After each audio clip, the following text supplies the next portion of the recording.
In this Hogwarts without a savior. Chapter 201-199. Escape and Resistance. Eat something, Tomo.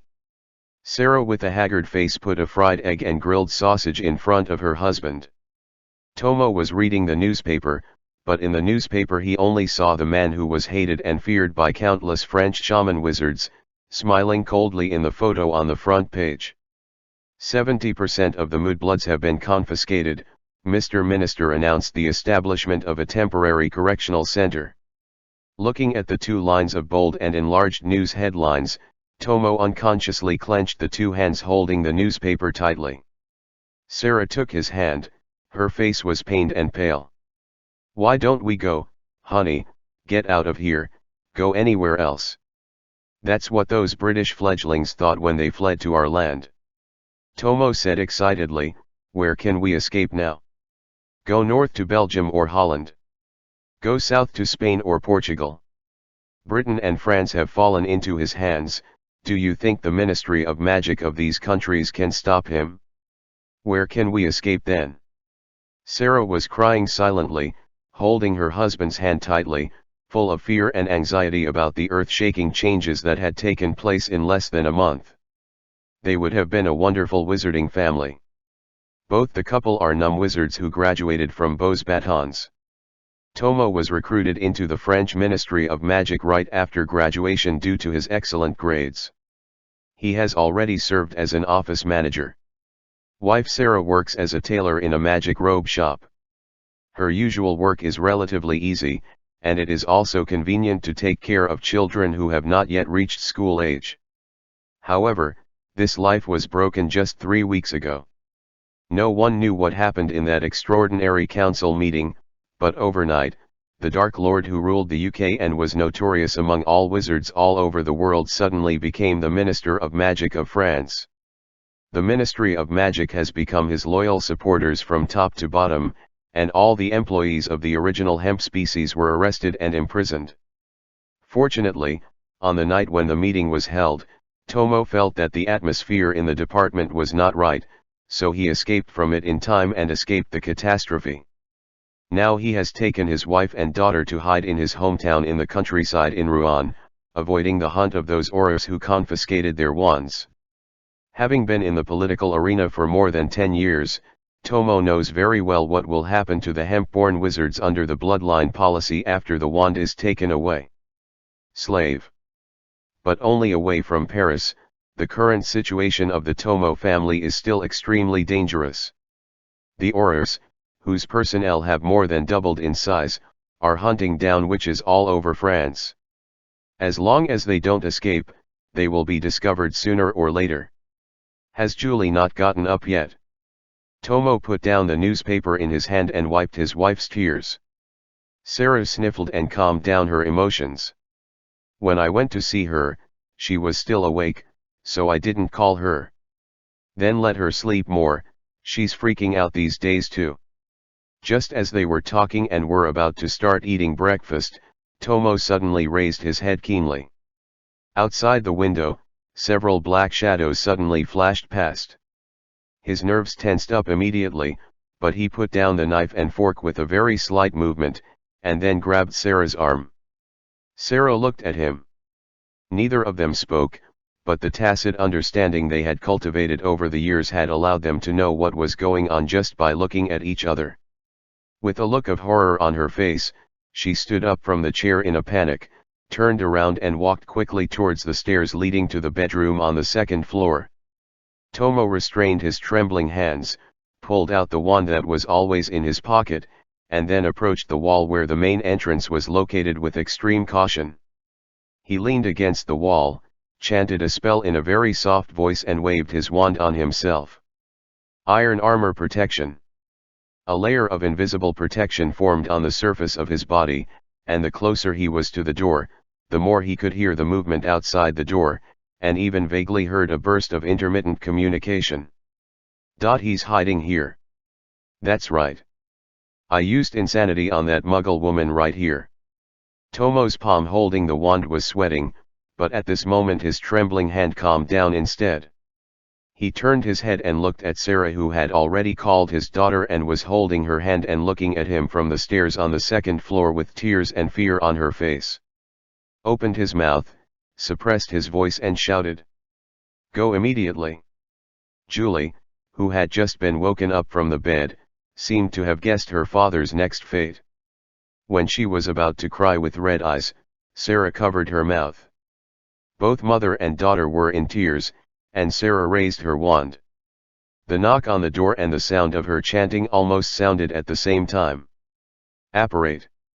She took Julie, and the two bodies twisted together for a moment, but in the next second, with the sound of a whip whipping the air, the two suddenly appeared in place again. Apparition is blocked. Sarah and Tomo's faces were completely filled with despair, and such a violent movement naturally made people outside the house aware that something was wrong. Damn! They found us and tried to escape. Tomo pointed at the door resolutely and raised his wand, but before he could say the spell, the deafening explosion sounded in his face. Boom!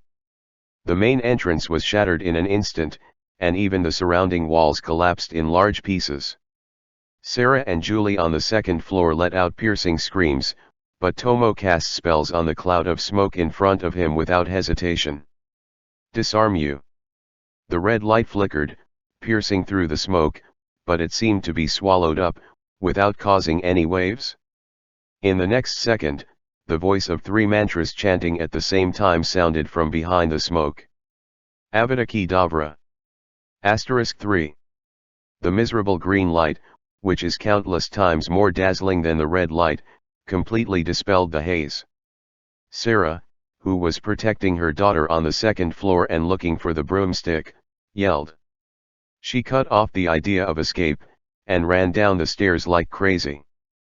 Fortunately, the long office life did not dampen Tomo's vigilance and reaction.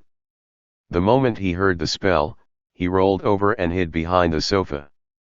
The three killing curses landed on the sofa pillows, directly blasting it to pieces, and countless feathers flew all over the sky. Sarah rushed to her husband's side.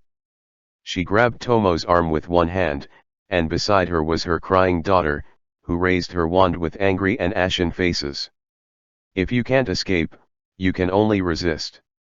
Chapter 202-200. The Rebellious Witch and the Honest Wizard. Tomo Griezmann, you made a pretty serious mistake. There were 3 wizards who broke into their house. The leader looked at the trembling family of 3 hiding behind the sofa with a mocking smile on his face. What I like the most is that you mudbloods resisted. As long as you resist, then we have an excuse to kill people. Otherwise, just take away your wands and take them to the correctional center, and that will let me feel disappointed. Cruz. Tomo called out the name of the wizard who spoke, which made it obvious that he was a colleague who had known him in the Ministry of Magic before. Do you know what you are doing? You are betraying your own country. You are betraying your compatriots. He roared, but the French orator named Cruz didn't care, but waved his hands in disgust. It's disgusting to hear my name from your mouth. For wizards, is the country and fellow countrymen important?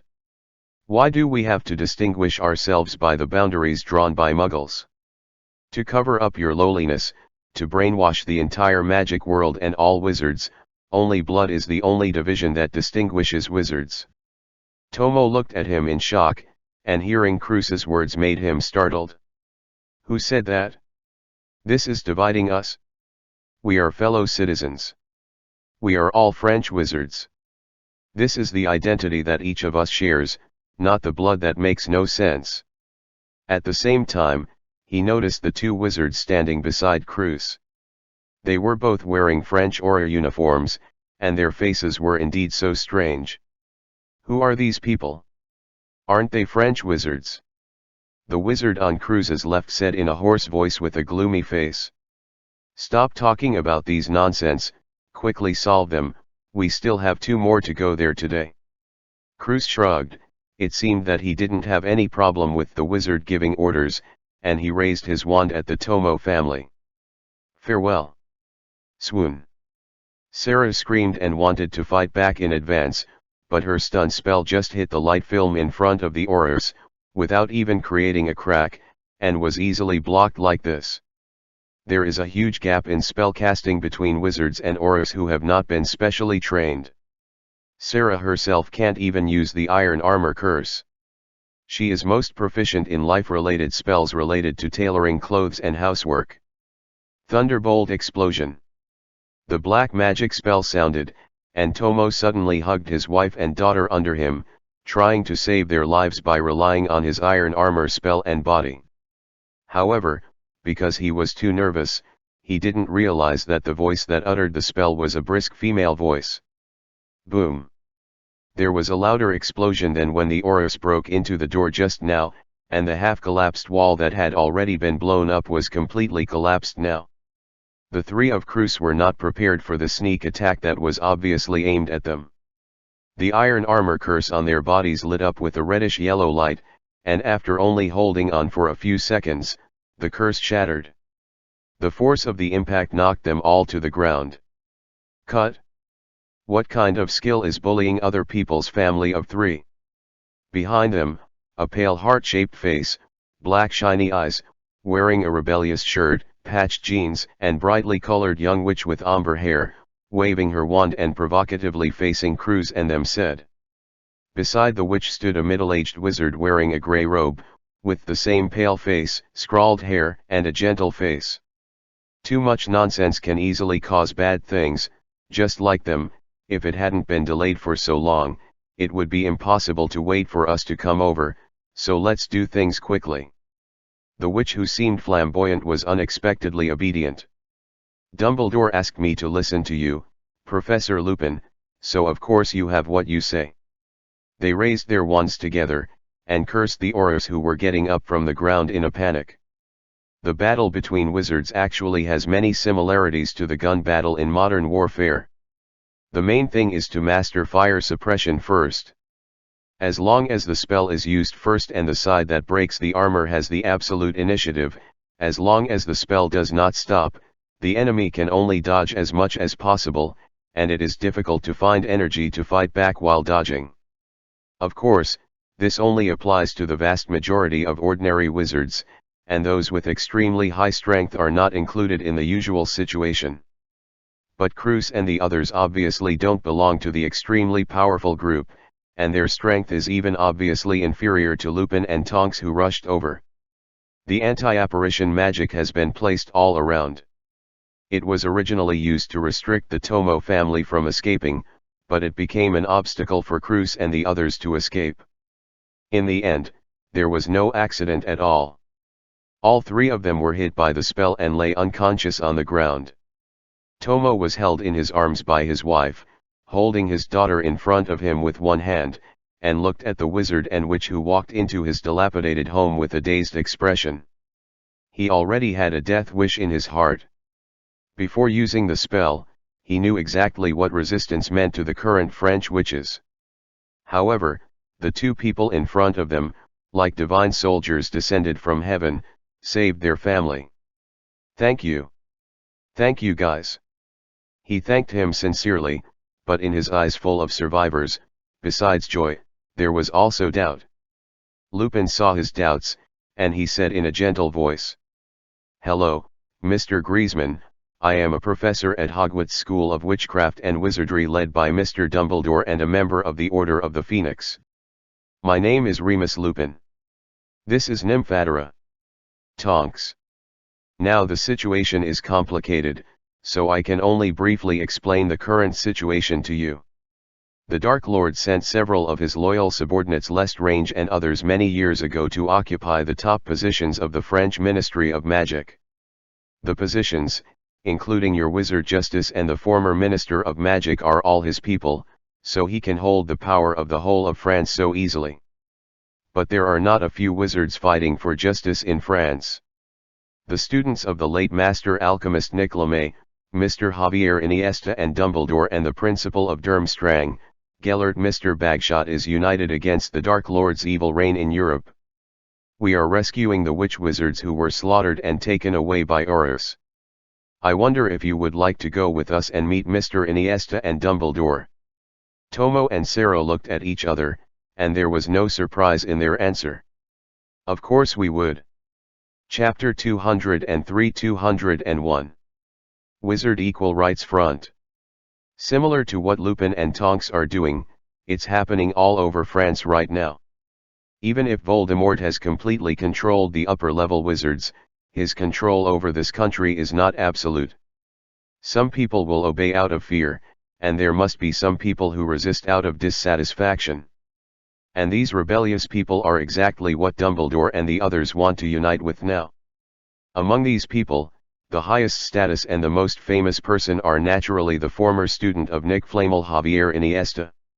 To be exact, Nick Flamel never accepted any disciples or successors during his lifetime, but he taught at Beaux Batons for a period of time as a professor of alchemy decades ago, and finally left. All the salaries I earned during those years of work were donated to help Beaux Batons build a fountain park in the manor. During this period of time, the French wizards who had taken classes with Nick Flamel could claim to be his students, but Javier was indeed the most talented among them, loved by the master alchemist, and the one with the highest achievements. Before Voldemort ruled the whole of England, Dumbledore had seen this gentle wizard at Nick Flamel's house, so it was clear that he was not someone who used Nick Flamel's name to make a name for himself. Before that, Javier had been working as a charms professor and part-time vice principal at Beaux Batons. It was only at the beginning of this year, before Voldemort officially appeared in the French magic world, that Mrs. Maxime was driven away, and after a wizard who was not well known in the French magic world parachuted into the school to serve as the principal, Javier was baffled, and was charged with secretly studying black magic and using students for human experiments, and was wanted. For nearly half a year, he has been hiding in exile in various places in France, and at the same time, he has been inquiring about the political changes in the Ministry of Magic. The upheaval in Beaux Batons made him vigilant. Sure enough, on the night when the interim parliament was held, after Voldemort publicly announced that he had been elected as the Minister of Magic of France, he immediately reacted. Using the fastest speed, I went to the homes of many of my former hemp-seated wizard friends and students, gathered them together, and began to avoid the pursuit of the Aurors behind. For example, the Tony Seven who openly attacked the Ministry of Magic at the beginning were also the people they contacted, but these people reacted more violently and behaved much more radically. They wanted to use the action of blowing up the Ministry of Magic to make more French hemp. The wizard revolted.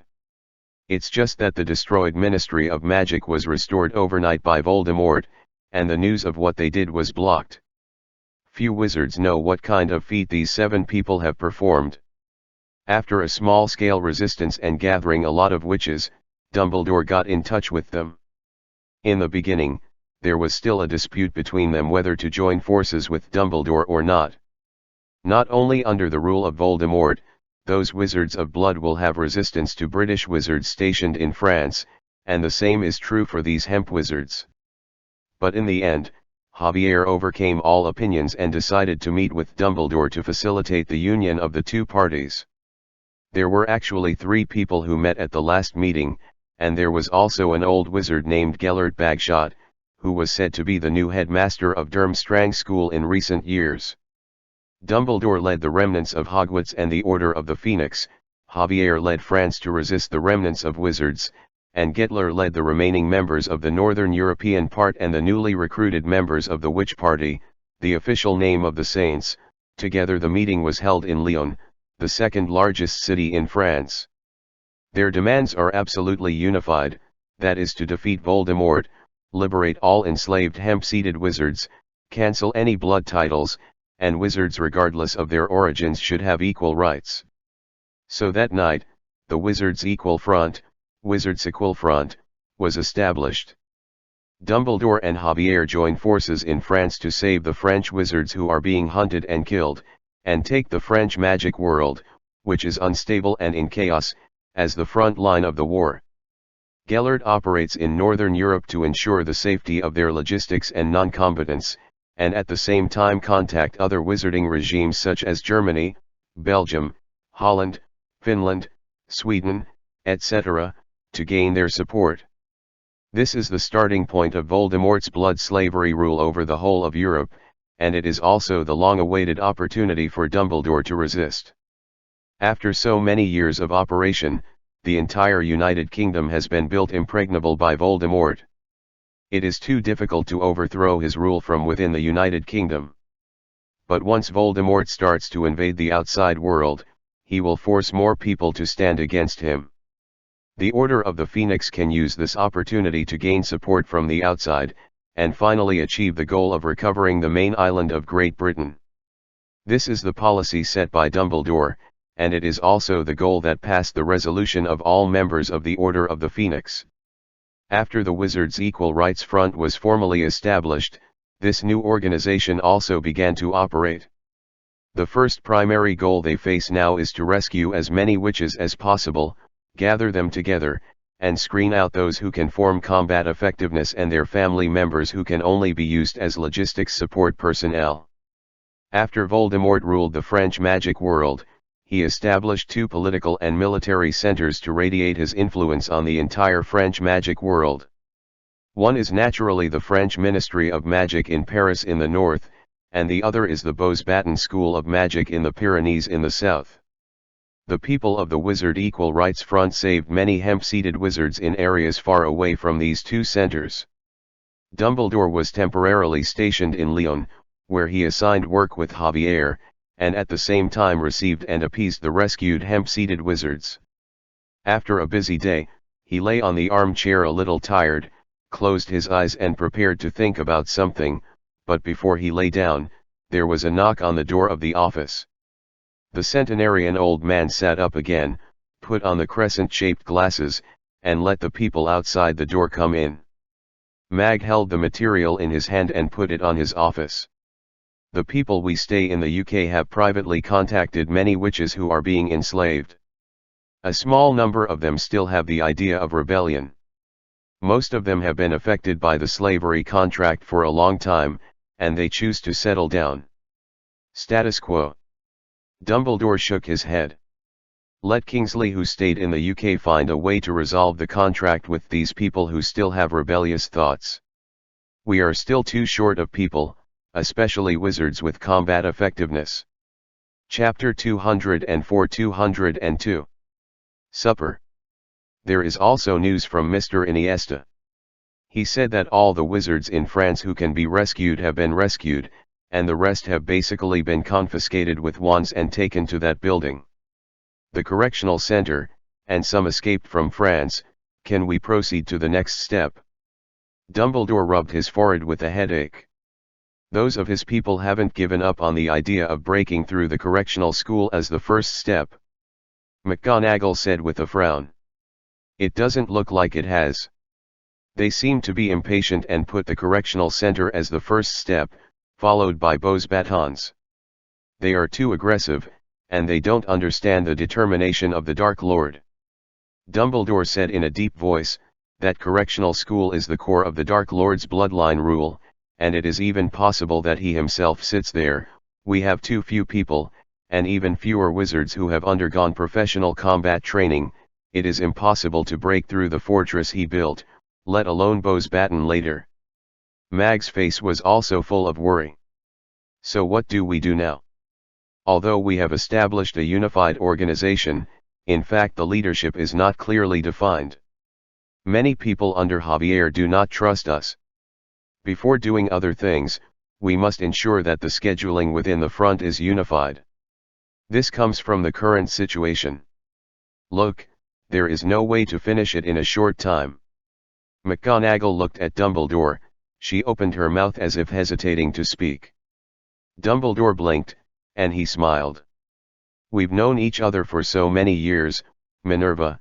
You can speak out what you think, there's nothing to shy away from. I think you should be stronger, Albus. McGonagall said seriously, under the current situation, our only choice can only be based on you. But I'm a loser, don't forget. Dumbledore spread his hands and said. If I hadn't been defeated by the Dark Lord, the current situation wouldn't be where it is today. McGonagall said eagerly. But that's... I know, I know, you have been following me, of course you think so. Dumbledore interrupted her gently, but other people must have different ideas, we can't force everyone to think same, of course it's not impossible, but even if it can be done, so what? McGonagall fell silent. Dumbledore said slowly. If it's not a heartfelt agreement, the so-called obedience is useless, Minerva. McGonagall let out a long sigh. Okay, I get it. However, since Javier said that almost everyone has been saved, we can take care of some things on our side with a little distraction. Dumbledore's tone suddenly became lighter. He raised a hand, and Fawkes flew onto his arm tacitly. Mag heard what he said, and there was a happy and a little worried expression on his face. Yeah, don't know what happened to those kids. You have to trust them, and you have to trust John. John didn't know how far Dumbledore had gone in France. On the night he returned to the ship from Azkaban, he rarely lost his temper with George and Neville. He didn't find out until he returned to the cabin with Hermione from the deck. Not only Hermione herself, but also the other students on board, except for the first and second graders, the students of the other 3 grades actually gathered in the dining room to practice the Patronus charm together. It's 3 o'clock in the morning. 3 o'clock. How old are they? They don't sleep at this time. Do you want them to become dwarfs in the future? I'm your captain, okay. You really don't have any trust in me? I said that I will definitely find a way to come back within 3 days. Why don't you believe me? When have I lied to you?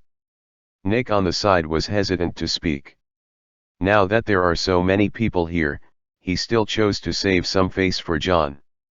Facing John's reprimand, Neville and John not only did not show any embarrassment, but excited. Fred even quietly turned his back and wiped his eyes with his sleeve. He really planned to stay on Azkaban Island forever if John was really lying to him. Gabriel, who was floating in mid-air, even hugged John's arm, wiping her tears and crying. They all said that you were in danger and wanted to send us away. Gabriel wanted to help, but there was nothing I could do. Don't listen to them in the future, they are all big liars. I'm fine, how could something happen? John comforted the little girl. George and Neville didn't let us come here to study, we came here voluntarily. Ron laughed along with him below, and explained a sentence weakly. John glared at him. Now that I'm back, don't you all go to bed quickly? What are you still doing here? Are you waiting for a banquet? Immediately, someone cheered and jumped up. It's time to celebrate. That's right, Captain, you're all back. None of you can sleep. We're all hungry too. We're going to the kitchen to prepare something.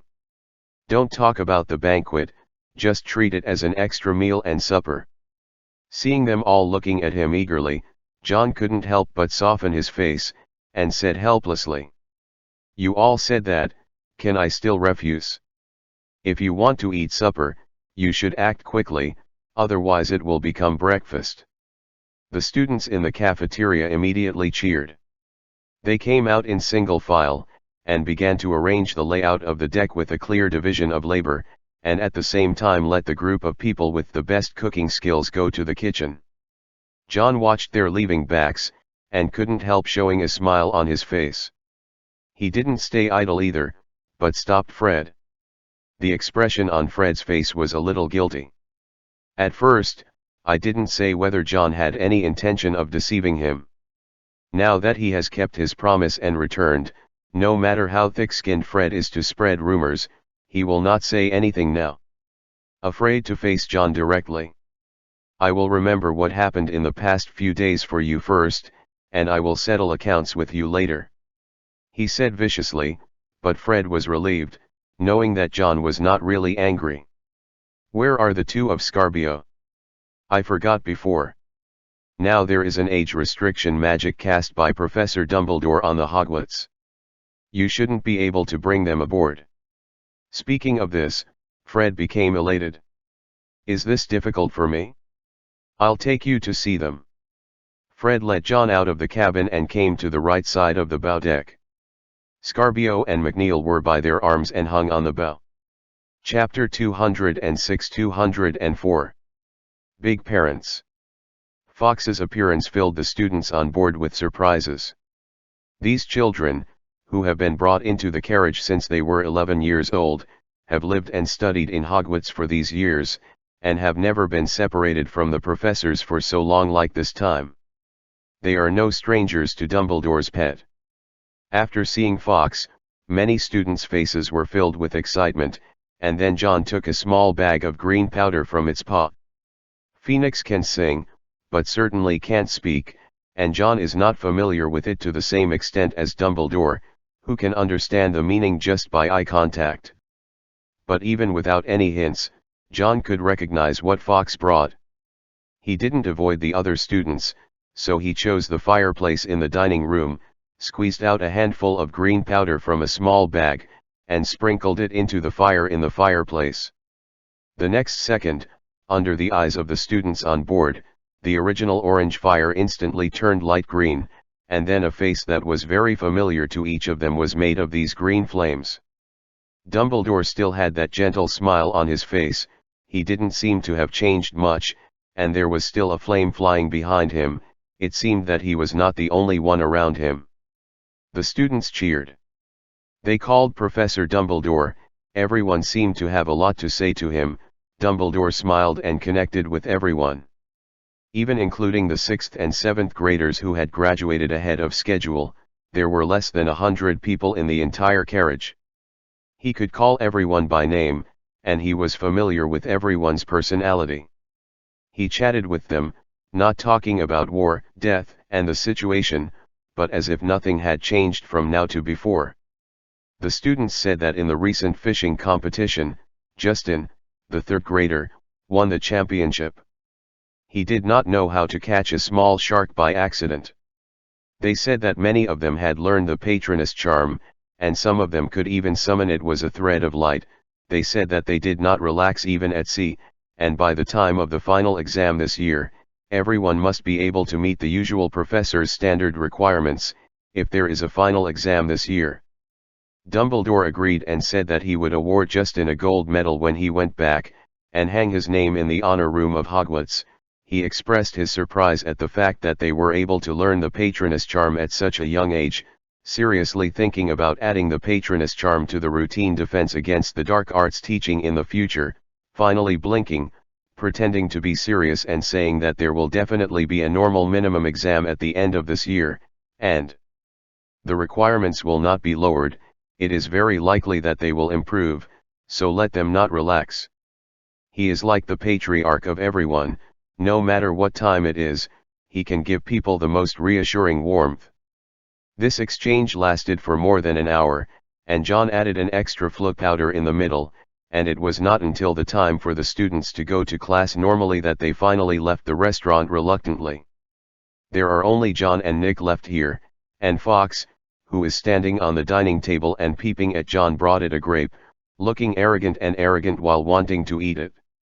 It seems that you have taken good care of them, Captain Green. Dumbledore obviously heard John's new title from other students, and said with a smile. John shrugged. It doesn't matter who takes care of whom. We are no longer carefree children who stay with their parents all day long. We all know how to take care of ourselves. Dumbledore's expression looked a little emotional. He has been the headmaster for decades, and now the students in Hogwarts are the most difficult and most reassuring. This is gratifying and sad. We have now left the island of Azkaban. John didn't have any extra greetings, but got straight to the point. Although we have experienced a lot of twists and turns, we have also gained a lot. We have found the things that the Dark Lord left on that island, and we will be able to bring Fox back later. Besides, there are some accidents. Reward. He will tell the story of Scarborough and McNick's captivity, and also include the words asked from them. The two of them should bring some help to you, the professor. I'll arrest them all, and let Fox take them there. This is indeed a surprise. During this time, there are more and more strange auras in France. We can also guess that it is the Dark Lord who has mobilized British personnel for reinforcements, but it is only from us. It is estimated that few people will believe it. With the 2 people you caught, this is considered evidence. Dumbledore said softly with serious eyes. But there is also one thing you should pay attention to. Even if you hide your true identity, after what happened in Azkaban reaches the Dark Lord, he must know that we did it. This kind of suspicion there is no need for evidence, because we are the only ones who can fight against him and are capable. I will try my best to keep an eye on him in France, and you need to pay attention next time. He must know better than anyone else at that time where did he go, and what kind of arrangement did he have. John nodded, and he asked along the topic. After leaving Azkaban, Nick said that we are going to a tower in the middle of the ocean next. That's right, I used another identity to try to climb up to that high tower. Although the old wizard who lives in it has a somewhat unreasonable attitude, he is generally a good person to get along with. Dumbledore said, it's just that I can feel that there are some special arrangements on that tower. I haven't investigated the specifics.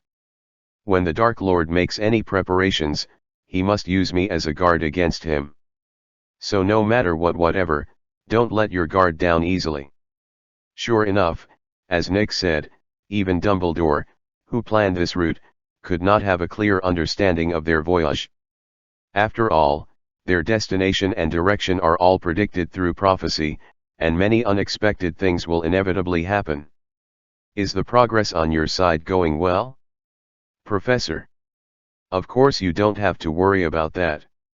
Everything is fine here, and we have gathered a lot of people with the same goal.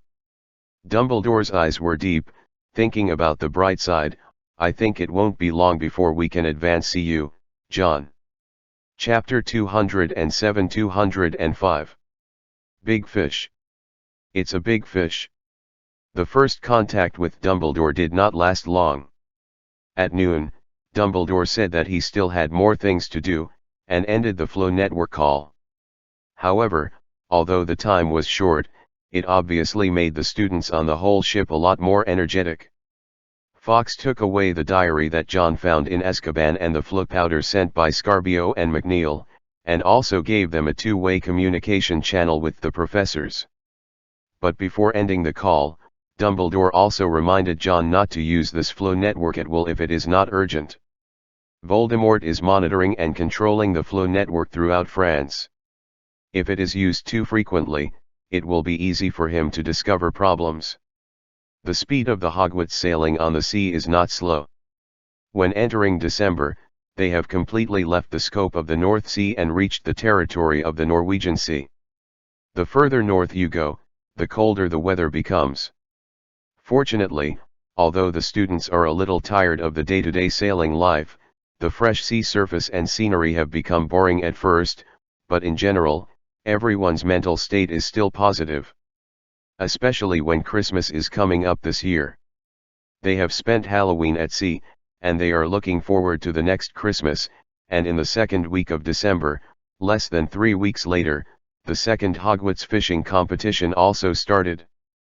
Although John didn't mean to disapprove, after all, there are few recreational activities for everyone on the boat, and only fishing has never been used as a pastime on land before, but he still expressed his gratitude to holding the second fishing event at such a time.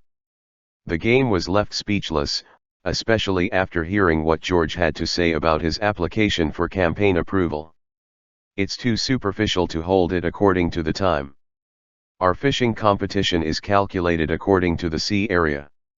There must be a gap between the fish species in the North Sea and the Norwegian Sea. Of course, it is meaningful to hold the second competition immediately. What he said was plausible, and John complained a few words, but of course he didn't mean to disagree. Fishing competition, a new entertainment item that has only appeared since going to sea, has brought great enthusiasm to the students on board. There are more students participating this time. The competition rule is to bring your own fishing rods. The competition time is the whole day on Saturday when there is no class. Finally, The ranking is based on the weight of the catches caught by individuals. Of course, there is no fishing rod on board. The fishing rods used by the contestants are all conjured by their own transfiguration, which sets a threshold for some lower grade students who have not yet reached the standard in transfiguration, but they can also go to senior students' help. The champion of the first fishing competition was Justin. It is said that when he was still at home, he often went fishing by the river with his father. That shark could break free from the hook and break the fishing line, but the moment it emerged from the sea, Justin precisely cast the petrification spell on it. Of course, this is also the first time that the number of students participating in the fishing competition is not large. Everyone has never fished before, and they are a little timid, but now many people have been aroused. During the period of leaving from Azkaban Island, a lot of practical experience accumulated over time. On the day when the competition started, the deck was full of students. The participating students found their own positions around the deck. Finally, under the order of the referee Nick, everyone began to hang bait and hook. John was also in the audience. He had never even touched a fishing rod before, so he didn't participate in the competition, but it was quite interesting to see the regretful expressions of these little anglers when they emptied the hook. The previous champion Justin was very ambitious about this consecutive championship, but his luck didn't look good. This time he didn't catch a fish in the morning, but some bugs. The 7th loba worm. Good job, Justin. You have the most hook bites this morning. Unfortunately, this is a fishing competition, not a worm fishing competition, and worms cannot be counted in the weight of the catch. Nick floated in the air, looked at the fat worm on Justin's hook that was twisting its body, and praised it loudly. Just his praise caused a group of people around him to burst into laughter. Maybe the fish in the Norwegian Sea don't like you, they may love me more. Ron next to Justin said triumphantly that he has gained a lot in the bucket, and he can at least rank in the top 3 among the players. John looked at the bug Justin angrily threw into his bucket, and said to Gabriel and Hermione beside him with some doubts. It may not be that Justin is unlucky. Creatures like loba worms shouldn't be caught. Why? Gabriel was full of curiosity. Don't they have mouths? Can't they eat bait? Hermione, who often spends time in the library, explained to her. It's not because they don't have mouths. This kind of bug is a magical animal classified as by the Ministry of Magic. They generally only live on the bottom of the sea. Justin's fishing rod and the length of the fishing line obviously can't reach the bottom of the sea. After understanding, Gabriel's transparent face was filled with surprise. Then how did he catch it? Just when Gabriel asked a question and Justin threw the hook into the sea, a huge force suddenly pulled the hook. The fishing rod he created with his own hands instantly bent into an arc, and he almost missed it, letting the fishing rod fall out of his hand. There is a big deal. There is a big deal. He shouted excitedly. Everyone's eyes were attracted to him again. Many people were eager to try, but no one came up to help. The rules stipulate that if you want to be included in the score, you must catch it yourself. Of course, there is no restriction on the use of magic. While firmly grasping the fishing rod, he pulled out his magic wand in an extremely quick reaction, and aimed at the position where the fishing line touched the sea surface with great experience. Ron, who was still talking wildly before, can only look at it with envy. Just looking at the strength of this fish's struggle, he can be sure that its weight must be equal to the weight of the fish he caught all morning. A barrel. Justin didn't compete with the fish in the sea. The test of the fisherman's skills began after the big fish took the bait. When he was about to test the strength of the fish, the force transmitted from the fishing rod suddenly became much lighter. He raised the hook almost effortlessly. But what came out of the water with his hook was not a big fish at all, but an arm like a human. Chapter 208-206. Star. Justin caught a man. This is the first impression that comes to everyone's mind when they see that hand. However, When the upper body of the owner of the arm fully surfaced, the students realized that this was obviously not a normal human being. Her skin is iron gray, her dark green hair is long and unkempt, her eyes are yellow, her incomplete teeth are also yellow, and she wears pebbles tied with thick ropes around her neck. This is a mermaid, and it can be clearly seen from the ugly appearance that this is a mermaid that only appears in the northern waters of Ireland and Scotland. They evolved into this to adapt to life in cold water. In the warm waters of low latitudes, the mermaids living there will be as beautiful as in fairy tales. The students were all stunned. It was basically the first time they had seen this creature. And after the mermaid came out of the sea holding Justin's fishing line, it said something that no one could understand. Justin looked dazed, but he could sense that the mermaid's tone didn't sound very good, and it was probably scolding him. The mermaid also found that his condemnation was like playing the piano to a cow, which had no effect at all, so he couldn't help but took a deep breath and spoke in his unproficient English. All morning. You've been tormenting me. 7 whole 7 loba worms. I just caught it and let you hook it away. Her voice is clear and sweet, and it sounds very pleasant, and it doesn't match her terrifying appearance at all. Facing such accusations, Justin's face was full of embarrassment. Sorry, I just wanted to fish, but I didn't expect to hook them. I will return them to you. When he said this, his expression was a little hesitant, and finally he asked a little unwillingly, might be offensive, but, can I ask how many pounds you weigh? But the mermaid just screamed in a high voice. Return. Worm. Son. Okay, here it is, I'll give it back to you. He grumbled, and poured all the loba worms in the bucket back into the sea.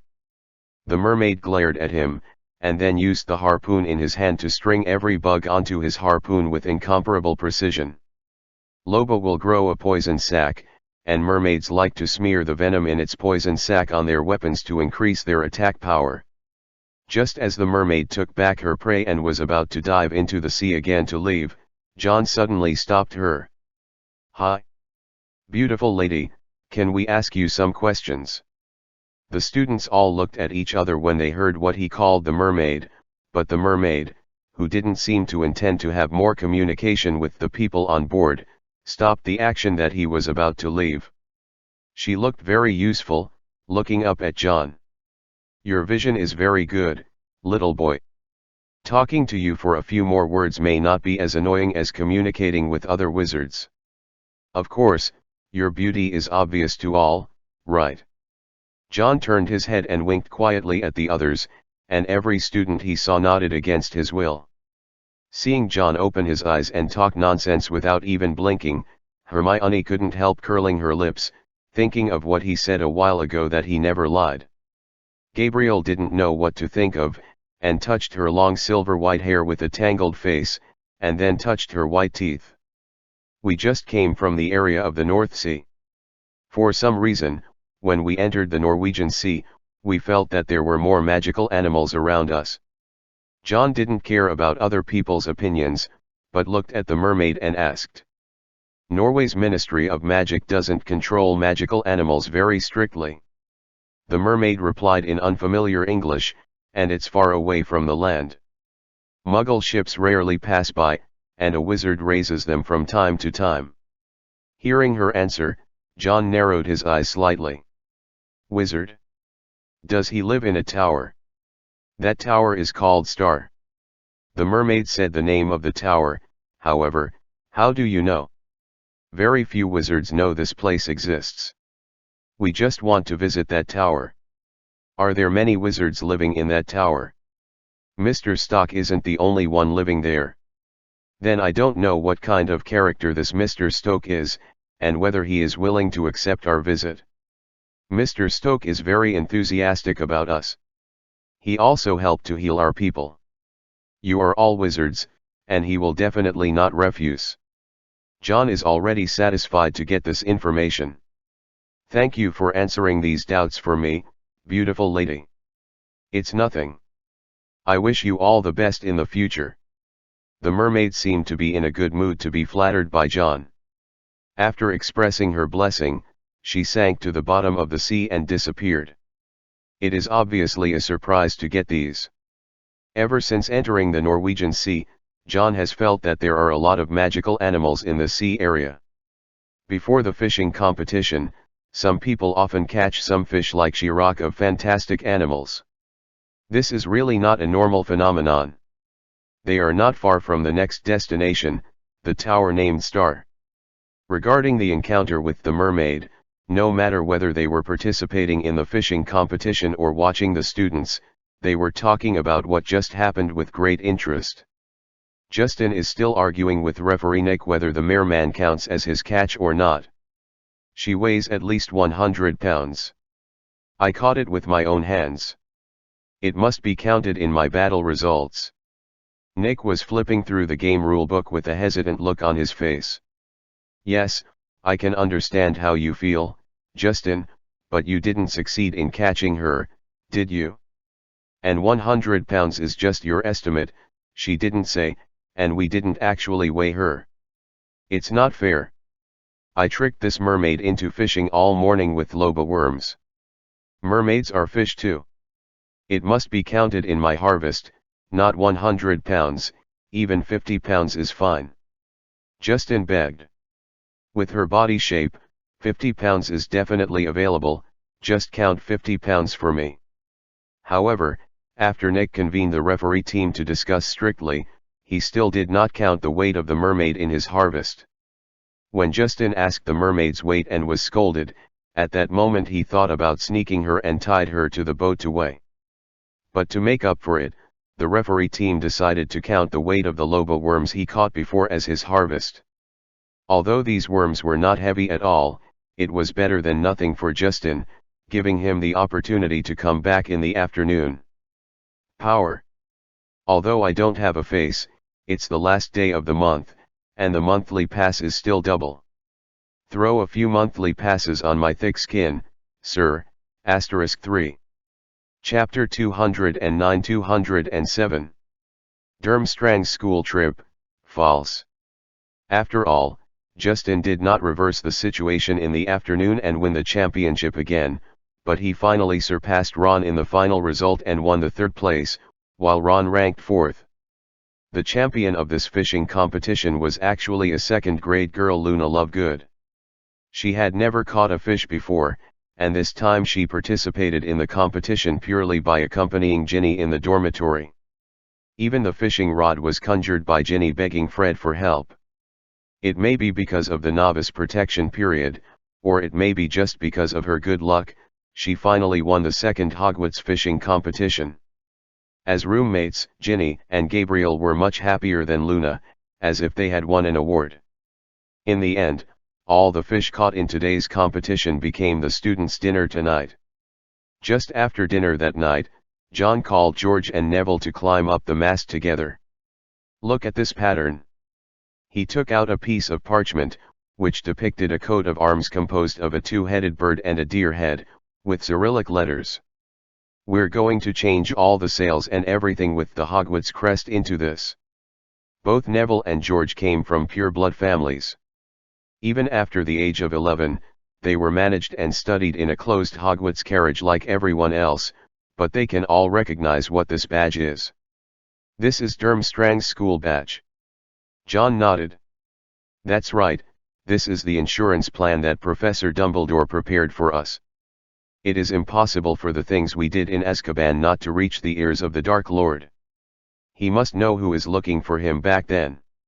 We have come a long way, so we have to make the necessary disguise, especially when we are going to visit a wizard who is ambiguous about which side he is leaning on next. A week ago, the Durmstrang School of Magic did send a magic ship out to sea openly, saying that it was going to go on a school trip, but in fact, the ship returned to the school immediately after it went out to sea, and we are now the identity to be assumed is the Durmstrang school ship. George asked in surprise. How did Professor Dumbledore know someone from Durmstrang?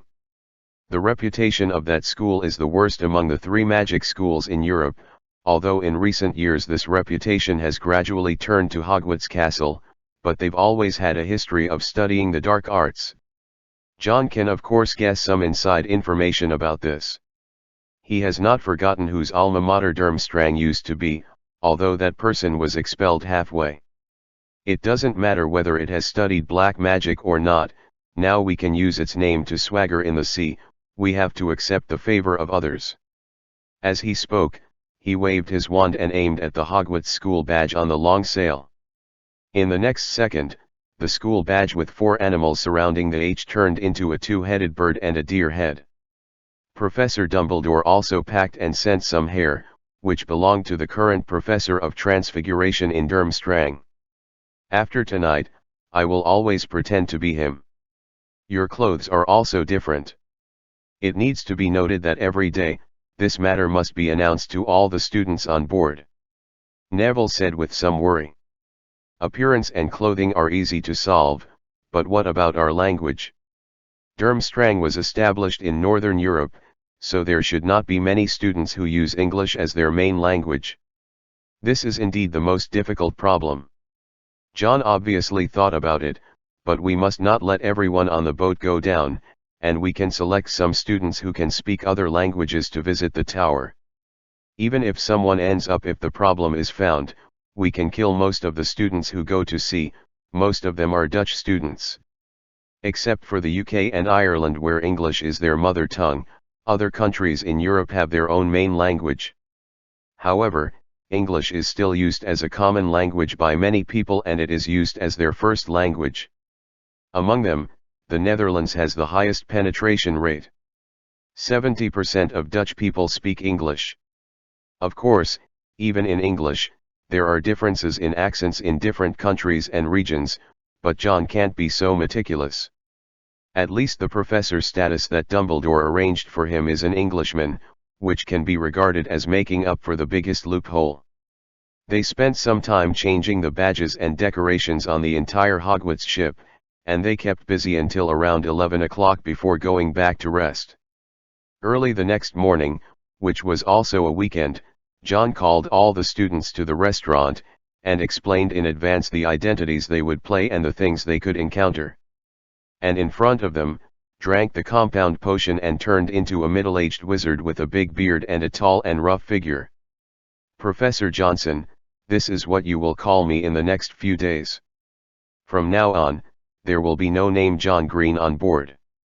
You should also pay attention to yourself. It is best to think of a Dutch surname for yourself. When it is used, students who only speak English claim to be Dutch.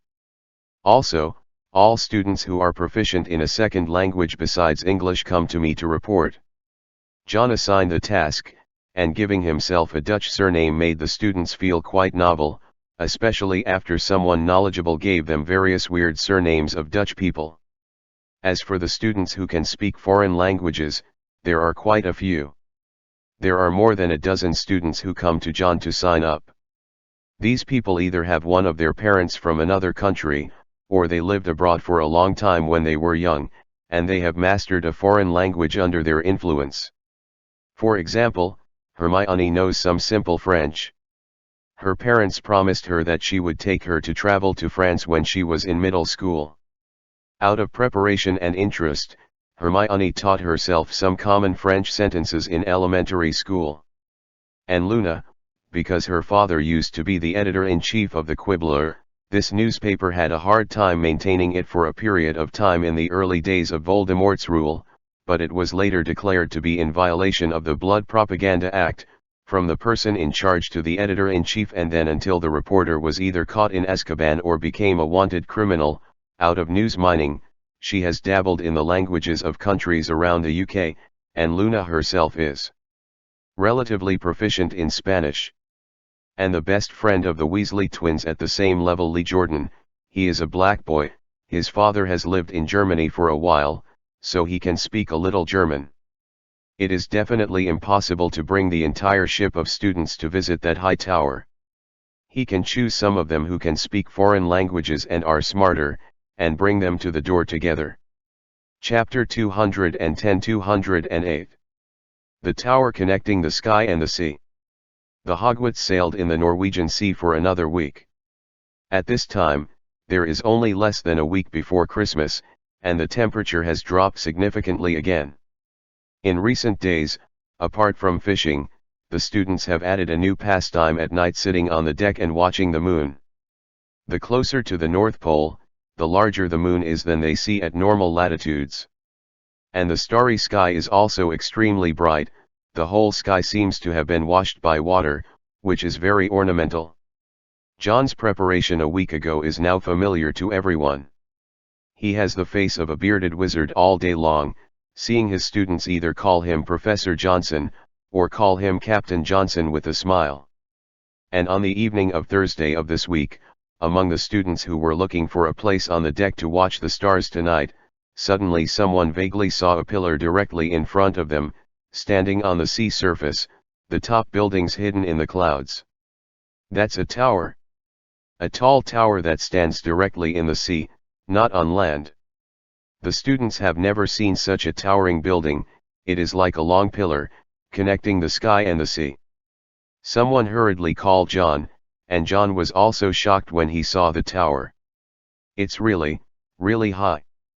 This tower is obviously the goal of John's station, and the direction of Hogwarts sailing is to drive straight towards it. John squinted his eyes, pulled out his wand and felt his surroundings. A powerful Muggle-repelling spell was obviously cast here, and the high tower was also cast with camouflage magic similar to Hogwarts Castle. In the eyes of people with magic power, it will show its own appearance. To the average Muggle, it should look something else or not exist at all. As it got closer to the tower, the speed of Hogwarts slowed down significantly. The surrounding sea area also showed significant differences from other places. From time to time, a thick and long body would appear around the ship, causing the students to exclaim. It was a sea snake classified as an XXX level magical animal by the magic world. Its body could reach more than 100 feet long, and it was several times larger than the basilisk. It had a head like a horse, but its personality was very docile. No one has been harmed, but their cruelty is whimsically recorded in some Muggle stories. There are obviously more magical animals here, and in the distance, John can even faintly hear a long and light singing, which is the mermaid singing. After carefully observing these phenomena in his eyes, John didn't stay any longer and called all the students together. This time Nick stayed on board to take care of all the students. Fred and George also stayed on board. Neville, Ron, Hermione, Lee, Luna, you five will disembark with me. Be careful not to forget I told you before, when you speak English, be deliberately rusty, and Ron will pronounce normally. After all, you are pretending to be Dutch, and change your hair color, red is too eye-catching. These candidates and plans have been determined before. Of course, the premise that these preparations can be used is that the owner of this tower is willing to receive them in a friendly manner, otherwise they can only find another way. The sky gradually became darker and darker, and at this time the Hogwarts had already docked at the side of the tower. On the deck, John and the others can see that there is a small platform less than 1 meter away from the sea. In front of the platform is a decayed old wooden door. On the top frame of the wooden door, there is a kerosene lamp. The lamp swayed in the icy sea breeze. John and the others looked at each other, didn't say much, just nodded slightly, and then he was the first person to pass the springboard set up on the boat to the door of the tower. After he came to the door, the kerosene lamp above his head suddenly stopped shaking, and John could clearly feel that there was a line of sight looking at him from the kerosene lamp. I almost forgot how long I haven't waited for anyone here. A brisk and enthusiastic voice sounded from the kerosene lamp. Hello, guest, are you here to visit Sir Stoke? John was not surprised that a kerosene lamp could speak. There are many ways in the magic world to make dead objects conscious. Bing's lights are not unusual. However, the attitude shown by this lamp made John relax a little. The attitude of the created living things towards visitors is quite gentle, which proves that the owner of this tower, Mr. Stoke with the title of Sir, it shouldn't be so difficult to get along with. Yes, can you please inform me? I am the professor of Transfiguration at Durmstrang School, Jeremy Johnson. I took the students on a study trip this time and found this tower, so I want to take the students to visit. Master here. Professor, and students. The kerosene lamp said in a high tone, cool. I think Sir Stoke will be very happy to entertain you. Then it seemed to take a deep breath, and suddenly shouted. Rabiel. Open the door. Rabiel. The sound is huge, even in the howling sea and the tumbling waves. Its cry was quickly answered, and the wooden door in front of John was opened from the inside.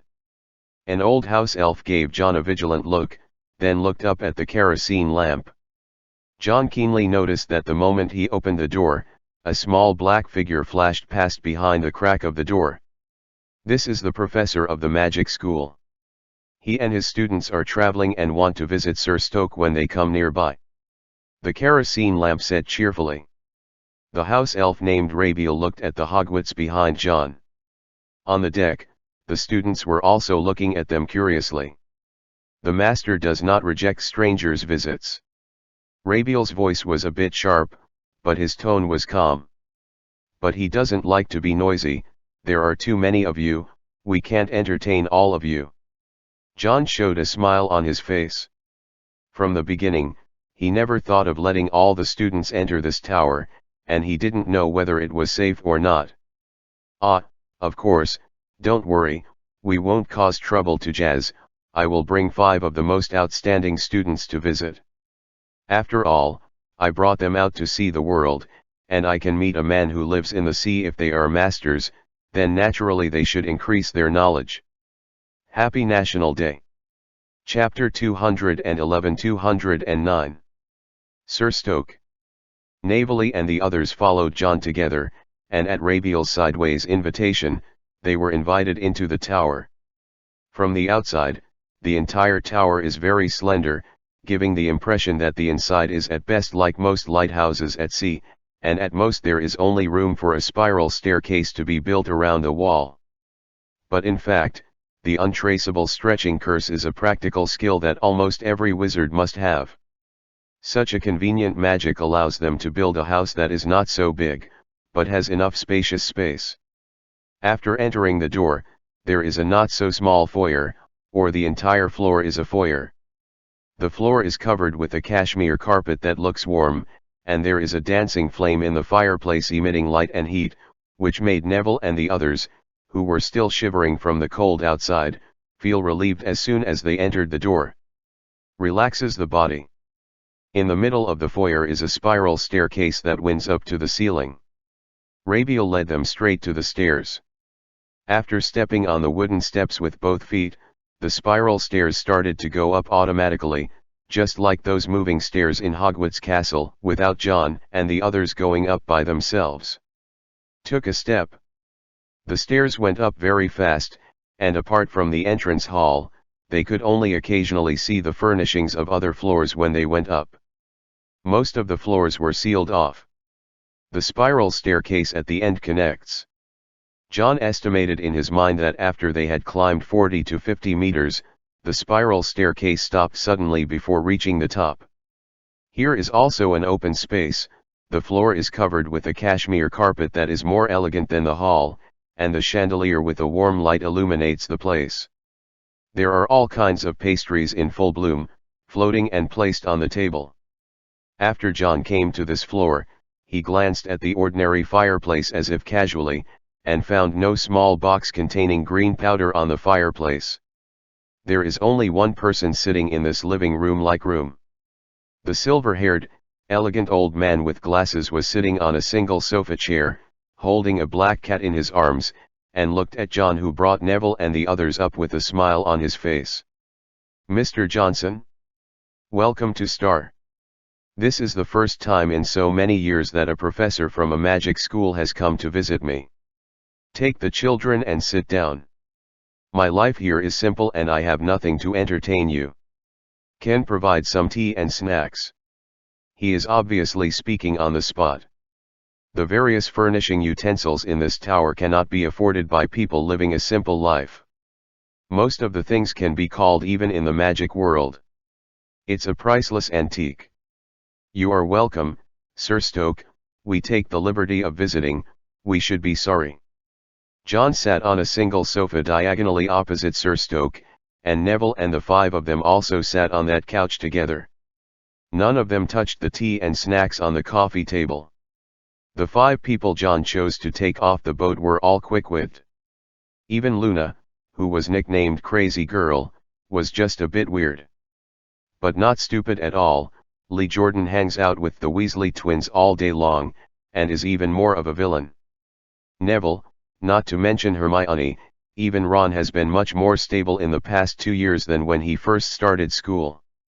During the Capet dynasty of Muggles, my ancestors were entrusted with the title of Knight for providing potions for healing diseases to members of the royal family for a long time. Since then, Sir Stoke has become a member of every generation of my family. A human title, even in the wizarding world.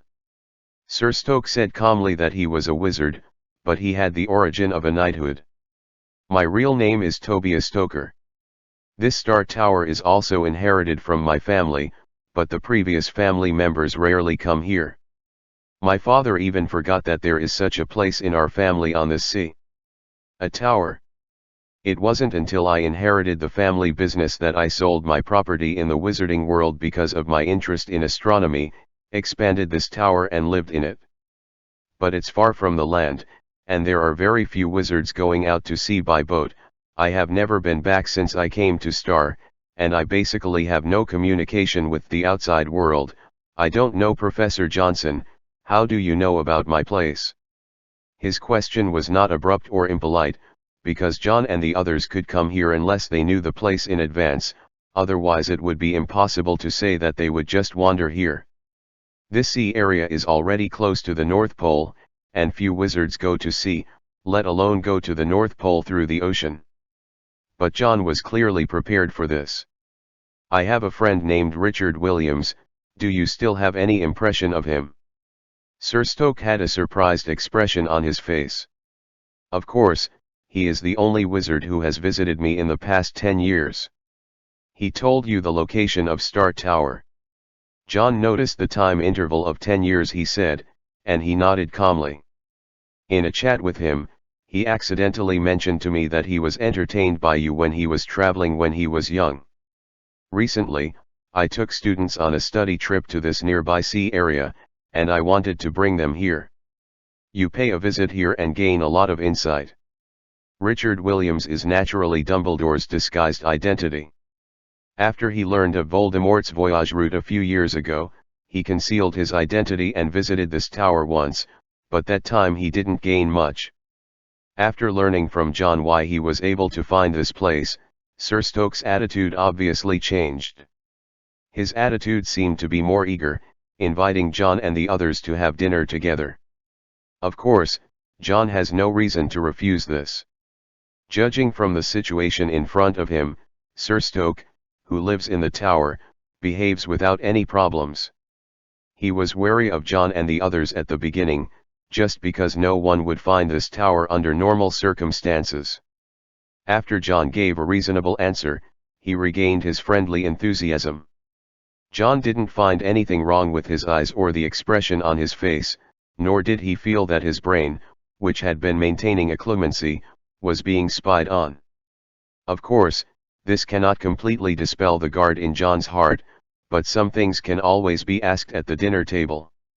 Chapter 212-210. The guest and the host enjoy themselves. Durmstrang? I've heard of this school.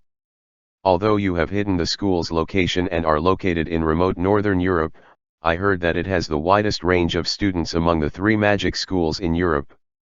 I heard it is the most as far as including Bulgarian children. The food on the table was very rich. John took Neville and the others to sit at the table, listening to Sir Stoke's compliments and questions to Durmstrang. John smiled and gestured to Luna. Say hello to Jazz, Anaya. Luna nodded slightly towards Sir Stoke. Hola, sir. Hello, sir. Sir Stoke showed a slightly surprised expression.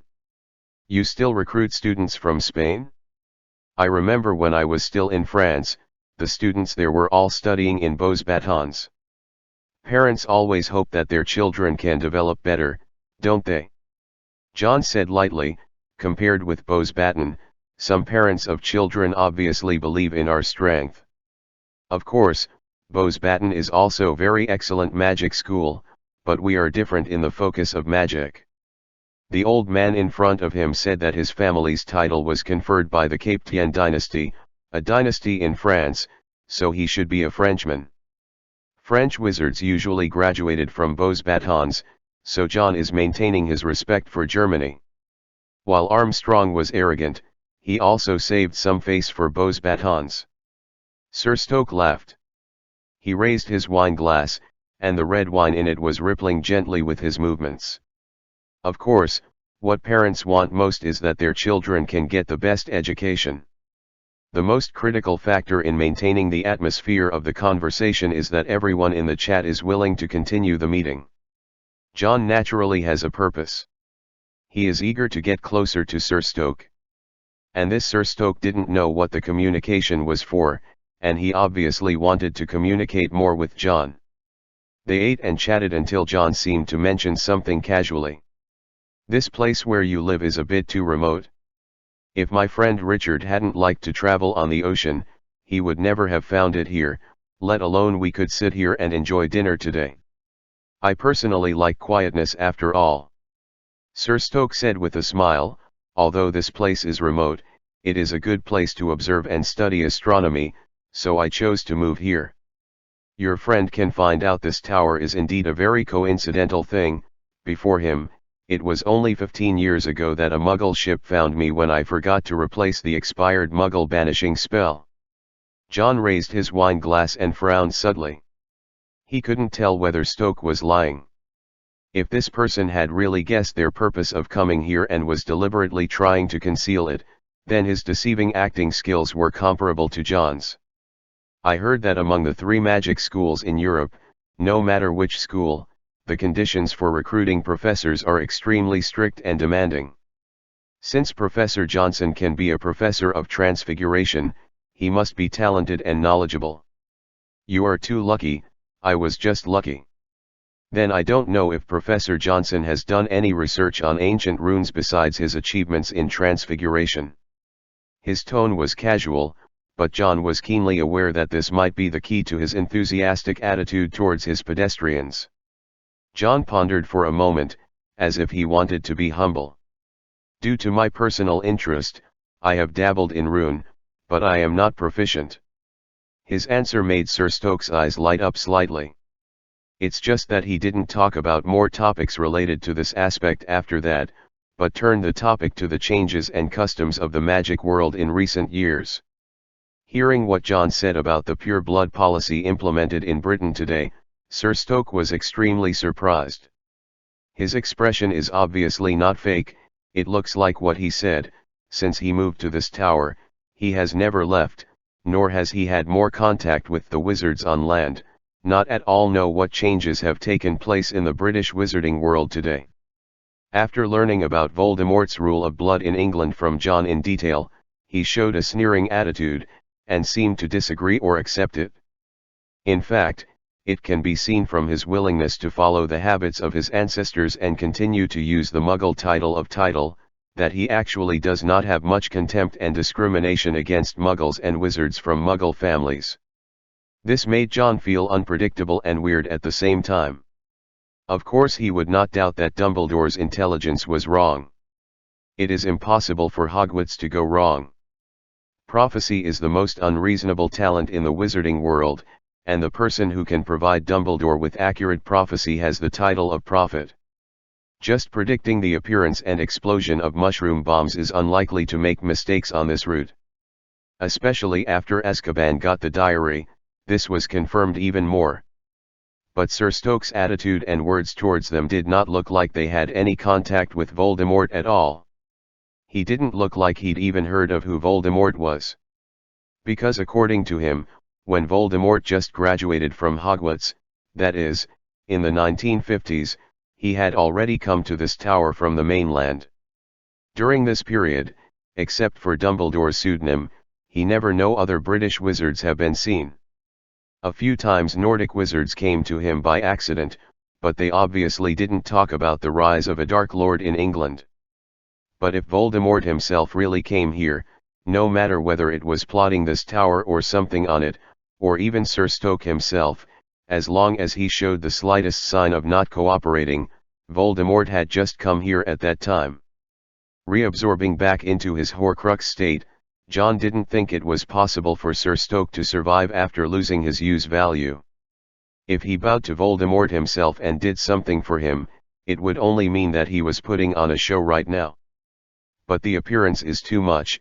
At least John didn't find any flaws from the beginning to the end. He had doubts in his heart, but he didn't show it. The dinner ended in such a superficially happy guest and host atmosphere. Afterwards, Sir Stoke kindly invited John and his students to stay in the tower for a few more days. There are few outsiders here. In addition, he felt that he had a good relationship with John, so he wanted to communicate with him more. Communicate. John showed some hesitation. He said that he had other travel plans with the students, but it was also a good experience to stay and see the tower for a few days. So he agreed to come down, but made an excuse that he would go back to the ship to arrange for the students who stayed on the ship tonight, and did not spend the night in the tower the following night. Chapter 213-211. The meaning of black. In fact, John didn't need to explain anything more on the ship. The reason why he chose not to stay on the tower for the first night was just to be on the safe side. If the friendliness during the dinner was all pretended by Sir Stoke, and he actually discovered John's identity from the very beginning, then he will definitely try to report this to Voldemort tonight. The entire Hogwarts students are undoubtedly very attractive to Voldemort. As long as they can hold all the students in their hands, Dumbledore will be able to make a move, which will be of great benefit to him in stabilizing French rule in the future. And this first night is the most dangerous.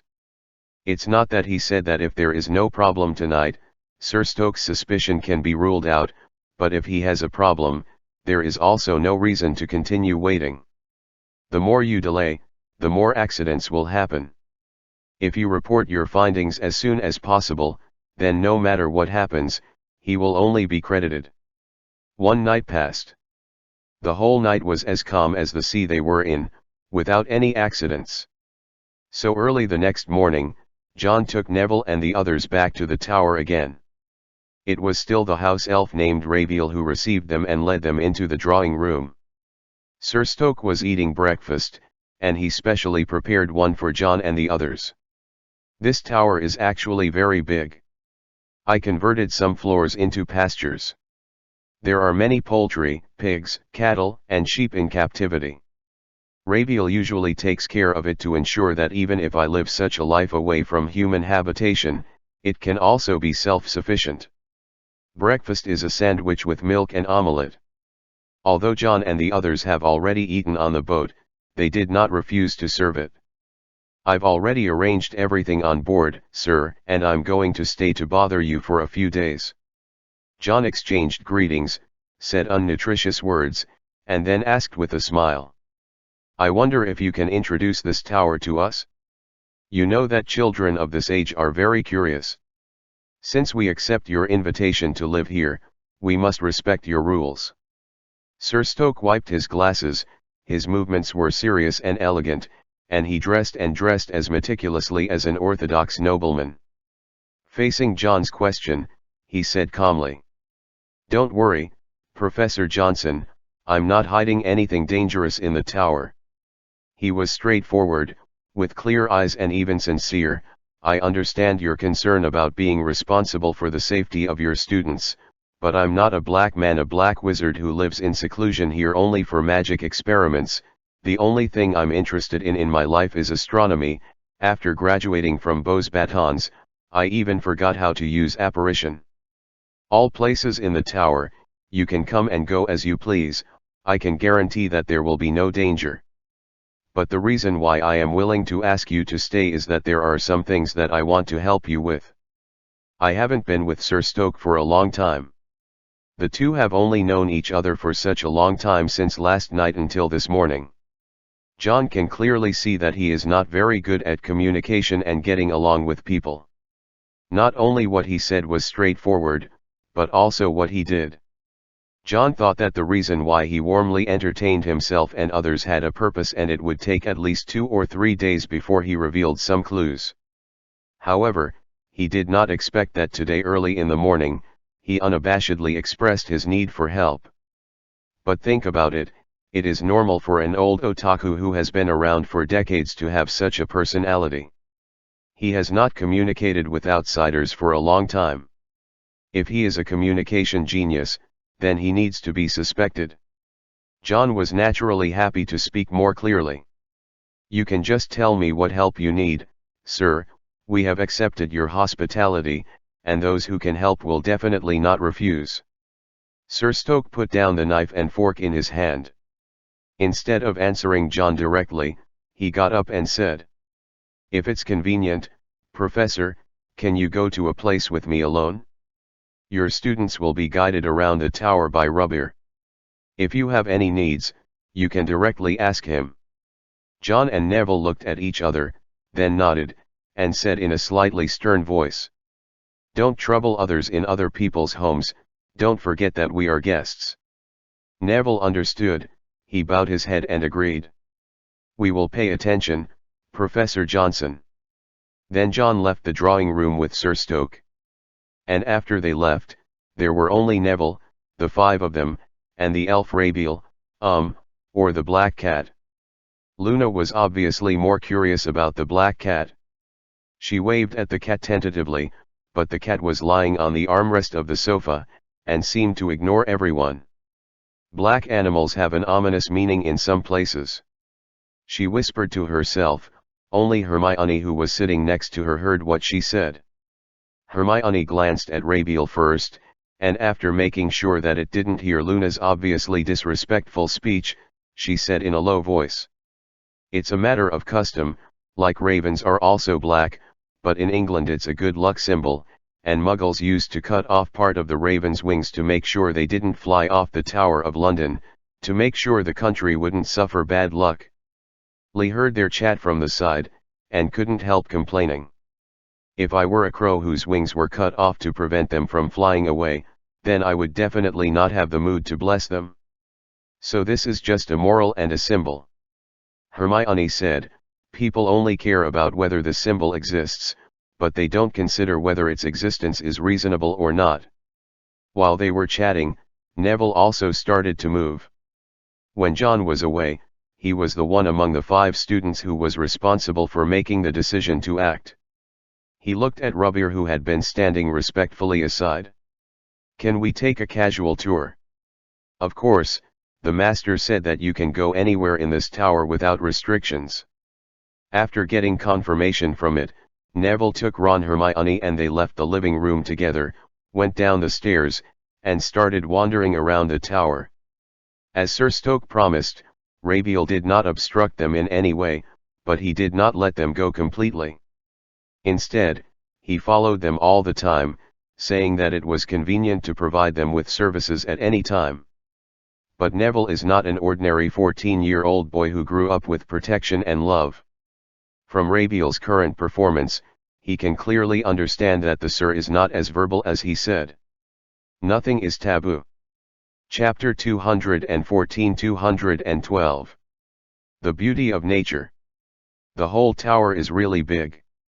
According to Rabiel's introduction to Neville and the others, the living room they are in is located on the 52nd floor, and the entire tower has 77 floors in total, and each floor is about 4 to 5 meters high.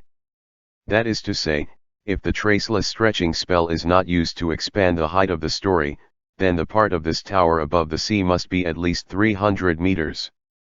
Of course, there are not many buildings over 300 meters on land, but there must be many, but you need to know whether this tower is built on the sea or deep in the Norwegian Sea. Those who know a little bit about architecture understand that it is basically impossible to lay a good foundation for a 300-meter high tower in such an environment. But in the wizarding world, there is always magic to solve these problems. The task that John left for Neville and the others was not too dangerous. He simply asked them to go through the general rooms of the tower as much as possible to see if there was anything wrong with it. Different from the situation in Azkaban, when Nick landed on the island before, he had already conducted a part of the exploration of that prison, and his goal was clear. But the place they came to this time, it can be said that they don't know anything about it. They need to find out what Voldemort did when he stayed here. Neville and the others walked around the lower floors a few times, and saw the self-sufficient vegetable garden and pasture that Sir Stoke had introduced to them during breakfast. On the 36th floor, there is also a study room full of books. Rubeer didn't stop them from reading the books in the study room, but there are basically some magic books related to astronomy, and there is nothing more to gain from others. Just when she was in the study, Luna found another black cat nestled on the bookcase. "When did this cat come in front of us?" Ron asked strangely. Luna said softly, "It's not the one we saw before." Ron opened his eyes and observed the lazy, motionless black cat for a long time, but couldn't tell the difference. "What evidence do you have to prove it?" "This one's beard is only as long as my thumb." Luna pointed her thumbs up and said solemnly, "But the beard we saw before is almost as long as my index finger." Ron looked at Luna with a strange expression on his face. He had heard about this girl called Crazy Girl for a long time. His younger sister shared the same dorm with her, and they had a very good relationship, but Ron didn't expect her to be so strange. What normal person would care so much about the length of a cat's whiskers when they meet for the first time? Rubeer, who was following them, heard the conversation, and it explained neither humble nor overbearing. The owner originally raised 2 black cats, but they were ordinary cats, without the bloodline of cats and lilies, so they had died long ago. Those who are still living in the tower are their descendants, but how many are there? This has not been investigated yet. Hermione was a little surprised why Luna was so interested in the black cat she saw today. "Would you really like to have a cat?"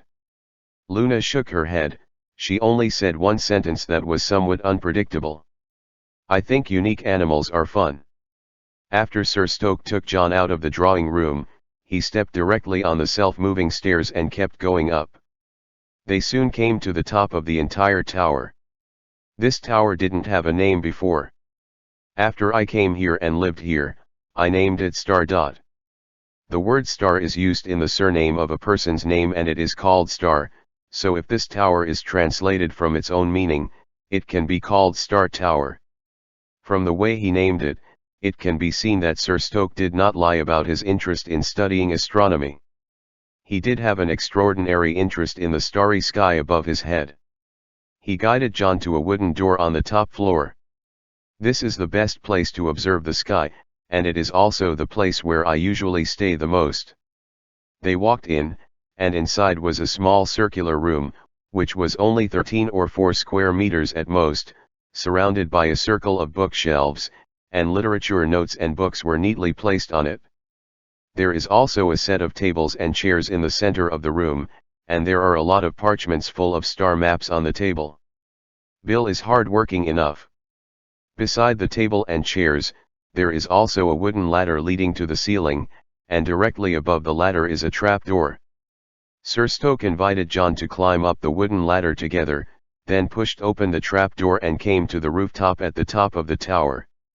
"It's freezing cold in here." After walking up, John subconsciously wrapped the thick robe that Sir Stoke had reminded him to put on before going upstairs. Deep sea, close to the North Pole, high enough altitude, these simply gather all the cold elements. The surrounding wind should have been strong too, but obviously the same wind protection magic as on the broomstick was applied here, so that the cold was barely so stinging. Similarly, together with the cold, there is also the indescribable scenery that can be clearly felt. This kind of open space obviously cannot be used with the traceless stretching spell, so the space is very small, only 7 or 8 square meters at most, and a lot of space is occupied by something like an astronomical telescope. At the moment when he suddenly came up, John could feel the refreshment of the wide field of vision.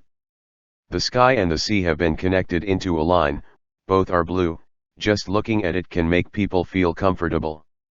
On the surface of the sea in the distance, from time to time, the thick and long body of a sea snake undulates from the sea water, and vaguely, it seems that several ant-sized mermaids are jointly hunting an unknown marine creature on the water surface. The Hogwarts is docked next to the tower, and from John's current perspective, it looks as big as a model. John keenly noticed that after coming here, Sir Stokes' emotions became a lot more undisguised. He opened his arms, squinted his eyes to face the softened sea breeze, his silver-grey hair fluttered openly, and the hem of his well-fitting windbreaker fluttered with the wind. There are endless mysteries and knowledge in the wizarding world, but sometimes it's not just magic that's wonderful, right, Professor Johnson?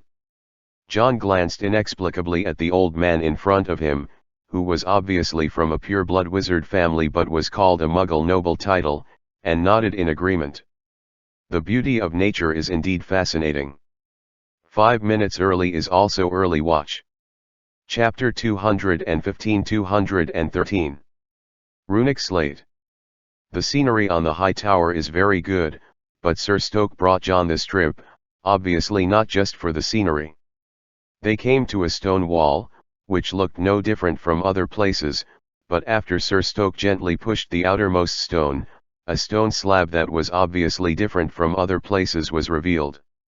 It was a black stone slab as a whole, with densely packed, invisible characters carved on it. John didn't lie before.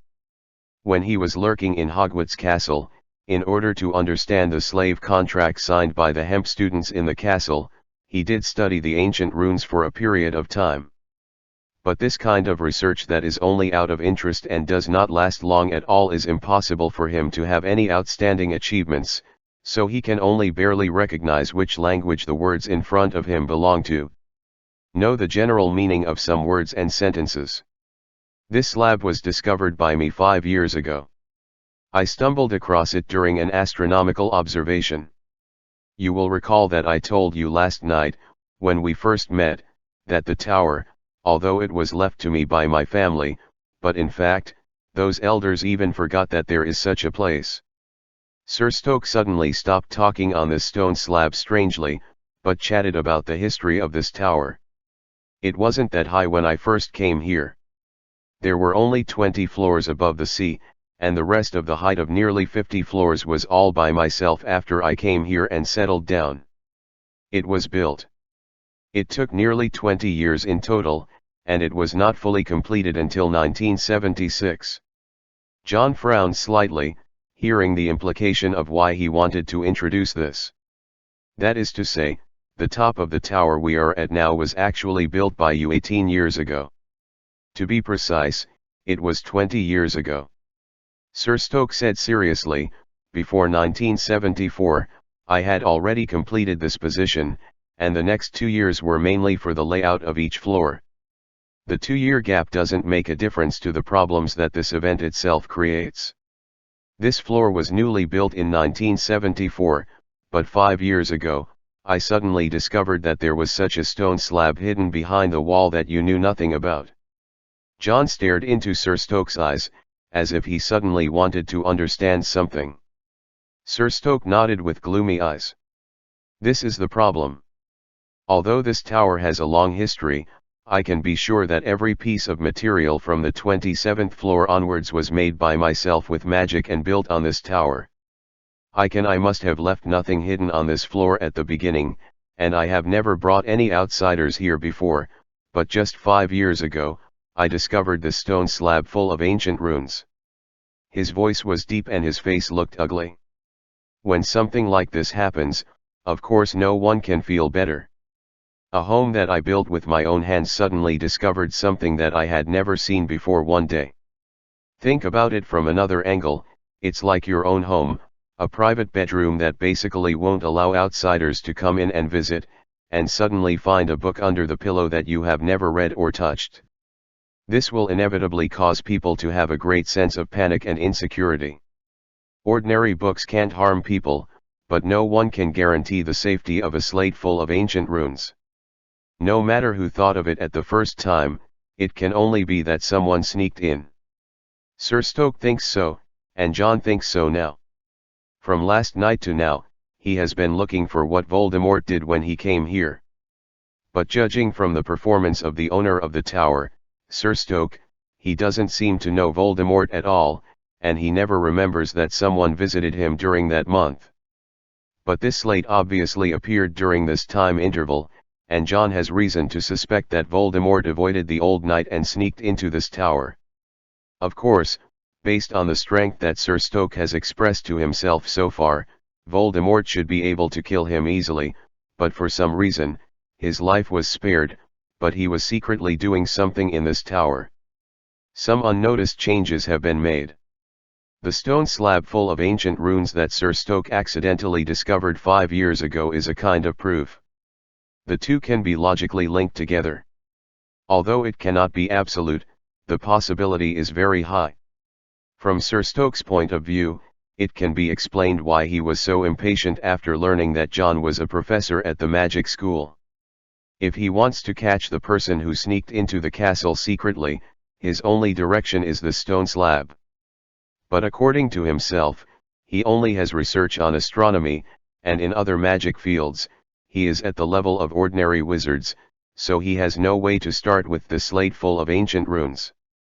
So, he needs the help of a professional, and John's current status is a professional professor who can no longer be professional. As for why the Jazz didn't go directly to the land to find someone to answer when he encountered such a thing, it probably has his own reasons. So, sir, you want my help to decipher what is written on this slate and investigate the origin of this thing? John asked. Sir Stoke nodded solemnly. You should be able to understand what I'm thinking now. I can't accept that this kind of thing will happen in such a place where I have been living all my life. I must investigate the origin of this stone slab clearly, so I need your help, Professor Johnson. John looked at the slate and asked the question in his heart. Since you discovered the stone slab 5 years ago, why didn't you go back to land to find someone who specializes in rune research to answer it during this period? Sir Stoke took a deep breath, and he said seriously. I once swore that if I don't complete my research goals, I will never leave this tower in my life. John had a clear expression on his face. Think about it too, who would plan to spend their whole life in such a place where there is no communication with the outside world when they have nothing to do? Unless you really have a deep obsession with something. From the top of the tower where they are now, it can be seen that Sir Stoke's oath should be related to the starry sky above his head. Chapter 216-214. The same is true for general spell removal. But John has no habit of studying other people's privacy. He is not interested in what oath Sir Stoke made, only interested in the stone tablet suspected to be left by Voldemort. John squatted down, looked at the densely packed ancient runes, and carefully figured them out. In fact, most of the ancient runes in the magic world refer to runes. In Hogwarts Castle, which is now under Voldemort's control, there is still an elective course for senior pureblood and mixed blood colleges called Ancient Runes. The characters on this stone slab are obviously also runes, but runes, like most characters, are also divided into rare characters and commonly used characters, and there are so many rare characters that many experts who specialize in this field spent their entire lives studying. Not all can be found. Because these characters were all magical when they were created, and in ancient times, especially in ancient times when magic wands had not been invented, runes were an important aid for ancient spellcasting. There are many talented wizards who will continue to invent new runes. At that time, there were no magic schools established, and the inheritance of magic still maintained the oldest master-apprentice system. Many runes were passed down in this era. Buried. So in fact, there are also archaeologists in the magic world. They visit the ruins or cemeteries of wizards around the world, not for real wealth, but for knowledge belonging to ancient wizards. John stared at this stone slab for a long time. Among these densely packed runes with almost thousands of characters, he only recognized a few familiar words, and these words could not be pieced together into a complete sentence. Unable to find a clue from the meaning, he drew out his wand, and lightly pointed at the stone slab with the tip of the wand. Then, all the runes lit up faintly, as if John had triggered something. "These runes all have magic power," he said in surprise. Sir Stoke said with a serious face. "This is the key to my anxiety all the time. Even if I don't know it, I have some superficial understanding of the ancient runes.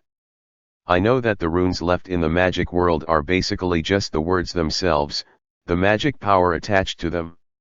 All of which have been worn down with the passage of time. Nowadays, there are very few wizards who can write ancient runes with magical powers. Except for professors who teach such courses in magic schools, there are not many wizards in the entire European magic world." Individual. John's eyes were a little bright, and he stared closely at the runes on the slate. Not to mention being able to write so much. Yes, the person who left the slate must have deep research in the field of runes. Such a person will not be unknown in the magic world, so why did he come to me and leave this? Sir Stoke, his tone was full of confusion. But this point adds evidence to John's guess. People who can write so many runes, not to mention the European magic world, can count the wizards in the entire Western world on one hand. Voldemort is obviously a person of this level. This slate is most likely what he left behind. John doesn't have that deep rune knowledge, but there are many magic books about runes in the library on the Hogwarts carriage, and they are still in the cabin of the Hogwarts. He can sell what he learns now. After all, it is not for him to write out the ancient rune, but to identify it. It may take some work to rely on abundant information, but it is not impossible. When I came out of school, I also brought some information on the ancient runes on board.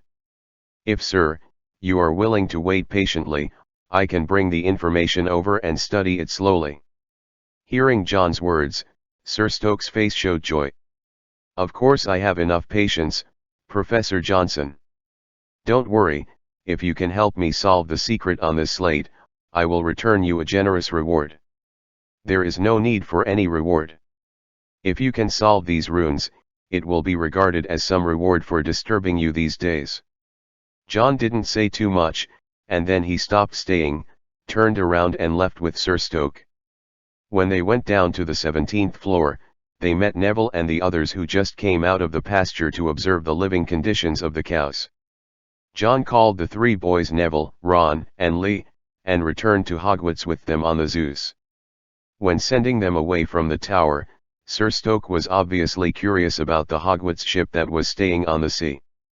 John saw that he had the idea of visiting, but he didn't invite him.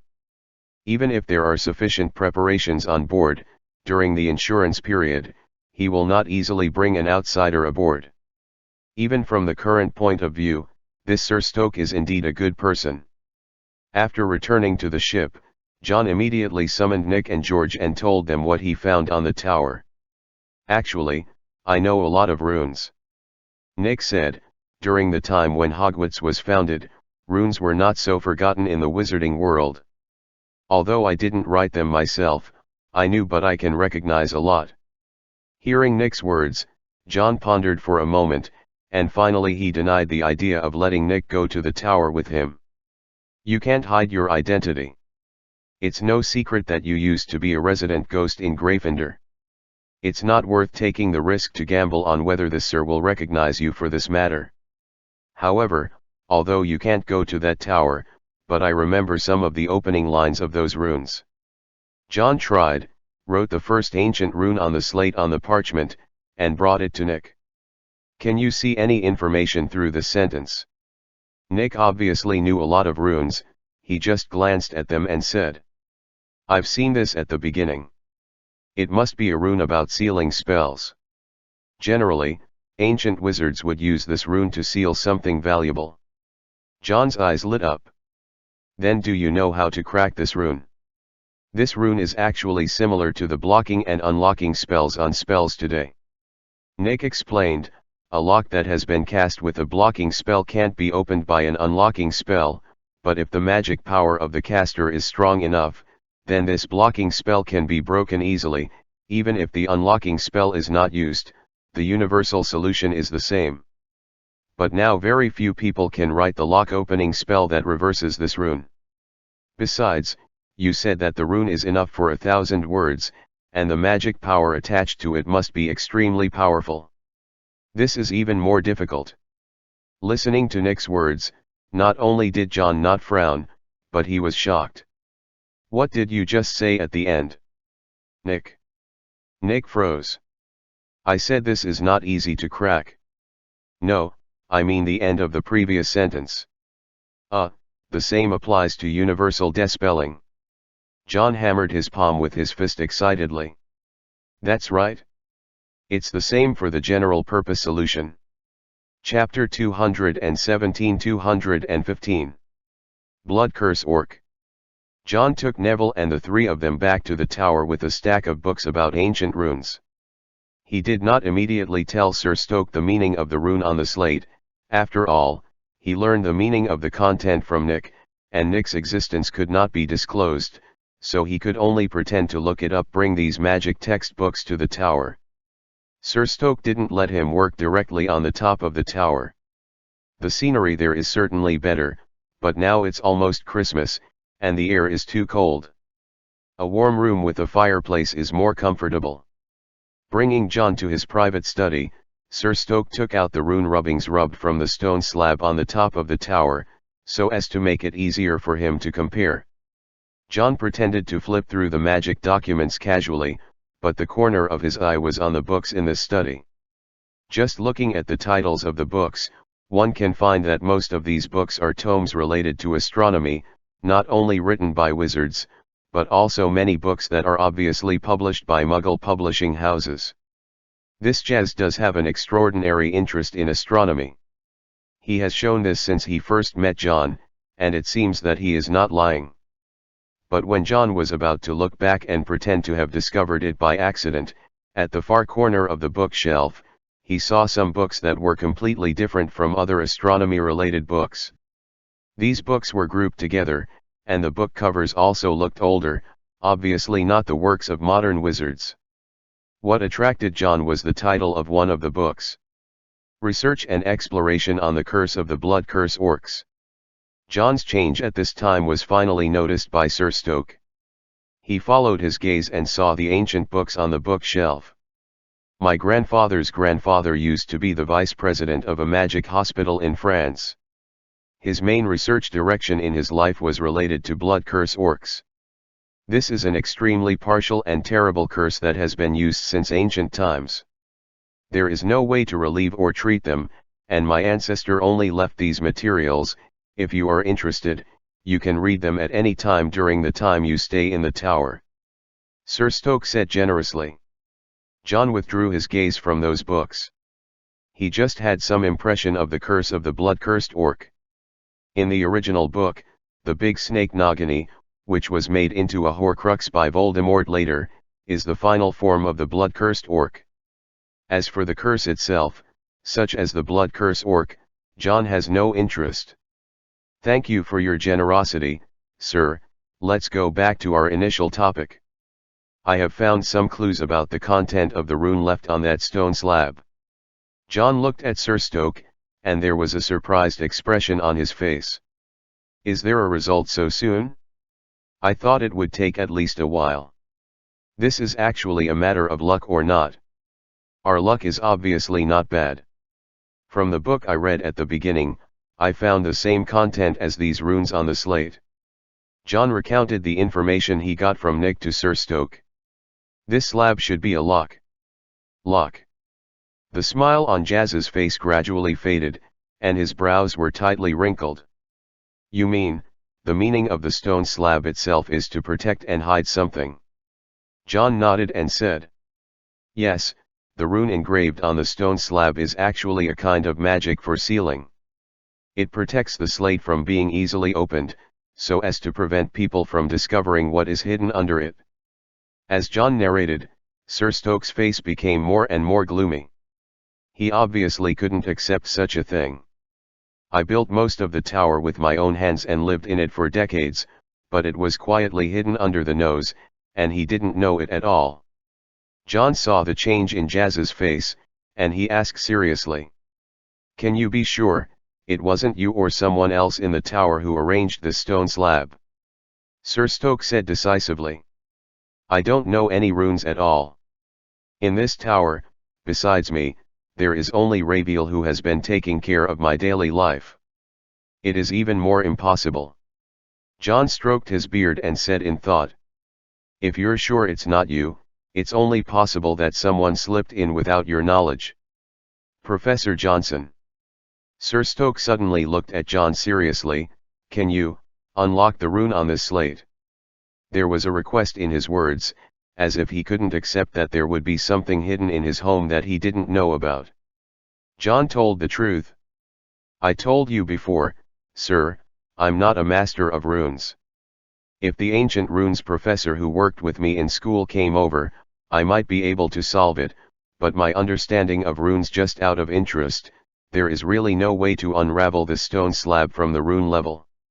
Hearing John's words, Sir Stoke had a frustrated expression on his face at first, but in the last sentence, he obviously heard some different meanings. There is no way from the rune level, you mean? John said very frankly. Rages are indeed not my strong point, but I have some other tricks that can solve these magic runes. However, this method will destroy the runes on the stone slab and eliminate the magic power attached to it. I don't mind, Professor Johnson. It would be even better if you could erase the magic on this slate. Sir Stoke said, I just want to know who hid such a thing in my house and what his purpose is. What is it again? John certainly wasn't surprised by his decision. Then the two left the study and returned to the top of the tower where the cold wind was blowing. On the way, John quietly put the ring that was originally worn around his neck back on his finger. When he returned to the stone slab, he lightly touched the first rune on the first row with the finger that was wearing the ring. The rune flickered for a moment, and then the magic power originally attached to it was transferred to the second gemstone inlaid on the ring. For John, there is no limit to the storage of magic power attached to magic items. Unlike using a general solution to absorb magic power from the enemy's spells, you can only find someone whose magic power is equal to or weaker than yourself. The magic power attached lacks the control of the will, and the ring is much easier to absorb. Chapter 218-216. The part under the sea. It was only the magic power on the first rune that was absorbed. The gem that had been completely used up by John in Azkaban actually changed from blue to red to a degree visible to the naked eye. This is the change that John has absorbed the magic power of all the students in the 4th grade and below in the entire carriage, which has never changed. This proves that the people who wrote these rune texts have extremely powerful magic power, definitely surpassing most people in the magic world. This is a key piece of evidence. John doesn't know any wizards with this level of magical power, but what he can be sure of is that the former Voldemort must have been so powerful. And he passed by this tower during the month that he disappeared. All kinds of coincidental evidence are superimposed, and some doubts can become empirical evidence. Now not only Sir Stoke is eager to know who left what in his house, but John also wants to know what Voldemort has hidden.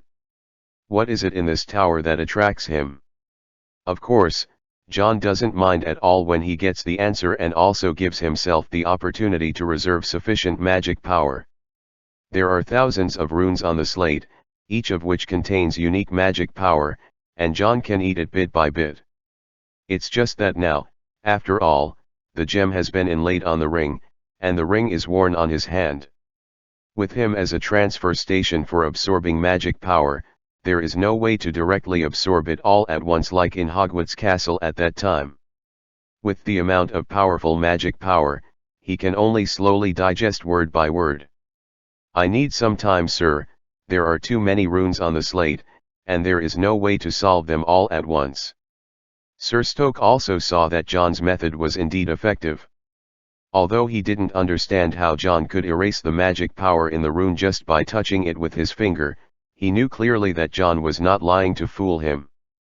"Don't worry, Professor Johnson, as long as you are not in a hurry, I can let you live with me forever, and even if the students you stay on the ship are difficult to explain, you can also bring them to me together, as long as it does not exceed 100 people, I have plenty of room here to live in." Sir Stoke obviously showed his sincerity enough, but John didn't intend to take all the students on the Hogwarts to the tower at all. They weren't really on vacation, and no one could guarantee that Voldemort only made one arrangement in this tower. If it weren't for someone to help him thoroughly explore the tower, John didn't even want to bring Neville and Hermione up at first. While John and Sir Stoke were restudying the runic slate on the top of the tower, Hermione and Luna have arrived at the foyer on the first floor. After John took the three boys back to the ship to move books, the two girls continued to hang out with Rabiel down the tower. Even if the boys came back, they did not rejoin them, but were divided into two groups, and the girls continued down. The boys go up from the living room. It is impossible for Rabiel to follow them all the time. There are still a lot of miscellaneous tasks in this tower that need to be done by it, not to mention that it is now close to lunchtime, and it has to prepare lunch for 7 people by itself. So now Hermione and the others have no one else to follow. It's hard to imagine that there are so many rooms, and only the Jazz and the elf live there," he said sensitively. "They walked all the way. If the stairs themselves can take people around like an elevator, their legs would have been tired and numb. Even now, the two girls don't feel relaxed. Rabiel followed him and could prepare tea for them at any time, but now they can no longer find someone to ask for tea." Luna didn't seem to hear Hermione's words. Her eyes were fixed on the corner of the hallway, a place where large potted plants were placed. Hermione followed her gaze, and then saw another black cat just under the potted plant. The cat was lying in the corner, looking at them with those eyes that reflected the firelight. The elf named Rabiel said that these cats in the tower were bred from 2 ordinary black cats. "Are you very interested in them?" Hermione asked. Luna shook her head. "No, I just feel like the cats don't like us." Hermione showed a puzzled expression on her face. She approached the black cat lying in the corner, squatted down, and reached out to stroke its fur, but the black cat stood up as if disgusted, and nimbly hid. She released Hermione's hand and left with graceful steps. Hermione, who was ugly rejected, didn't feel much frustration. Her parents had promised her to buy a cat as a pet when she grew up, so she also did some research on the habits of this animal. "It can't be said that I don't like it. Most cats basically have this kind of personality, even for the owners who adopt them." Luna didn't say anything more. What she said just now seemed to be just casually. They wandered around the foyer a few times, and found nothing superfluous about the elegant decoration here, but when Hermione stood in front of the window and saw the gentle sea surface in front of her, she suddenly had an idea. "We are not on land now. If we look at the principle of building a house on the ground, the foundation of this tower must be rooted in the ground on the seabed."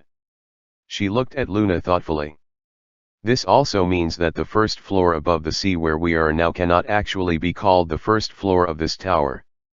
There should be other floors under our feet." Luna showed great interest in Hermione's discovery. She seemed to think that a tower divided into 2 sections by sea water was cool. "Then if there are floors below, where is the entrance?" "We have already finished the stairs." Hermione didn't give an answer. Obviously she didn't know where the entrance was. But generally speaking, if the floor below the sea really exists, then the passage to it will basically be on the first floor above the sea, which is the foyer they are in now. "Look around," said Hermione. The two girls separated, and they began to search in the foyer that had already wandered around a few times. Luna lifted the carpet, but did not find any tunnels or trapdoors underneath. Hermione tried to touch the surrounding potted plants and various decorations. She felt that since this kind of entrance was not placed on the bright side, it will be hidden in an inconspicuous place. However, just as they were searching and Hermione was pondering over an ordinary portrait, Rabiel suddenly appeared beside them. Chapter 219-217 Yangmu, France, Lyon. Dumbledore looked at the parchment in his hand solemnly. He frowned tightly and said softly, "Has anyone from us confirmed this news?" Mag took a deep breath aside. According to the news from Mr. Iniesta, they secretly sent people to try to contact the first batch of witches who were reformed from the correctional center. They have all changed completely. The Dark Lord treated them all. Thorough brainwashing was carried out, and everyone became a fanatical supporter of blood superiority theory, believing that shaman wizards should be born pure-blooded slaves, and almost exposed the people who came into contact with them. Dumbledore looked at the parchment in his hand silently, and listened to the results reported by McGonagall, before speaking again after a long time. The people imprisoned in that correctional center are all adult wizards. They have already formed their own set of solid worldviews. It is impossible to achieve such an effect so quickly with simple brainwashing. These people are most likely controlled by the Imperious Curse, or forcibly changed by the Forgotten Curse. This method can only have a short-term effect. Adult wizards don't have the same willpower as children. The long-term Imperious Curse will kill their lives, and if the memory and will inserted by the Forgetting Curse are different from their original will, if there is a huge contrast, they will often fall into self-doubt, self-denial, and even commit suicide. McGonagall's face was pale, and she could hear the tragic future of this group of people from Dumbledore's mouth. These people have obviously fallen into his hands. Didn't he want to oppress them? Why would he take their lives? Dumbledore let out a long sigh. What was the reaction from Iniesta? Those French people have long wanted to rescue their compatriots, and now they are even more impatient. When I came, many people surrounded me, saying that we must express our position as soon as possible. If it continues, the so-called "there's no need for the affirmative front to exist," they won't just watch their countrymen turn into human house elves, they'll act on their own. Dumbledore listened to McGonagall with a calm face, and he spoke slowly. This is what he wants to exchange for the lives of this batch of people who came out of the correctional center. McGonagall was taken aback suddenly. She thought about Dumbledore's words, and then her eyes widened. He wants us to take the initiative to attack that correctional center. Judging from his current actions, that's his purpose. Dumbledore crossed his fingers together with a calm face. Iniesta should also be able to see this. His methods are very straightforward. Using these, there's no hiding the wizard, but what if someone could see that? We couldn't suppress the anger of those French wizards. Even if we explained all the pros and cons to them clearly, they wouldn't think about it at all. McGonagall's lips trembled. But why does the Dark Lord want us to attack the correctional facility? What good would that do him? Remember that after we pushed out the 2 Aurors captured by John and the others from Azkaban, you were all wondering why those French wizards who surrendered to the Dark Lord didn't react at all. Dumbledore suddenly talked about another thing. 2 weeks ago, at the beginning of December, the Wizards' Equal Rights Front pushed McNeil and Scarbio out, and they hacked into the French wizarding radio station. The wizarding world has its own radio station. It is said that in the 20th century they will have its own TV channel, and then fed the 2 wizards with Veritaserum, and revealed that the Auror team of the French Ministry of Magic had been taken over by the British wizards in front of the wizards who were listening to the radio station in France. Occupy the fact. The French Ministry of Magic under the control of Voldemort also reacted very quickly. When the Wizards' Equal Rights Front, hereinafter referred to as Whooping Line, was about to repeat the broadcast for the second time, they directly cut off the radio station. Voldemort's French wizards knew about it, but Dumbledore's side didn't. It's just that there was no such violent response as they expected afterwards, which disappointed many wizards in Whoopingsian. I actually have a very reliable source of information here. Dumbledore said, after we spread the news through the radio, those French pure-blood and half-blood wizards actually caused a lot of commotion, but they were all captured by the Dark Lord. The head was suppressed with means. While using the pure-blood theory to unite a group of people around him, he still hasn't forgotten the means by which he established his authority in the first place. Obedience rewards benefits, disobedience grants death. With his unparalleled personal strength, he can make some voices disappear, but he can't erase people's inner thoughts. These thoughts may not be a problem in normal times. As time goes by, some things will be eliminated. Slowly forget, and some things become habits. But in France today, he has not reached the level of stable rule he has in England. He must have another event happen to attract everyone's attention. This event must not only be big enough to attract the attention of every French wizard, but it should also improve his prestige and invincibility in the hearts of the French. Shaken dominance. Listening to Dumbledore's narration, and then contacting the cause and effect, McGonagall naturally understood the answer to his question. So what he wants to attract the attention of those French is to lure us to attack the correctional center. That's right, in the whole of Europe now, we are the only organization that clearly opposes his rule. He needs a big victory to stabilize his position in France, or to stabilize his position in Europe. And eliminate our vital forces as much as possible. We were already at a disadvantage in terms of numbers. Is he so confident that he thinks he can beat us? Dumbledore looked calmly. I was once defeated by him. The number of elite wizards he led was almost 3 times that of ours, and we had just signed up for the regiment not long ago. Many of the wizards he took in had no combat experience. The correctional center still the fortress he built with his own hands. If the gap between the two sides is so big and he still doesn't have confidence, then he won't be able to achieve what he is today. Mag's face was extremely ugly, and there was a strong sense of frustration in her voice. Then we really have no chance at all. Dumbledore didn't answer her question right away. He tapped the back of the other hand lightly with the index finger of one hand, and after a while he seemed to be muttering to himself. Whether there is a chance, depends on Riddle himself.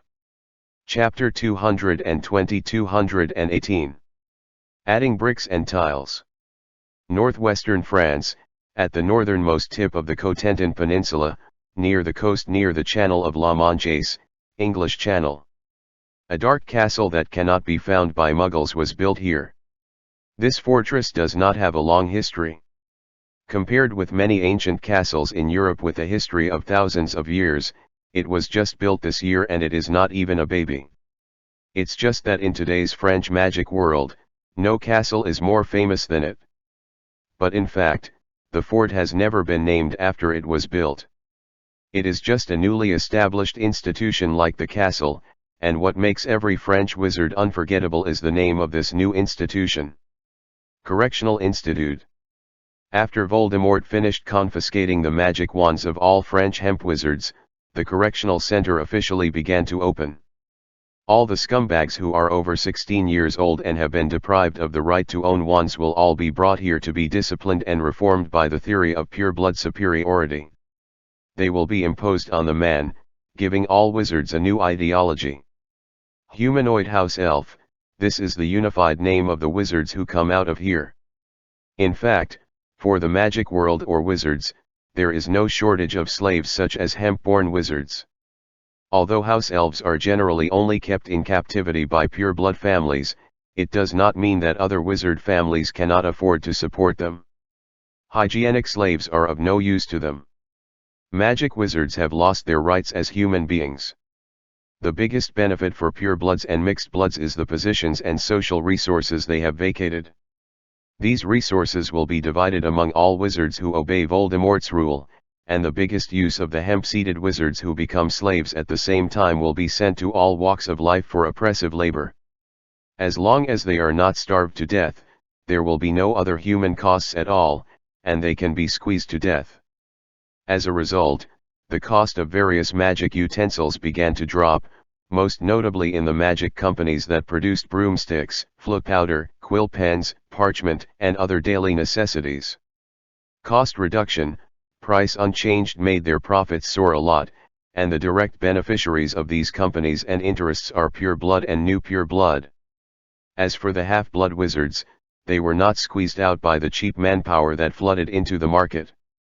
Because the mudbloods are forbidden to have magic wands, this means that they can only carry out some basic production processes, and the key steps still require hybrids who can cast spells with magic wands. In this way, the work becomes easier. After receiving the original resources of the hemp-seeded wizard, the salary remains the same, and even a pure blood with a conscience will give them a salary increase. In addition to becoming a second-class citizen in terms of status and social rights, the benefits make the mixed-race people still feel that the theory of blood superiority still has its reason. So the French wizards, who were still a little trembling at the beginning of accepting Voldemort's rule, got such a result under extremely low expectations, and everyone still felt that this day was actually not bad. It's just such a good day, and they can't make a decision about who is sacrificed, and they can't see it anyway, so it has nothing to do with them. And the source of all these changes in France comes from this fortress called Correction School. Since the correctional center officially began to operate, Mr. French Minister rarely appeared in the Ministry of Magic. Although no one has accurate information, most people believe that the Mr. who brought changes to their lives in this fortress. The fact is indeed the case, Voldemort has been personally assigned the work here in the correctional center. In order to allow the first batch of stabs to quickly change their minds, he even called Gilderoy Lockhart, the office director of the British Ministry of Magic's Memory Cancellation Office and one of his capable subordinates, to France. Lockhart did not join the Death Eaters, which also meant that he did not enter Voldemort's true core subordinate field, but this did not prevent his excellent Oblivion Curse skills from shining for the entire wizarding world. At first, he was just a prisoner who wanted to benefit himself by illegally using the Forgetting Curse on wizards to tamper with memory. When the Auror caught him, he didn't even have to go through the Wizengamot's trial procedure, and was about to imprison him directly in Azkaban. Voldemort, who was idle, saw his criminal record by coincidence. The wizard, who knows almost no spells, but has repeatedly succeeded with the Oblivion Curse, became interested. Thus, Lockhart met the greatest gentleman in the magic world. When he was brought in front of Voldemort, he was so scared that he peed in his pants. It was really scared, not an adjective. He swore that he originally just wanted to finish this last shot, and then he was going to change his face and leave the UK where the cost of crime is extremely high and dangerous, and go to other countries to continue his chic life. Then he was caught. The Aurors under Voldemort's government are highly mobile, because incompetent half-bloods have no chance to enter the Ministry of Magic. Most of the positions here are reserved for pure blood lords, and once they make mistakes, the half-bloods will be subject to a continuous sitting policy. Will be punished together. And what Voldemort hates the most is personal incompetence and mediocrity, and even added a crime of incompetence to the magic law. Once it is confirmed that the crime is the lightest, it will go to Azkaban for half a year, generally weak-willed, 3 months will be insane. So highly educated Aurors like Scabio are not an exception in the Auror command, and seconded like McNeil are a minority. Lockhart was targeted by the Aurors in this way, and was subsequently arrested. But then he was lucky. Originally, according to his crimes, he would have been squatting in Azkaban for at least 3 years, but Voldemort took a fancy to his talent in the Forgetting Curse, granted him an amnesty, and arranged for him to work in the Memory Cancellation Office to cover his crimes and meritorious deeds. Lockhart, who was so frightened that he became incontinent, worked diligently after entering the Memory Write-Off Office, and changed from a handsome criminal suspect to a social animal today. His excellent Oblivion Curse solved many diehards and dealt a big blow to the Order of the Phoenix led by Dumbledore. After all, there is nothing more painful than the close comrades who fought for freedom together, and after being caught, they frantically stated that they are pure-blooded dogs. There are also some Mudbloodthorns in Hogwarts Castle, all of which are left to Lockhart to solve. Few of the mudblood who have been handled by him are still disobedient. It is precisely this kind of achievement that makes his promotion like a rocket. In less than 3 years after joining the Ministry of Magic, he has changed from an ordinary employee to an office director. Still not forgotten by Voldemort, it was brought to France to contribute to the cause of pure blood. Chapter 221-219. There is nothing under the sea. But as Dumbledore analyzed, the Oblivion Curse, a method of forcing people to change their minds, is not a long-term solution. The first batch of hemp-seeded wizards released from the correctional center who have been transformed are indeed just a group of victims, and these victims will definitely attract the prey they need for the person who made this move. Different from what the outside world imagined, in fact, there was no continuous wailing inside the correctional center, nor was there any horrific torture or torture. Compared to a prison, this place is more like an alternative school, and Voldemort is the principal of the school. He was sitting in an office with bright and clean windows, his eyes were looking out the window at the waves constantly hitting the reefs by the sea. The Dementors who stayed in Azkaban, that's all the news they reported. The man's voice was very soft, making it impossible to hear what kind of emotion he was having at the moment. As for his subordinate, Rodolphus Lestrange, who was the nominal head of the correctional center, lowered his head, not daring to look directly at the gentleman who seemed easy to get along with. This is the confession recounted to us by their leader. Inspiriting and Veritaserum have no effect on them. Master, we have no way to confirm the authenticity of this information, but I think they should not dare to lie to you. Voldemort looked downcast, he picked up the statement from the Dementor on his desk again, and the corners of his mouth curled up slightly. 2 wizards and a ghost forced their way into the island of Azkaban, captured the Auror stationed on the island, and then used the extremely powerful Patron Saint spell to disperse the Dementors in the castle, and finally disappeared with the captives without a trace. Rodolphus didn't hear the sarcasm in the man's tone. If he dared to raise his head, he would find that the ironic sneer on his master's face was beyond words. After getting the statement from the Dementor, I sent a small team to check the situation in that prison, Master. Judging from the signs left there, the Dementor should not be lying. Our people are indeed traces of 2 extremely powerful Patronus charms being summoned have been found in the prison. The 2 people who broke into the prison drank the compound potion. They pretended to be Scarbio and McNeil, but the appearance of the ghost could not be changed. Through the description of the Dementor, we found the profile of the ghost. He is. Voldemort casually threw the statement back on the desk. He's a resident ghost who escaped from Hogwarts Castle. Rodolphus looked at his master in astonishment. He had just investigated the information about Nick, and it was not mentioned in the statement at all. Voldemort analyzed if he was interested. Let me think about it. That stupid woman Grey will definitely not help Dumbledore with this kind of thing. Barrow will leave with most of the ghosts to find a way. The fat monk is a good old man, but his character is not worth entrusting. If I were Dumbledore, the only choice would be that Nick who was almost beheaded. Rodolphe swallowed nervously, nodded and said, Master, your wisdom is unparalleled in the world. It is Nicholas de Mimsy Poppington. He is the ghost who appeared in the prison and helped the other 2 kidnap the Auror. Kidnapping an Auror. Voldemort raised his voice. If Dumbledore let them go there just for that, it wouldn't matter at all. Look up and look at me, Rodolphus. Rodolphus raised his head tremblingly and met his master's gaze. In that man's dark pupils, there was only indifference like stagnant water.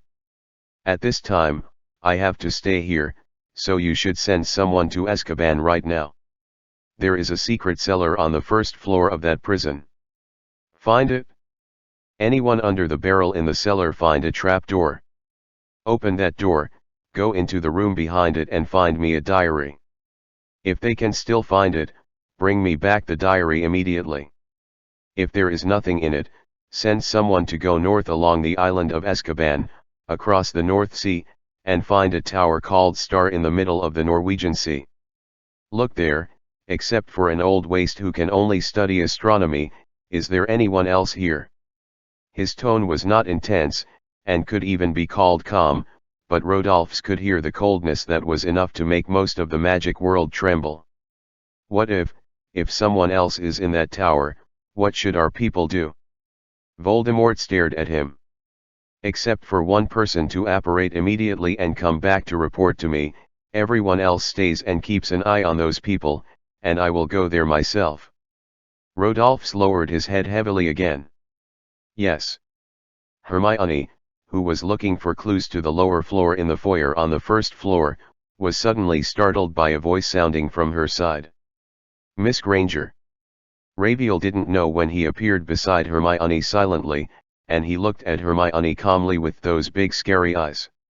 Lunch is ready, we should go to the living room for dinner. Hermione trembled from fright, and then she recovered. Luna on the side also came over.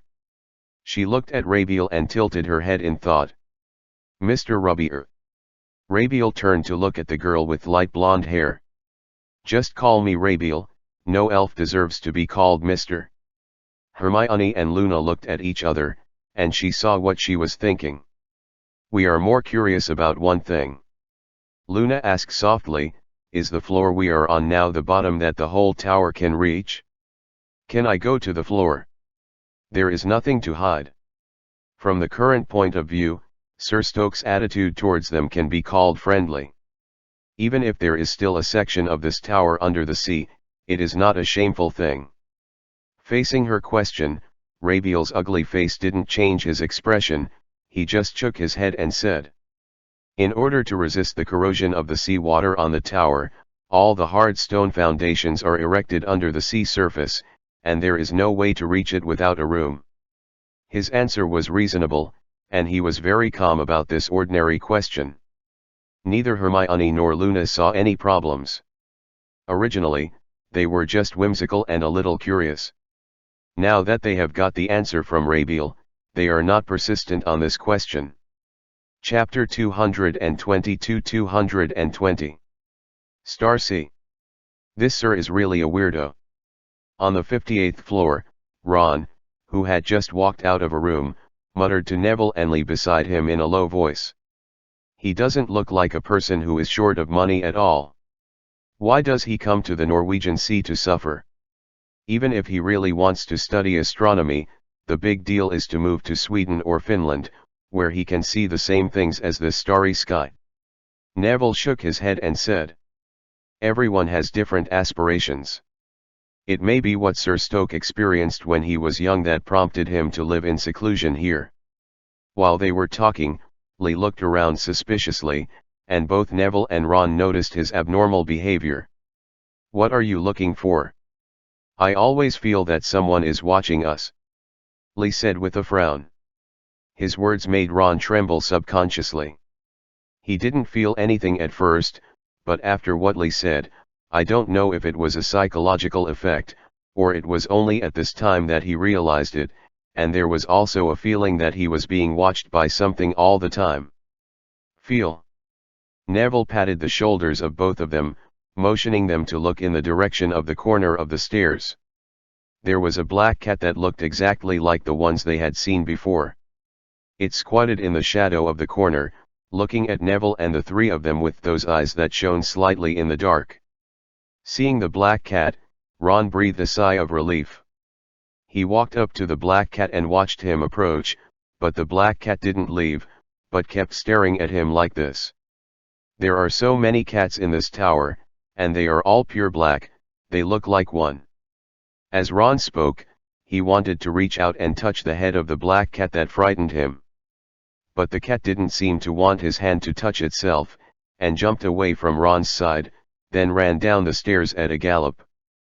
Ron shrugged a little unclearly. It doesn't seem to like me. Let's go, let's continue to look up one more floor, and it will be lunchtime soon. Neville urged Ron, and the three continued to go up the stairs to the 59th floor. There is still only one closed room here, and the door is unlocked like the other floors.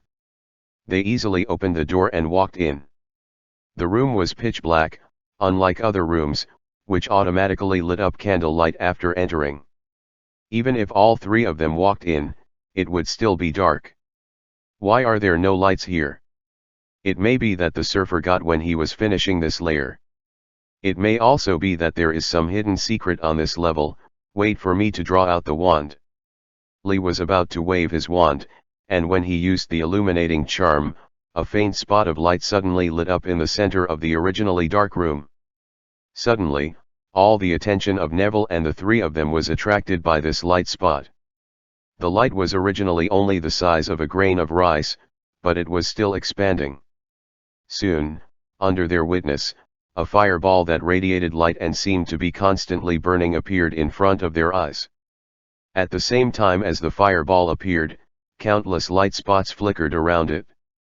The entire dark room seemed to contain a sea of stars, and light of different colors continuously appeared around them, and then began to rotate around the fireball in the middle according to a fixed orbit. Around these spheres of light, which are obviously one size smaller than the fireball, smaller spheres of light gradually emerged, and these spheres of light began to revolve around them. Neville's eyes reflected this gorgeous scene. He said in shock. This is the solar system. Even Hogwarts in exile has never stopped teaching astronomy classes. They have already known the 9 planets in the solar system.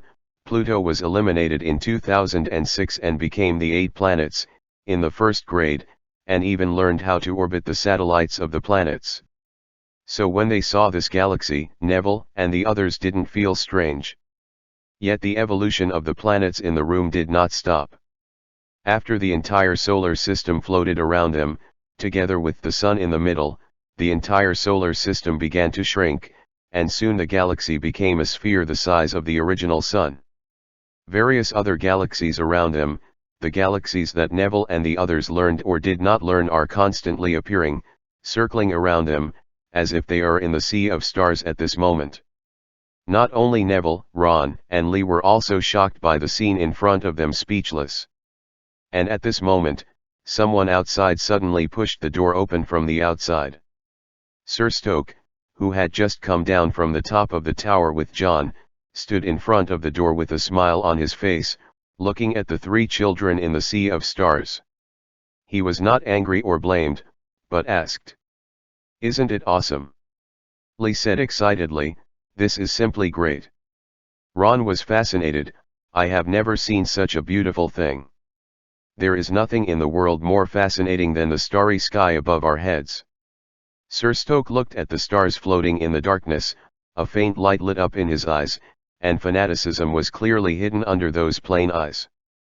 John stood by his side, and also looked at the stars in the room that were simulated on the ground. Regarding this amazing scene, he did not agree with or deny Sir Stoke's words. He was surprised by the scenery in front of him, and even more surprised by Sir Stoke's courage. This sea of stars, even if there is magic, cannot be created overnight, and besides the solar system, the positions and orbits of the planets in every other galaxy are not information that can be obtained casually. Sir Stoke must have put a lot of effort into this room, and there is really no other better explanation than personal hobbies for spending so much energy to create such a room.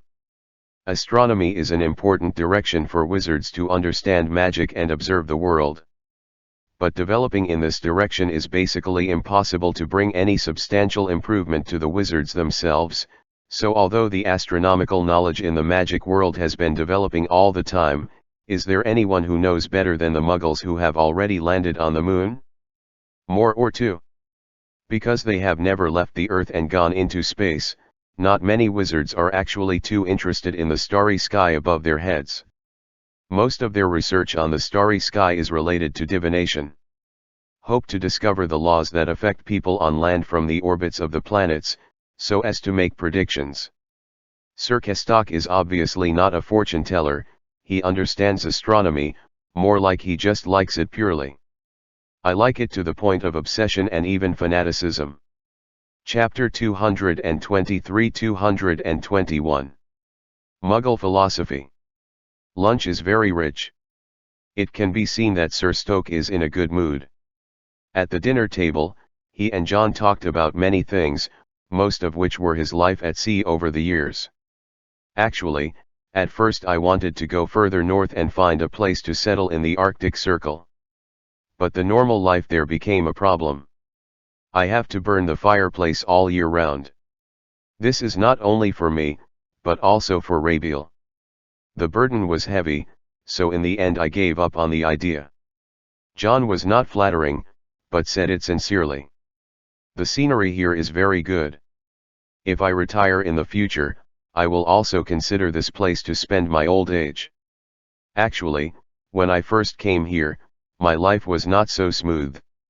Stoke recalled, because this place does not belong to the waterway of Muggles, it was once classified as a marine magical animal sanctuary by the Norwegian Ministry of Magic.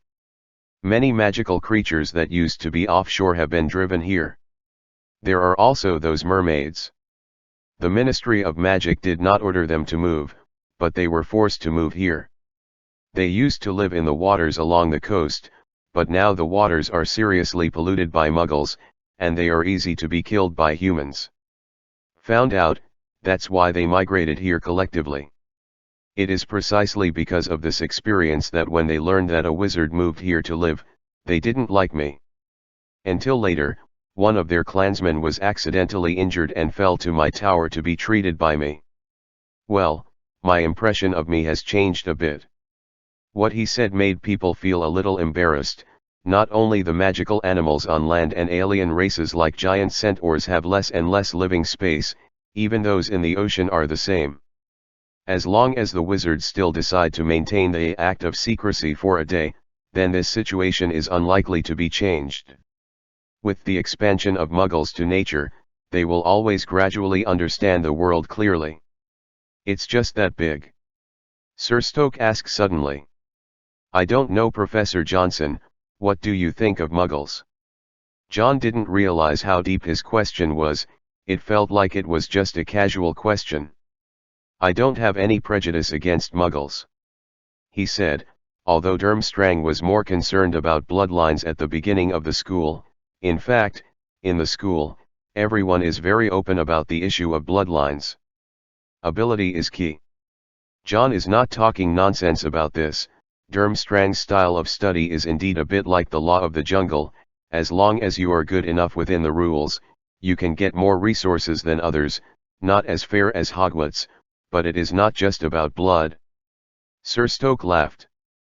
I think most wizards should have no prejudice against Muggles, except for those old things who are proud, arrogant, and stubborn. But in the end, the reason why those old-fashioned people hate Muggles is also because of historical issues. Muggles were really ignorant in the past, especially they did a lot of things that hurt wizards. Just from the beginning of this century, the Muggle world has completely changed.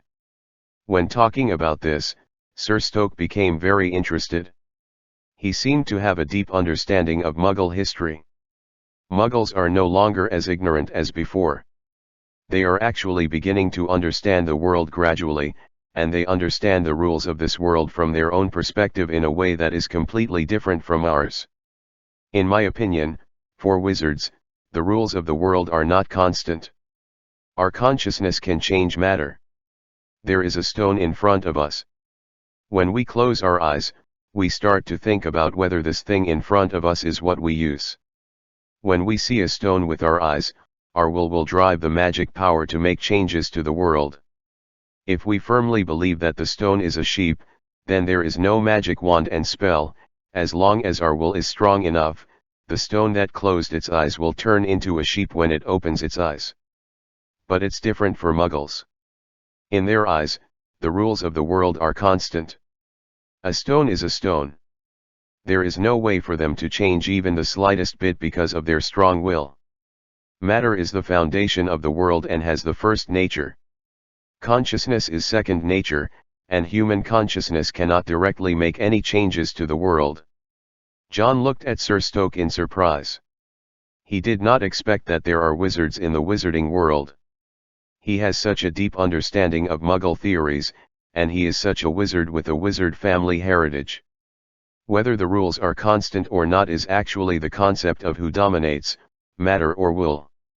I didn't expect, sir, you also know about the philosophy of Muggles. Neville and the others sitting around were basically confused, only Hermione blinked her eyes in a smattering of understanding. After seeing that John was obviously no stranger to what he said, Sir Stoke had a surprised expression on his face. Professor Johnson also knows some of the Muggle philosophy of understanding the world. John said nonsense casually. Before I became a professor of transfiguration, I was actually a professor of Muggle studies for a period of time, so I have some understanding of these. But I need to correct you, sir, in terms of matter and will, whether the rules of the world are constant, Muggles aren't really unified in the matter.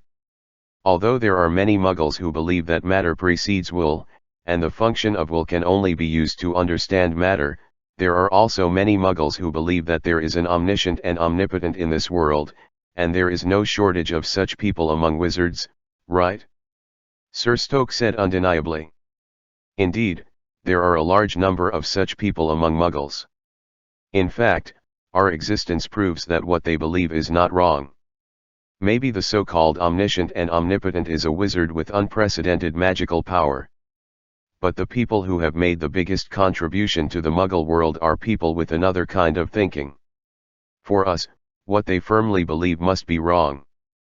Matter can be changed according to the will of wizards. But for them, what they firmly believe is correct, because they do not know magic, they can only passively understand the substances and rules of this world, rather than change them. It is precisely because of this difference in understanding of the world that the wizarding world and the Muggle world have developed in two completely different directions. It is just that the development of wizards has gone through thousands of years, and the magic we have gradually improved. Development has only just begun. But in the first few years, they have done a feat that wizards have not done or even thought of for thousands of years. Chapter 224-222. When an astronaut. Get out of Earth. Sir Stoke's voice became a little passionate. They created a mechanical structure called a rocket. Through the power generated by the burning of objects, they got rid of the shackles of the ground and flew up until they completely flew out of the ground. But the starry sky that no one can reach. Neville and Ron obviously knew about this for the first time. They couldn't understand the discussion about philosophy between John and Sir Stoke earlier, but they could understand what Sir said now. Did they go to another star? Ron asked with wide eyes. They've already landed men on the moon, and the machines they've created have even reached Mars. Sir Stoke said with bright eyes. He looked like he wanted to leave his wizarding status immediately and join the Muggle astronauts to become an astronaut.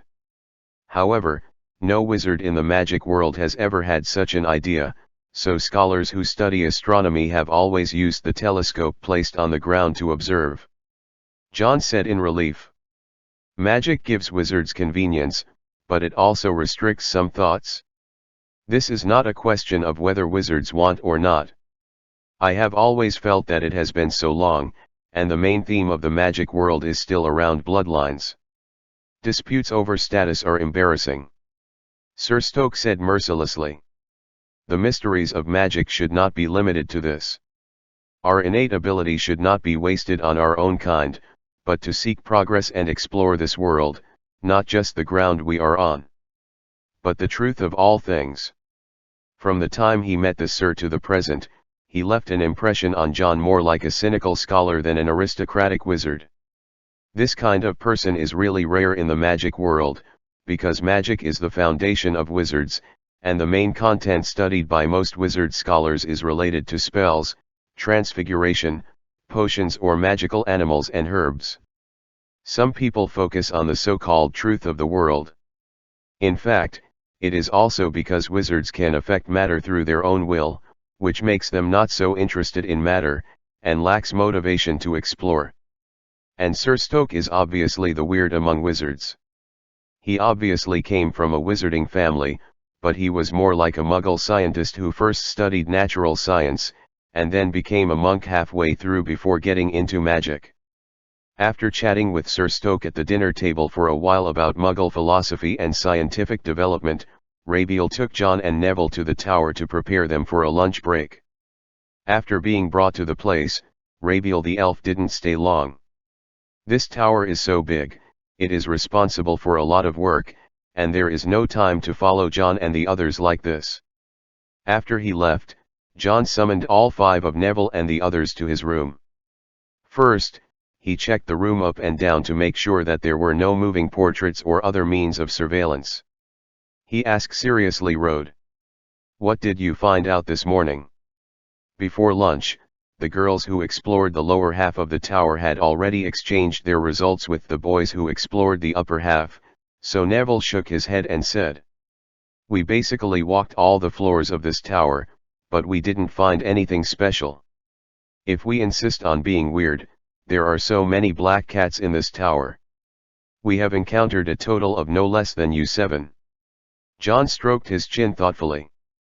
"Did those black cats show anything special?" Ron shook his head. "No, these cats are just like ordinary cats, except that they don't bark very much, and they often stare at people silently in the corner, which is a bit scary.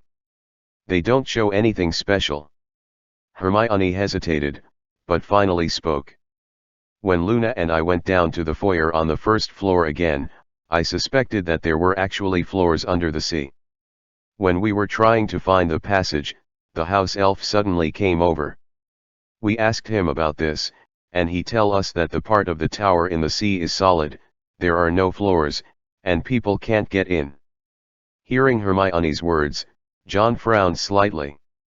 "When the little elf found out that you were looking for the passage below, did he have any reaction on his face?"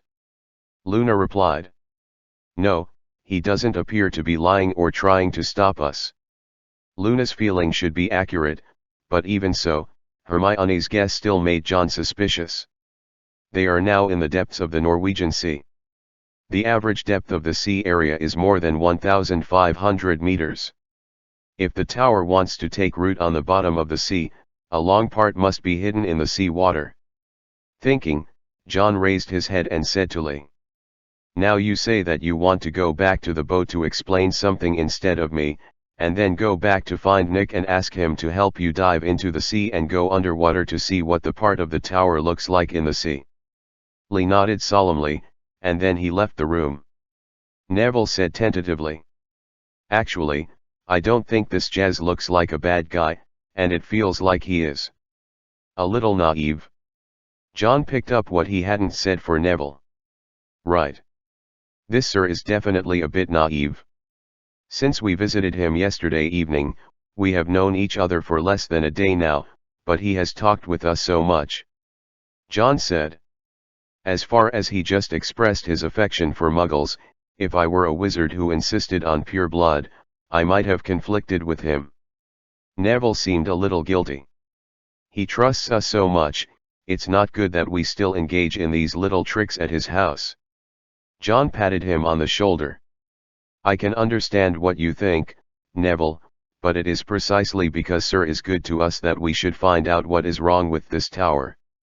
This is not only helping us but also helping him," he explained Neville, but in fact John also had an inexplicable doubt in his heart. So far, after they came to this tower, the information they found was very simple, but also straightforward and useful. It seems that as long as the stone slab on the top of the tower is lifted, then the answer Voldemort left on the tower can be obtained. But the more this is the case, the more people feel something is wrong. Did the Dark Lord really go to this tower and write those runes just for the sake of hiding things? Chapter 225-223. The Tower Under the Sea. Nick on the boat quickly got the news from Lee. After learning that John needed his help, he didn't stop, and immediately floated down from the boat. For the ghost, the sea water will not be an obstacle, and he dives into the bottom without any magic assistance. After entering the sea water, it is like arriving in another world. The sun's rays are refracted by the sea water, forming a dreamlike scene in the water. There are a lot of marine life around the high tower, and there are schools of fish wandering around. Nick, who entered the water, did not cause any fluctuations in the water, so he didn't disturb them at all. Nick drifted towards the direction where the tower was underwater. From a distance, he saw 4 or 5 mermaids, who seemed to be hunting in the opposite direction. He didn't want to disturb them. The owner of the tower, that Jazz, had a good relationship with the mermaids around him. If these mermaids found any problem, it was hard to guarantee whether they would bring it up to Jazz. The underwater part of the tower was not covered up in any way, and Nick could easily see the rough stone surfaces. From the outside, these cylinders are indeed solid, there is no sign of hollowing out in the middle, and the hole is very thick, about 3 times the diameter of the exposed part of the sea. This is also understandable, just like building a building on the ground, from top to bottom it is narrow to wide. In order to ensure that his judgment was accurate, Nick tried to pass through those stone faces. After a while, he appeared from the other side of the stone pillar and did not reach the space inside. Such an attempt has made him judge that the underwater part of the tower is indeed solid, and there is no place for people to enter. However, for the safety period, Nick did not return immediately to bring the result back, but continued to float down the sea. The stone pillar was obviously going to take root on the seabed, and it must not only be this part hidden under the sea. The deeper the sea went, the surface of the stone pillar was covered by more and more algae and underwater plants. With vision alone, Nick couldn't see whether it was the same as the part close to the sea. He got close to the algae, and through the exposed part of the stone surface covered by the algae, he could see that there seemed to be no difference from the part above. Just as Nick was about to find a way to try to see if he could get some seaweed down for further verification, a sudden sound startled him. "Hi! Are you a ghost?" Nick looked back and found that at some point, the mermaid who was hunting on the other side had come to him. It was a male mermaid who spoke, and his English sounded less proficient than the female mermaid that Justin caught before. Beside this mermaid, there are his 3 companions, all holding steel forks in their hands. They seem to know no English at all, and they just speak mermaid language that Nick can't understand. "Did you just come here? Why haven't I seen you before?" The English-speaking mermaid frowned and looked at Nick suspiciously. Nick has lived as a ghost for hundreds of years after all. He didn't show any panic expression, but explained with blinking eyes. "I came to visit the ghost on Sir Stokes' ship. Some of the students' things fell into the sea, so let me see if I can help find it." His statement was reasonable, and the mermaid didn't become suspicious after hearing it, but said enthusiastically, "You are the guests of Jazz. Can we help? No one is more familiar with the sea area than us." Nick waved his hand and said, "No, it's not that important. I just went around and couldn't find it. It should have sunk to the bottom of the sea. It's too troublesome to go to the bottom of the sea to find it.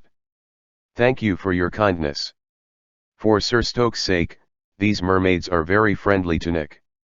After a brief exchange with them, Nick didn't stay any longer. He had already explored almost the entire area, and there was nothing special about the part of the tower hidden under the sea. After saying goodbye to these mermaids, he returned to the sea, and the mermaids also left, and the surroundings of the stone pillar returned to silence. It's just that this kind of silence didn't last long, and a small school of fish swam past here.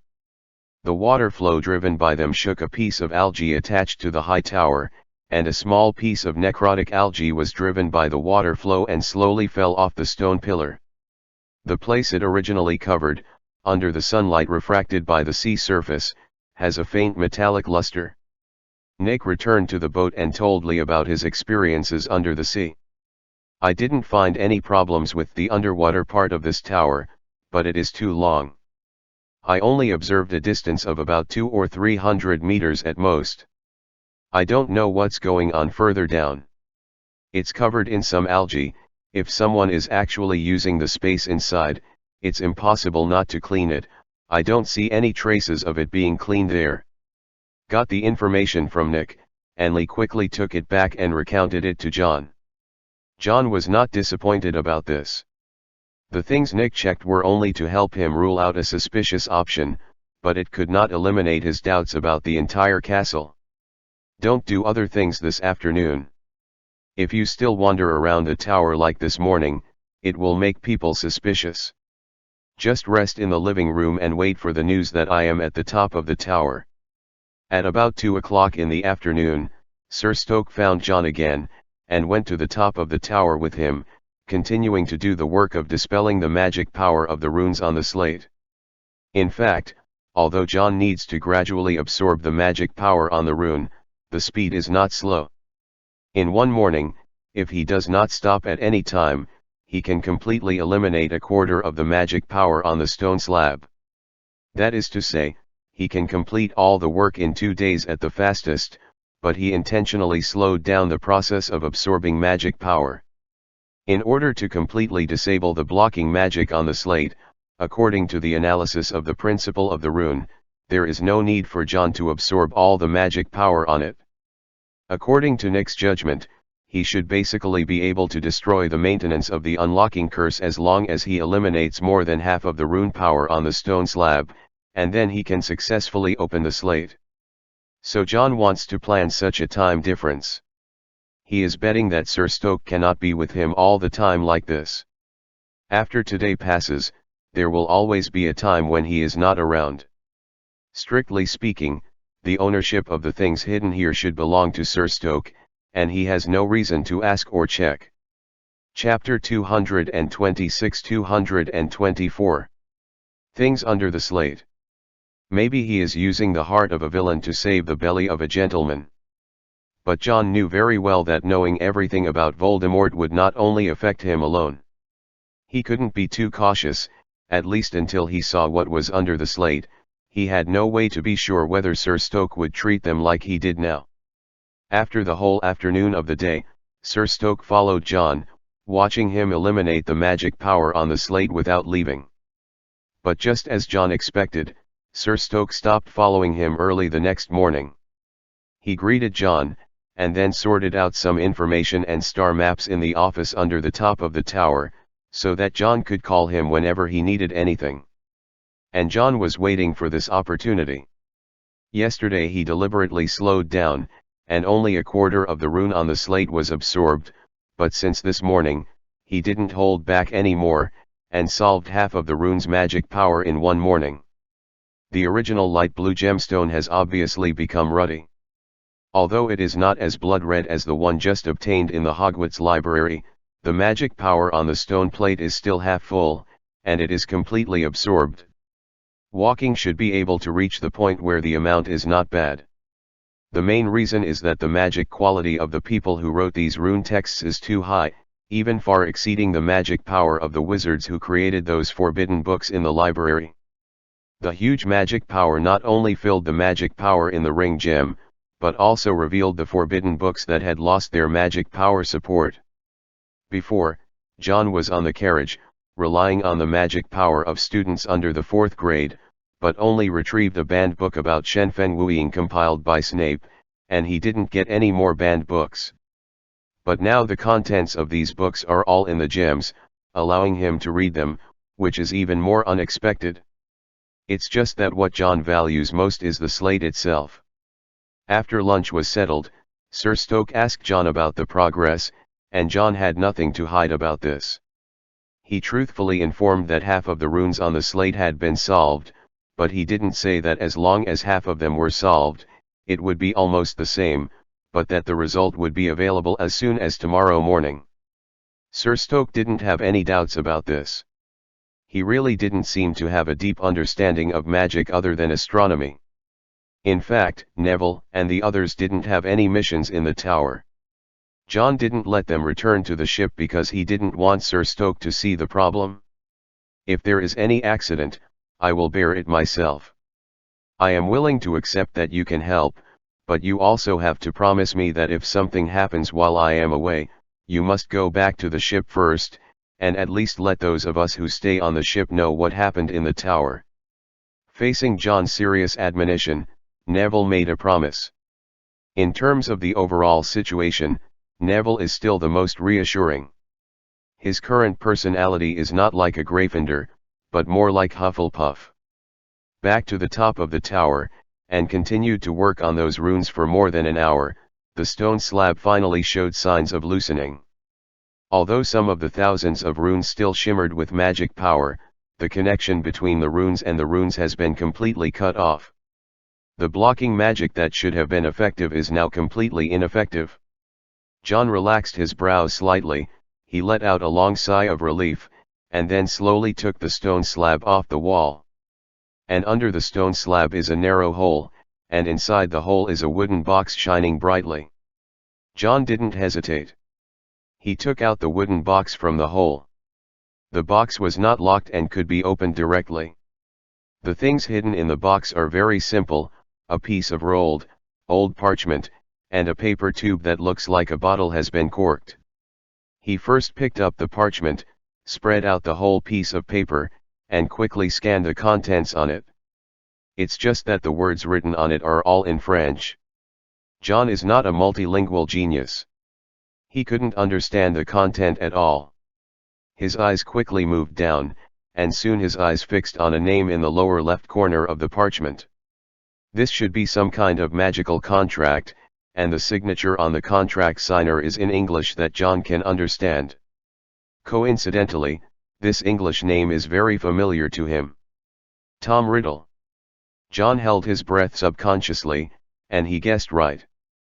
The thing hidden under the stone slab was indeed related to Voldemort. Although he couldn't see what was written on the parchment for the time being, John put it in his arms without hesitation.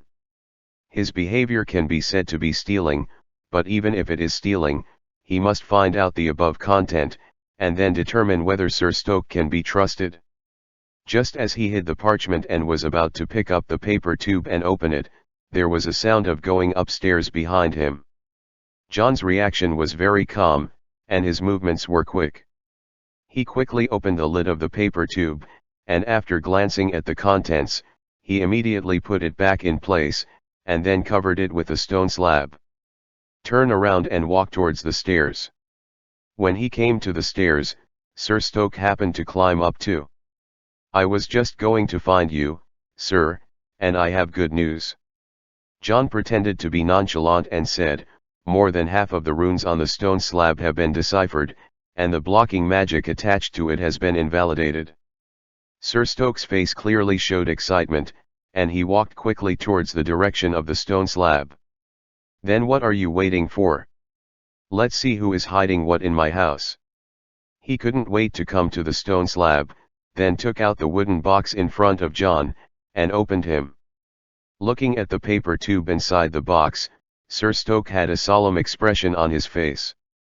He took out the paper tube, opened the lid and poured out the contents. It was a glass bottle like a test tube, and a silver liquid was stored in the bottle. Those that are said to be liquid are more like smoke, floating in the bottle like a dream. What is this? A potion. John has been paying attention to Sir Stoke, and the expression changes after seeing this bottle of something like a potion, but he can only see the confusion on Sir Stoke's face, and he doesn't notice any other abnormalities. He narrowed his eyes and said softly, "It does look like a potion." Chapter 227-225. Memory. Can you see what this bottle of medicine is, Professor Johnson? Sir Stoke said with a solemn face. John is not good at potions, and for a while he couldn't think of any potions that were silver. But the Jewel of the Ring contains more than half of the collection of forbidden books in the entire Hogwarts library. As long as this potion is not a private and exclusive secret recipe, there is a great chance to find clues in those forbidden books about potions. He weighed his words carefully. I also have some superficial understanding of potions, but there are too many types of potions that you should know about, sir. Now, we can slowly study and reverse its effect. Sir Stoke nodded. That's right, I also have some books about potions in my study, which are left by my family and collected when I was on land. We can use these materials to study. He didn't know whether the sentence was intentional or unintentional, but it had blocked John's original intention to take the bottle of silver potion away and find out what it was in private. John is more inclined that he did it on purpose. Although Sir Stoke is innocent, he is not naive. He will definitely not trust John unconditionally. At this time, he should be defensive. And he has actually given enough trust. Instead of taking the potion away directly, he said that he would work with John to study the effect of this bottle of potion. This can be regarded as a way that John can accept. After all, he has obtained the contract signed with Voldemort's real name in advance, and he has a hunch that the biggest problem should be in this contract. There were not many people on board who knew French. Fortunately, Hermione had taught herself French for a while, and now she was in the tower. She didn't need to translate all the contents of the contract, as long as she could give a general meaning. John and Sir Stoke didn't stay at the top of the tower any longer, they returned to the study with the silver potion. Astronomy-related books in the study room do account for the vast majority, but there are also some books related to spells and potions. It's just that John can tell these books just by looking at the cover. These are basically ordinary potion books that can be bought in the world, and slightly related to off-the-beaten or taboo potions are not recorded in them. So John's attention was not on the potion books that Sir Stoke took out. He was staring at the potion placed in the middle of the desk, constantly searching for the forbidden books about potions in the ring. Potions that are silver in color are very rare. Even if he quickly browsed all the banned books related to potions, John could only find 4 or 5 kinds. The manifestations of the potions recorded by these potions are very different from the bottle in front of you. What is stored in the glass bottle is indeed liquid, but the silver color is floating like smoke, giving people a dream-like feeling. Sir Stoke couldn't find any results from those ordinary potion books. He frowned deeply, and suggested, "Why don't we open the bottle, take a few drops of medicine, and find something to test its effect?" There is nothing wrong with this proposal. Before we can find accurate records of the potion, we can only deduce it from its own effects. Let me do it. After all, I still have experience in preparing potions, so it's safer to do it. For the sake of insurance, John took the initiative to take this work on himself, and Sir Stoke nodded in agreement. He took the glass bottle, and then carefully opened the cork.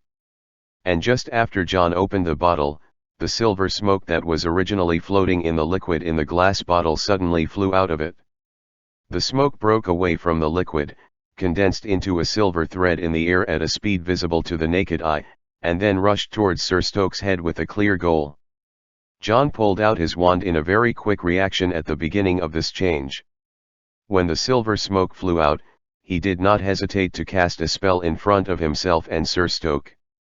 Protect everyone.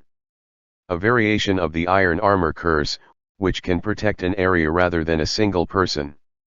However, after the silver thread condensed and rushed towards Sir Stoke's head, John suddenly had a very bad premonition in his heart.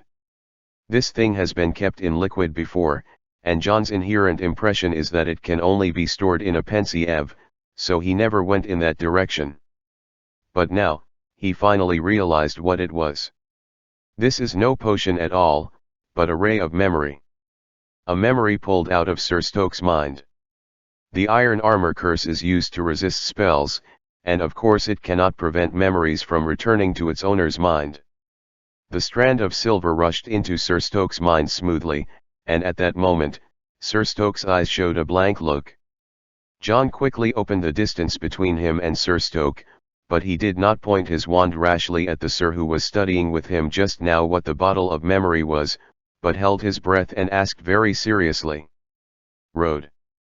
It's a memory, isn't it, Sir Stoke?" The bewilderment in Sir Stoke's eyes didn't last long, and soon his face became a little dark, and then changed from dark to thinking, and finally met John's eyes calmly, and said with a smile, "Why are you so nervous all of a sudden, Professor Johnson? This is just an ordinary memory. I'm still me, and it won't make me a different person." John didn't relax his tense body, but the expression on his face no longer became so serious. Yes, memory will not change a person in most cases, but since the memory in the bottle is yours, sir, does that mean that you put the slate on it?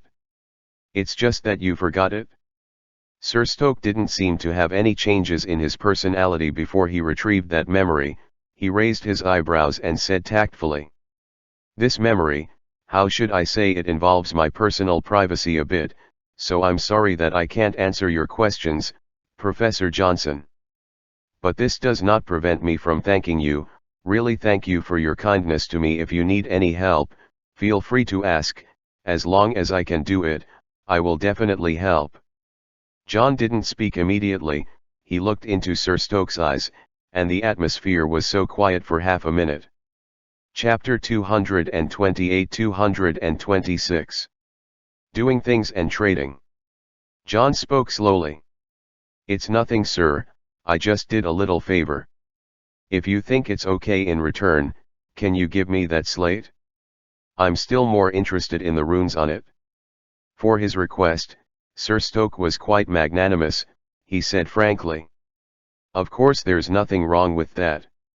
If you want, you can take that slate away at any time." Then he stood up from the chair and said politely, "Because of this memory, I still have some private matters to confirm. Can you excuse me for a while, Professor?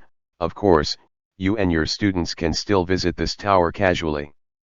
"It's okay, you go to work first." Sir Stoke walked out of the study, and disappeared in front of John from the corner of the stairs. John watched his leaving back, slowly reached into the inner pocket of the robe, and took out a corner of the invisibility cloak, but then he also touched the contract that he had hidden in advance. Without struggling for a long time, John stuffed the invisibility cloak back, but walked quickly to the stairs and went downstairs. He came to the living room. Neville and the five of them were still drinking afternoon tea and chatting here. The house elf Rabiel was not here. "Come and help, Hermione." John didn't have any extra nonsense. He directly put the contract on the coffee table. "How much of the above content can you understand, and translate it all for me?" Everyone saw John's seriousness, and Hermione didn't stop. She looked at the old parchment with a serious expression, and quickly read it. Soon she had a preliminary result. "This is a contract. There are many professional terms on it, and I don't know many of them. But the general meaning of the contract is that it helps the signer to maintain a balance between beasts and humans. The word should be the meaning of the blood curse." John's brain was spinning rapidly, and he quickly thought of the treatment materials about the blood-cursed orcs he had seen in Sir Stoke's study before. In other words, this contract is roughly a treatment plan for a certain blood curse. Hermione nodded affirmatively to John's question. "Yes, if you remove the professional words that I don't understand, this really looks like a treatment plan, but this contract needs to be maintained, and it must be someone from the Stoke family." John's face became more and more solemn, and the expression on his face was cloudy and uncertain. After thinking for a while, he immediately put away the contract again, and then said unquestionably, "You guys go back to the boat right now? Then steer the boat away from the sea area." Neville and the others looked at John with obvious puzzled eyes, but because of enough trust, they didn't ask why they did this, but asked, "How about you? I want to ask Sir Stoke to clarify some things. You can rest assured that I got some small gains from this tower, and I will not be in danger like I encountered on the island of Azkaban, but you can't if you stay. It will restrict my hands and feet." John spoke quickly and his tone was very serious. Neville and the others could tell that now was not the time to joke. The five of them got up immediately and left the living room. When Hermione reached the corner of the stairs, she pursed her lips with a pale face, and looked at John for a final reminder. "You must be careful." John didn't make any perfunctory, and promised very seriously, "I sure will." Neville and the others did not stay, and disappeared from John's sight along the descending stairs. And John didn't stay here, but went in the opposite direction to Neville and the others, and went up to the top floor. He climbed up the stairs in the study to the top of the tower, and Sir Stoke was standing beside the gap covered by the stone slab. His face was gloomy like never before. After seeing John walking up, his original gloomy expression gradually dissipated, and he turned to look at him calmly. "You're not the Professor Durmstrang takes students out on a school trip, am I right?" John also said flatly. "You are not a simple recluse who just wants to study astronomy, right?" Sir Stoke stared at John and was silent for a moment, then he suddenly laughed. "It's ridiculous. We originally thought that the identity shown by the other party was real, and then used this seemingly real identity to join forces to uncover a mystery, but when our goal was achieved and the mystery was revealed, I found out that you and I actually have other purposes." John's voice gradually became cold. After figuring out part of the problem, he actually didn't have much energy to chat with the jazz in front of him so much. "You're helping the Dark Lord. It's not doing something." Sir Stoke shook his head. "I didn't lie to you, Professor. You should be a professor from another magic school. Although I was born in pure blood, I don't agree with the so-called superiority theory of pure blood. I didn't like that Tom Riddle man, but I had to make a deal with him." He raised his head and stared at John. The sky became gloomy at some point, and dark clouds shrouded their heads. The sea breeze that had been reduced by magic gradually began to become hasty, blowing their robes and sending out the sound of the cloth being twitched. "You took that contract." John's right hand was always tucked in his sleeve, and his hidden hand was tightly holding the end of the wand. "It's impossible for such a powerful Dark Lord to be a blood-cursed orc, right? He asked you to make this contract. What is he trying to balance?" Navely and the others didn't stay for a moment. They stepped on the stairs that they could move on their own and quickly left the tower. However, when they had descended to about 20 floors, the stairs that were still moving suddenly stopped. Not only did it stop, but then it started to go in the opposite direction rapidly, starting to drive above the tower. Neville reacted quickly, or in other words, the 5 of them reacted very quickly, holding hands together, and then staring at the empty space on the floor when the stairs went up. "Jump!" Neville shouted. 5 people jumped down from the rushing stairs together. The huge inertia threw them flying for a long distance, and they finally stopped when they hit the wall. "He wants to keep us," Ron said in surprise. Lee rubbed his arm that was sore from being hit, and said while taking a breath, "It must be the problem that John discovered, which attracted the attention of that night, and he wanted to keep us to restrain John." Chapter 229-227. Under the night. Leon. Hiding in the manor on the bustling street, hundreds of wizards in white robes gathered here. The white robe has now become the unified uniform of all people in the Whooping line. This is the symbol of the 7 devotees who first resisted Voldemort's rule in France, and has therefore been inherited. Dumbledore finally stopped the plan to attack the correctional center that was agreed by most people in the Whooping line. He is very clear that this is not a question of whether it is reasonable or not. This newly established, multi-party resistance organization must need a real war to form cohesion.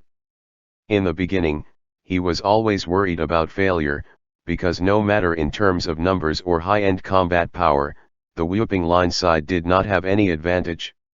Voldemort's state is unstable, but except himself, no one knows how much strength he can retain if he reaches the worst situation, and how he will fight with Dumbledore.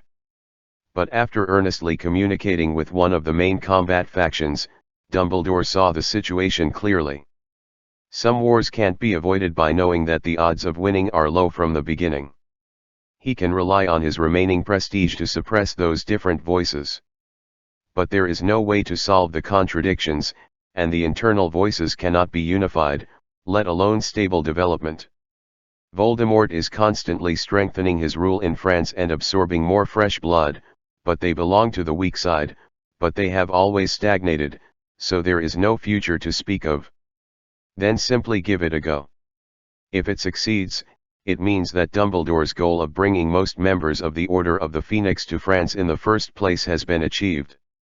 On this new battlefield opened up by Voldemort, the situation of confrontation is maintained head-on. Even if they fail, they can still try their best to keep the main force, withdraw from France, withdraw to Northern Europe, and continue to fight against the wizards of Northern Europe under the support of Grindelwald. Winning the whooping line will naturally make everyone happy inside, and if it is going to lose, then at least the voices within the organization can be unified and they can move forward. No matter what kind of situation arises, it is much better than being in exile in the UK before and only making small moves. Dumbledore has always been convinced that Voldemort's ambitions will not stop at ruling the entire British Isle. He is so obsessed with and enjoys power. When he becomes the dictator of the British magic world, he will want to get the whole of Europe. After Europe, he must be the master of the world. If he has been staying in England safely and domineeringly, it will be difficult for Dumbledore to get external support. No organization will give them too much practical help purely out of morality, only when they are also at the point of life and death, will think of counterattack. And Voldemort's invasion of France was the opportunity Dumbledore had been waiting for a long time, an opportunity to confront Voldemort on the frontal battlefield. After nearly 10 years of his rule in Britain, the social form has stabilized. Many wizards who have been transformed are gradually becoming slaves willingly. There are fewer and fewer rebels. Even if Hogwarts on the carriage can absorb to fresh blood, as long as the Dark Lord is still alive for a day, he is destined to only cause minor disturbances to Voldemort's government, but there is no hope of overthrowing him at all. But when he now started to spread his fangs to the outside world, and forcibly ate most of the meat of France, Dumbledore and the British wizards in exile were finally no longer fighting alone. The pressure of Voldemort will urge all weak rebels to unite, and as long as they unite, there is hope of overthrowing him. That's why Dumbledore is in France at this time instead of returning to England. On the premise that Voldemort has not experienced any failure, the British wizarding world must be stable. The absolute rule of the past 10 years has created his absolute prestige, no matter whether this prestige is in awe or fear. Such prestige will not disappear. Dumbledore considered everything before joining French wizards and Nordic wizards in France to establish the whooping line. And this nascent organization must now go through a baptism of war. There is no doubt that even though there were objections to this action at the beginning, Dumbledore was still the leader who led them. Just like Voldemort has absolute prestige, even if Dumbledore's prestige is not as good as before, no one in the entire whooping line can surpass him. Perhaps some of you still feel that Dumbledore, a bad old man, has already been frightened by that man. He has failed and dare not make any attempt to resist, always worried that he will lose again. Dumbledore's voice was not loud, but it could clearly reach the ears of every wizard present. But in fact, no one will always win. Just like 50 years ago, many people thought I would not win that duel, and just like 10 years ago, no one thought he could successfully capture Hogwarts City Fort. I don't think failure is such a shameful thing. What's shameful is not daring to face your own failure. People may question that Dumbledore is old and has lost the courage of his youth, but no one will doubt that Albus Dumbledore will give up the justice in his heart, so even if we have different opinions, and you have never had any objections to me.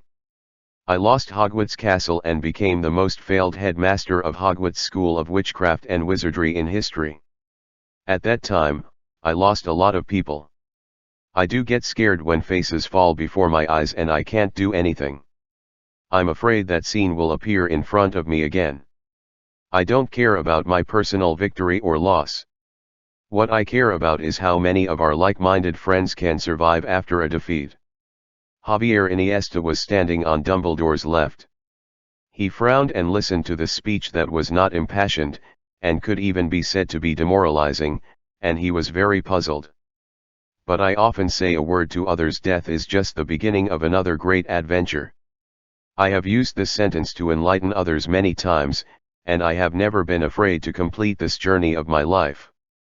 I will be sad and sad for my friends to leave, but it's just mourning a parting. No matter whether we can win or not, there will definitely be many people leaving us. But in this journey in the world, you have already climbed to the highest peak. In another adventure, you can hold the champagne in the glass, to show off to countless travelers what a great journey I have experienced. If after tomorrow, there are tombstones everywhere, it means that we are hosting a celebration banquet for the beginning of another adventure. And if there happens to be a seat that belongs to me, I hope you don't record my name and life on it. Just engrave the sentence "a failed principal" and that's enough. In the manner, those wizards in white robes looked at the old man who was smiling at them. Under the cold temperature, their bodies were involuntarily heating up. Everyone was holding their wands tightly, and they couldn't stop their sweat leaching out. It's not fear, dread, or shrinking, they're excited, impatient. The sky did not know when it became dark, the night gradually fell, and the surroundings were dark. Dumbledore whispered the last sentence before departure, which was still not impassioned. My friends, when the night falls, the stars shine. Chapter 230-228. Madagocat. We can't stay here any longer, we have to find a way to leave. Neville was very calm. He looked at the stairs that were still going up, and said in a serious tone. The more that Sir doesn't want us to leave this tower, the more we have to leave. Ron frowned and looked at the stairs that seemed to never stop. But we can't fly like John. The only way to the exit is the staircase. How do we get there? The five fell into silence for a while. They were all thinking of a solution, but they didn't have any good ideas for a while. Hermione pursed her lips. She looked at the fast-moving stairs, which looked like chains of ecstasy. For some reason, she thought that at the beginning of this year, John would rescue each of them no matter what. That day, she was already prepared to commit suicide in advance. At the moment Dolohov hung her in the hallway, Hermione knew very well that there were only two paths waiting for her in the future. One is to be cleaned of memory, like those senior students, to be a slave from the heart, and the other is to die. Better to be a slave than a humble dog, she would rather die. Just when she was determined to die, the boy who claimed to be a Hogwarts professor did not violate his promise of another Hogwarts professor never lying, and in the eyes of everyone in that castle under the circumstances, he was rescued. The feeling that someone can rely on is amazing, and it is also very memorable. But Hermione was never a girl who was willing to be a parasite. She didn't want to be protected by others all her life, she didn't want to have to hide behind others all her life. So after coming to the carriage, she worked harder, absorbing knowledge like a sponge, and didn't expect to be able to be alone like that boy, at least she could not become his burden. She kept her eyes on the sliding stairs, and when the other four were at a loss what to do, Hermione suddenly spoke. As long as a plane is added to the right angle of the stairs, a can be constructed. We need a board that is big enough, as long as we sit on the board, even if the stairs continue to go up, we can also use gravity to keep going up. Slide down. Neville's eyes lit up immediately. Good idea, Hermione. He turned around immediately, and without stopping for a moment, split the curse and removed the door panel of the floor they were on. This board is big enough for 5 of their underage students to sit on. Luna raised another question. But there are dozens of floors away from the first floor. The faster we go down, the faster we go down. When we finally rush out from the stairs, no one can bear the force. Hermione drew her wand, she said softly. John said, in addition to reminding me not to forget the natural sciences I learned in Muggle school, I must also bear in mind that I am still a wizard. You are all wizards, and when something rushes towards you at an extremely fast speed, there is actually a very simple spell that counteracts its speed. Lee was the first to react. Blocking charms. Blocking charms can help slow us down. The solution to the problem and worries about the future were no longer a problem. Neville and the five of them quickly cast a floating spell on the door panel, and then carried it to the side of the ascending stairs together. The width of the door panel is just narrower than the width of the stairs. There is no gap between the entire spiral staircase from the top floor to the first floor. However, considering the obstruction of the corners colliding with the handrails of the stairs, Hermione still suggested that the four corners of the door panel, all the corners are cut off to form a smooth arc. After making all the preparations, they did the final countdown together. 3, 2, 1. The five of them let go together, and placed the door panel, which had been lightened by the floating spell, on the constantly moving stairs, and then quickly sat on it together.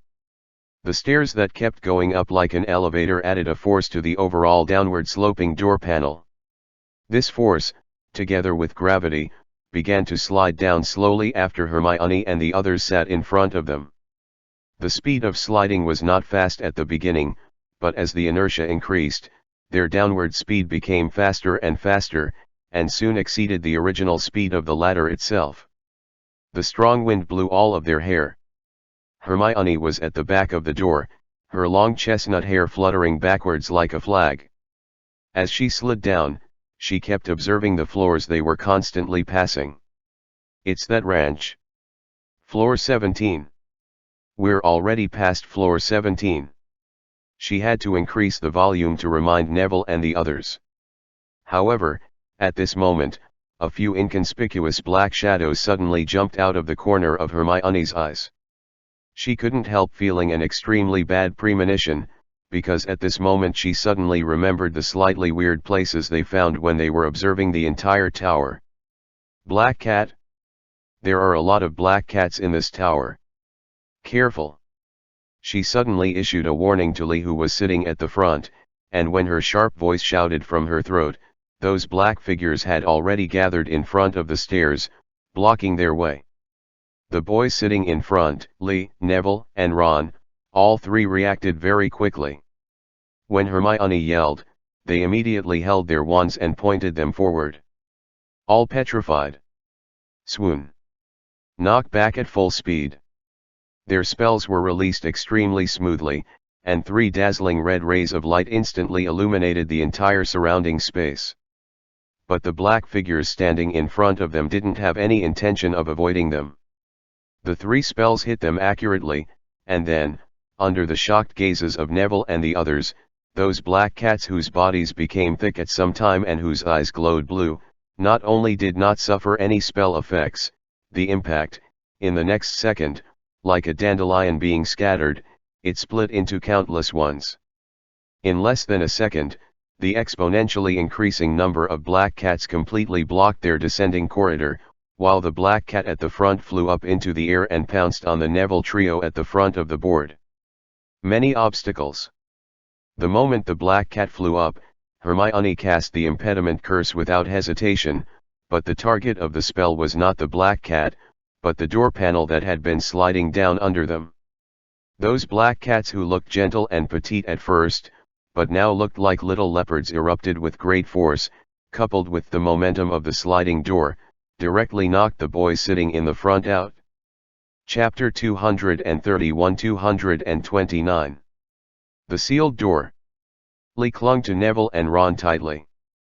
Among the five, he was the oldest and the most muscular. With his desperate efforts, he did not let Neville and Ron scatter, but were together by the gangsters. The cat knocked out the door panel and rolled down to a floor they were supposed to be on. The impediment spell that Hermione used in desperation greatly slowed down the sliding speed of the door panel, and it was precisely because of this that the impetus for the boys to roll down was not so strong that they would not be injured when they hit the ground. It was also because of Neville and the others to help resist. After using the obstacle curse, Hermione threw Luna in front of her in a very timely manner, and the two of them lay directly on the door panel, causing the black cats to rush forward in the air. It passed over Hermione and the others with Raglan's shoulders, and hit the stone wall with a bang. At this time, the effect of the obstacle curse on the door panels gradually disappeared, and the speed of the descent that had been slowed down accelerated again, leading the girls to continue down towards the first floor.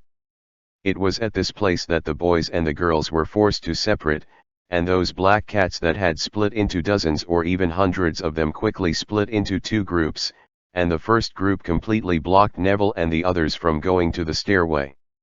The other team followed closely behind the door, chasing after Hermione and the others in the direction they left.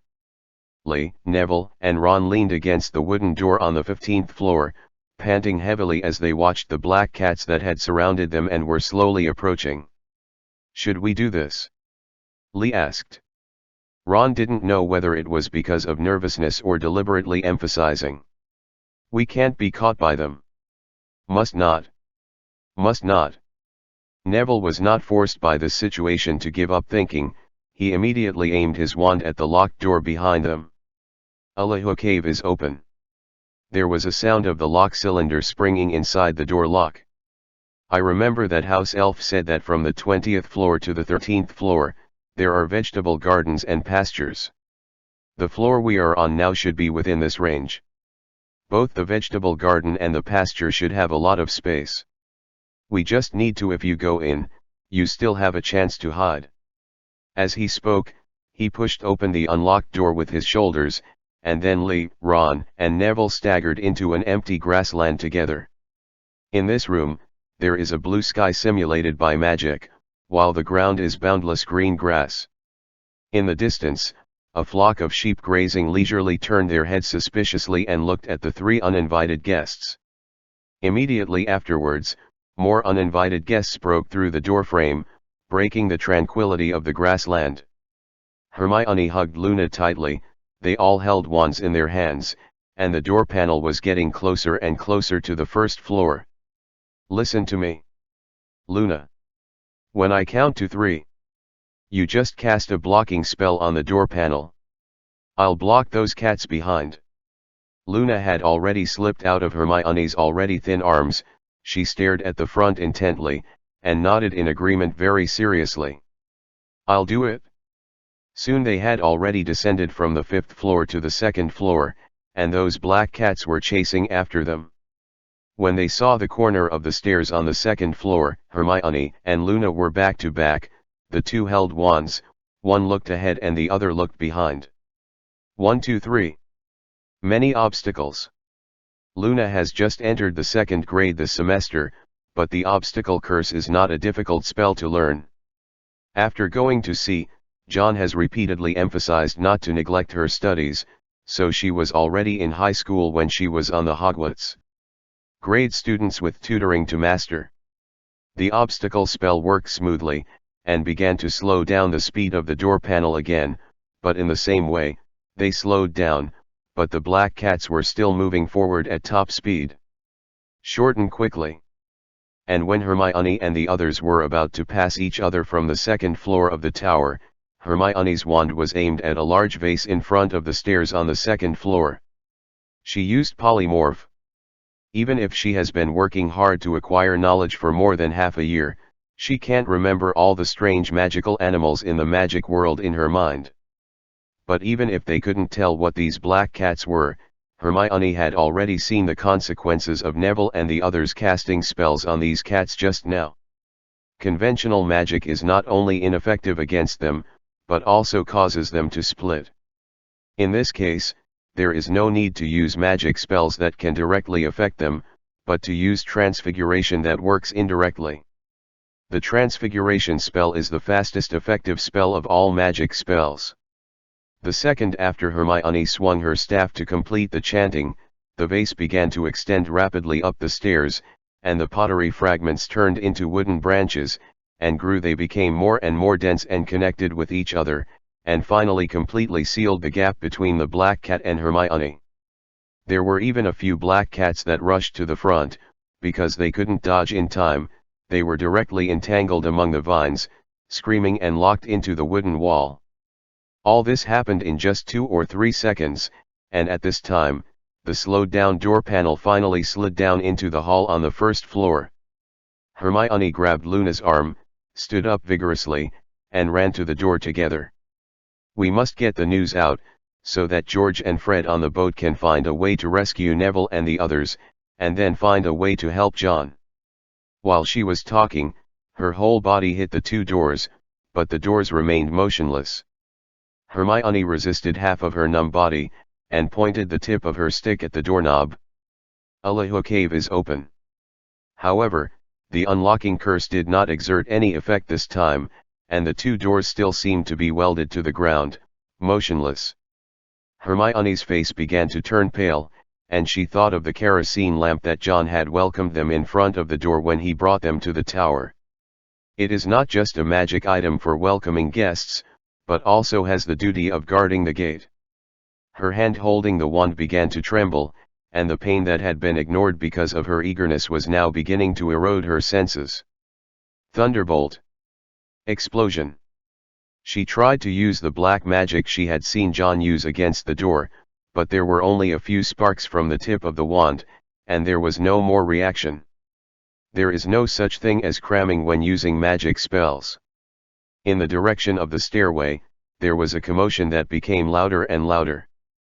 Obviously, with Hermione's magic power, she couldn't sustain such a violent transformation for too long, and the group of black cats would break through soon.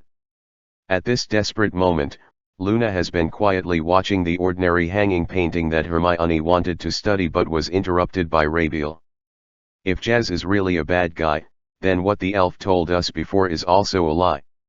Chapter 232-230. The Windbreaker Sent Out. To be honest, when I first met him, I didn't expect that person to have such an achievement. At the top of the tower, Sir Stoke looked at John calmly. He also held a wand in his hand, facing John head-on. He's polite, funny, and while he may seem odd at times, he's generally not difficult to get along with. John didn't act rashly. He couldn't guarantee what Sir Stoke was relying on now, and the contract he held in his hand. It is very simple to destroy the magic on the contract, just use the second gemstone on the ring to up the magic power attached to it.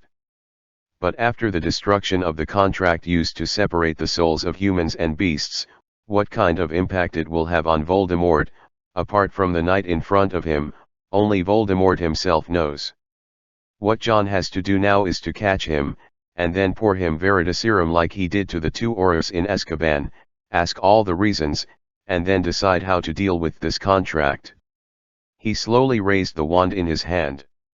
"I remember, sir, you said that apart from astronomy, you are not proficient in other magic.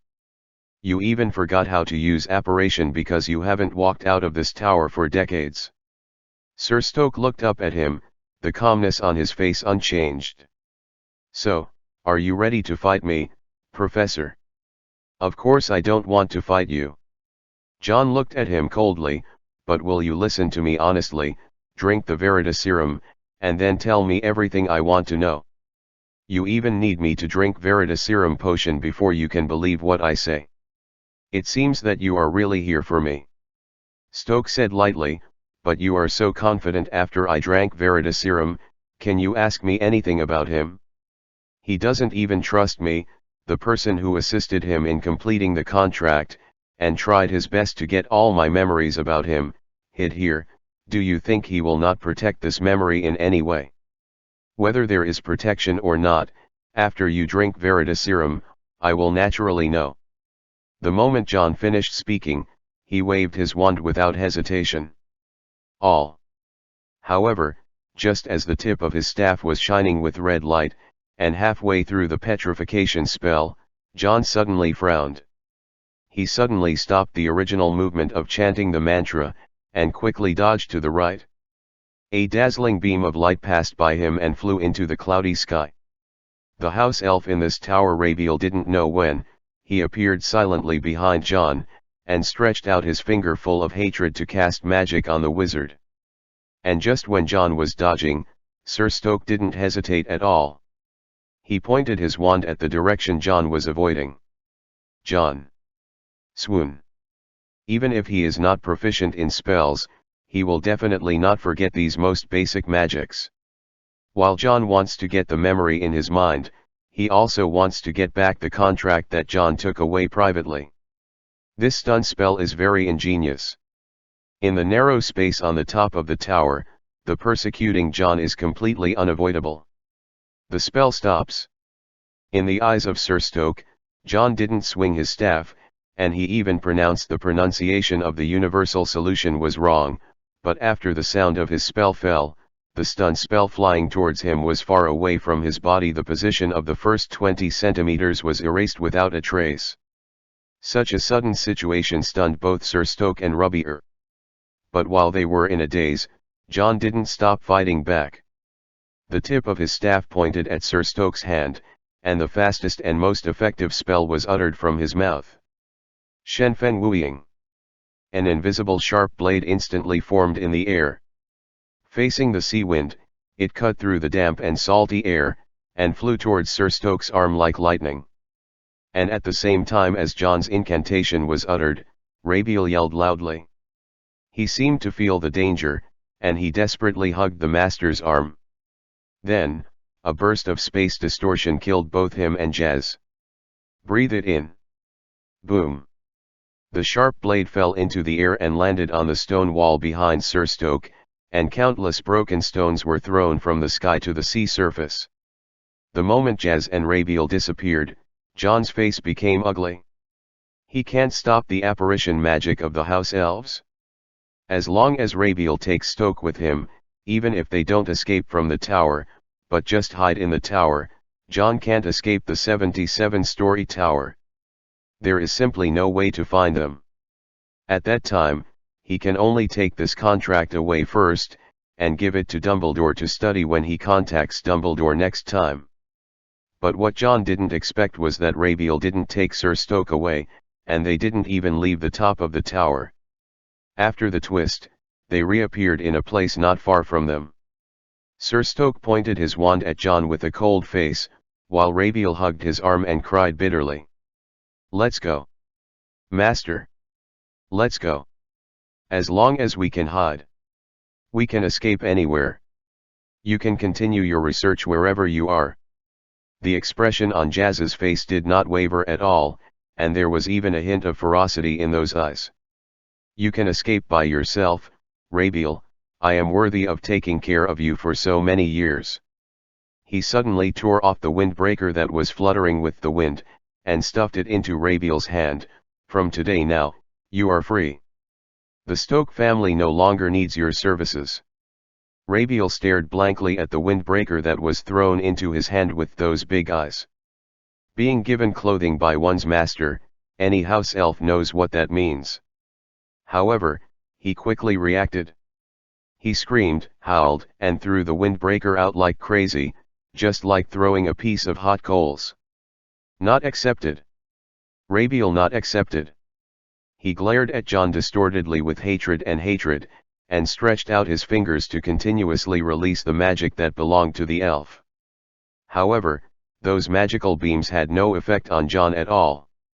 The magic power absorbed from the slate was enough for him to use the magic to break the curse that was immune to an adult wizard and a house elf. Up to 20 minutes after the next chapter. Chapter 233-231. Close at hand but out of reach. John watched the action between the master and servant with cold eyes, but he was not in a hurry to do it now, not because he felt sorry for anything, but because he had doubts about Sir Stoke's decision now. He didn't feel that the Sir was lying when he said he hated Voldemort. Before getting back that memory, Sir Stoke must have shown his true self. Not agree. Moreover, he has lived in this high tower for decades. No matter what happens on the land, no matter what kind of benefits and status the pure-blood wizards get, he has nothing to do with him, and he won't get a cent. Now he has only shown a fanatical attitude towards astronomy, but what can Voldemort give him in astronomy? I really want to know, what exactly did the Dark Lord promise to you to make you worthy of working so hard for him? I believe in my own vision, and I also believe that, sir, the generosity and kindness you have shown before today, isn't it what's worth risking your life for a person who turns people into slaves like that? When John asked this question, his body had slowly risen. Although he wants to know the answer, it doesn't mean that he will give up the answer to another question for this answer. The high-altitude wind blew his black hair, and the effect of the polyjuice potion had just ended at this time. John has no intention of continuing to conceal his identity. This contract is obviously extremely important to Voldemort. He knows very well that after this incident, the whereabouts of the entire Hogwarts can no longer be concealed. The reduction in stature did not change the large robe he was wearing. The wind ruffled the fabric and made a squeaky sound. Looking at the boy who was looking down at him indifferently from a high altitude, Sir Stokes' originally ferocious face showed shocking eyes. He guessed that this Professor Johnson was actually someone else who pretended to be his identity and boarded his tower. But he always believed that John's real identity was actually another Hogwarts professor who was in exile. But it never occurred to him that the person who chatted and laughed happily with him and helped him solve the thousands of rune slabs, a general-purpose curse, would be immune to most magic, and the person who can fly at this moment, actually looks like a mere teenage boy at most. John's exposed identity made Sir Stoke extremely shocked. He can fully believe that this is John's true identity, because with the strength shown by the other party now, there is no need to hide it at all. Is such a boy leading other children of his age to fight against the Dark Lord who is powerful enough to swallow up the entire European magic world? A feeling of absurdity rose from the bottom of Sir Stokes' heart, and he seemed to have no intention of hiding John's question. If you tell me before you remove the disguise, you are actually a student in the 4th grade at most, I will definitely think you are humiliating me. The messy white hair flew behind his head, and Sir Stoke laughed. He laughed so recklessly, even a little madly. Because you have the same understanding of Muggle philosophy as I do. Before that memory, I always thought that maybe we can become a good pair of friends. Even if you will leave this tower with your students later, we can also use letters to discuss and communicate about the future of wizards' understanding of this world. Even after I got back that memory, I still have fantasies about you, Professor Johnson. I think maybe you are really just a Professor Durmstrang who took students to the sea for a study trip, and that one didn't. The contract in the box is just that you fell down and hid in the hole under the stone slab, but you came here to get it. So can you let me know your real name, Professor Johnson? John did not refuse his request. He had always thought that this sir was a very good person, and he was one of the very few wizards who really did research on Muggle society. He also used this to reflect on the wizarding world. Pure-blood wizard. If it weren't for Voldemort's affairs, they might really be able to become a pair of friends. John Green, a third-year student at Hogwarts School of Witchcraft and Wizardry, and concurrently serving as the captain of the Hogwarts in exile. Sir Stoke was full of smiles on his face as he was beaten by the cold wind, as if he was happy to meet a like-minded friend. Ha, Captain Green, I'm glad that there are people at this time who are willing to hear the story of a man like me. I was a pure alien at my alma mater, Vos Batons. As a student from an ancient wizarding family, I was mediocre in all subjects related to magic. I only showed talent in astronomy. Others need I can memorize the star charts by rote, and I can remember them in my mind at a glance, and I can even simulate the orbits and rotations of planets around the sun according to their laws of motion. But this still disappoints my parents who have high hopes for me. They are all proud nobles with high demands on themselves. Astronomy is just heresy in their eyes, and they will never admit that their child is an ordinary people. My classmates at school also regard me as an outlier, because I don't like Quidditch, spells, and alchemy. Whenever I have time, I run to the astronomy tower full of star maps. But I never paid much attention to these things. When I was in 5th grade, my Muggle Studies professor said in a private chat with me, "Magic occupies the whole life of wizards, and therefore covers we see the world through our eyes, and the Muggles are gradually seeing the world clearly." He later resigned from school and joined the Voodoo Party in Northern Europe at that time. I don't comment on how he is, but this sentence gave me a new understanding. The research of wizards in astronomy is too narrow. The only way to observe the starry sky is the telescope, but the means for Muggles to understand the world are changing with each passing day. After I graduated from Beau's Batons, I hid my identity and studied in a Muggle university for a long time. During that time, I saw the first Muggle, a man named Gagarin, go into space. And just when my parents passed away, and I finished their funeral and was about to start to settle in this tower, the first Muggle to land on the moon appeared in North America, named Armstrong. Sir Stoke opened his eyes wide. This made me tremble with excitement. I also feel extremely sad about the ignorance, arrogance of the magic world. I am so jealous of those Muggles who can go to the deep starry sky and see the trails of the stars with their own eyes.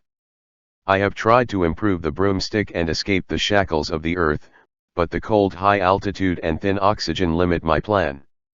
And just when I had given up my fantasy about the starry sky that was close at hand but out of reach, that man named Tom Riddle found me. Chapter 234-232. Soyuz 3. Hermione was reminded by Luna's words. The house elf's words are indeed unbelievable according to the current situation. And no matter what, when there is no way to open the door, the only thing they can count on is this. They walked quickly to the portrait that was stopped by Rabiel just after exploring it yesterday. This looks like a very ordinary painting. It shows a woman wearing a sun hat. There is no visible potion attached to it, and the woman cannot move. Hermione stared at the painting, and didn't touch it rashly, but the noise coming from the direction of the stairs in their ears became louder and louder. Luna was also looking at the painting, but her focus was obviously different from Hermione's. She was always staring at the eyes of the woman in the portrait, to be precise, her right eye. Her right eye is different from the left eye, it doesn't feel like it was painted on. Just as she finished speaking, a black wave finally surged out from the stairs. Muscular cats, with blue glints in their eyes, surrounded Luna, Hermione, and the others like little leopard-like black cats. Hermione knew that they had no way to wait any longer. She grabbed Luna's hand, and tiptoed to touch the strange right eye of the woman in the portrait. A kind of strong tactile feedback that was completely opposite to the other dyes on the screen came to Hermione's hand, and the moment she touched the eye, the black cats rushed out and rushed towards the two girls. And just when their sharp claws were about to touch the robes on Luna and Hermione, the next second, they disappeared in place instantly. Several plops sounded in a row, and all the black cats bumped into the portrait of the woman in the sun hat, but they didn't disappear together. They didn't realize that there was only a dark hole left in the right eye of the woman in the portrait, and the original extremely lifelike blue eyeball had disappeared. At the same time, in another extremely dark place, Hermione and Luna both landed on the solid ground at the same time. It was very dark around and couldn't see anything. Only when Hermione grabbed Luna's arm could she be sure that she was by her side. Then Hermione raised her wand, and just as she was about to use the wand lighting spell to check the surrounding environment, an inexplicable buzzing sound suddenly sounded, and then countless lights around her lit up one after another. The surrounding area is a piece of metal color, the space is very narrow, and all kinds of complicated instruments are shining with their own light, and on the wall made of metal plates, both Hermione and Luna saw what they were looking at with dull eyes. The name of the place: Soyuz 3. On the coast under the night, the icy sea breeze engulfs the sea water and beats against the reefs on the shore. On this deserted gravel beach, through the dim moonlight, one can metaphorically see that the surrounding air is showing an irregular distortion. But the Aurors of the French Ministry of Magic who flew across the sky on broomsticks from time to time and patrolled around did not notice this scene. Lupin led his team of 7 people and hid behind a big rock. The effect of the disillusionment curse gradually disappeared, and they revealed their figures. Looking at the Auror who was riding a broom in the sky and heading away in another direction, he said solemnly, "Is there any news about the people we sent to the correctional center before?" "The team's deputy is a French wizard," he said in a deep voice. "The last message was sent out 4 days ago, and we will let him hide later, waiting for the night when we break into this prison. Then let's wait first. Lupin took a deep breath, repeat our mission one last time, and wait for the signal from the fly removal team above that we are going to blow up the gate of that fortress. According to the information we detected before, the area around the fortress is always covered with a scoped iron armor curse, which is the handiwork of the Dark Lord. Dumbledore will help us break the iron armor curse first, and the rest, it's up to us. Everyone in the team nodded solemnly, and at this moment, not only them, there were dozens of teams like Lupin and the others lurking quietly around the correctional center in all directions. With the cold wind slapped on their faces, but it didn't shake their bodies in the slightest. Lupin's body was pressed against the cold stone surface, waiting for the signal to be sent out, while thinking about how his students were doing now. Dumbledore didn't hide from the Hogwarts professors John's goal after going to sea. So many professors are actually worried. How can such a group of children who are only 15 years old at the oldest and 11 years old at the youngest be able? Not being able to take care of yourself at sea while still taking on such a daunting task. Dumbledore didn't give much explanation or comfort for this, but after Fawkes brought back the two Aurors of Azkaban from the ship, the professors no longer had any doubts about the decision Dumbledore had made.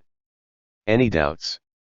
After receiving Scabio and McNeil, the people in the Order of the Phoenix naturally conducted a new round of interrogation on them, including how they were captured by a group of children.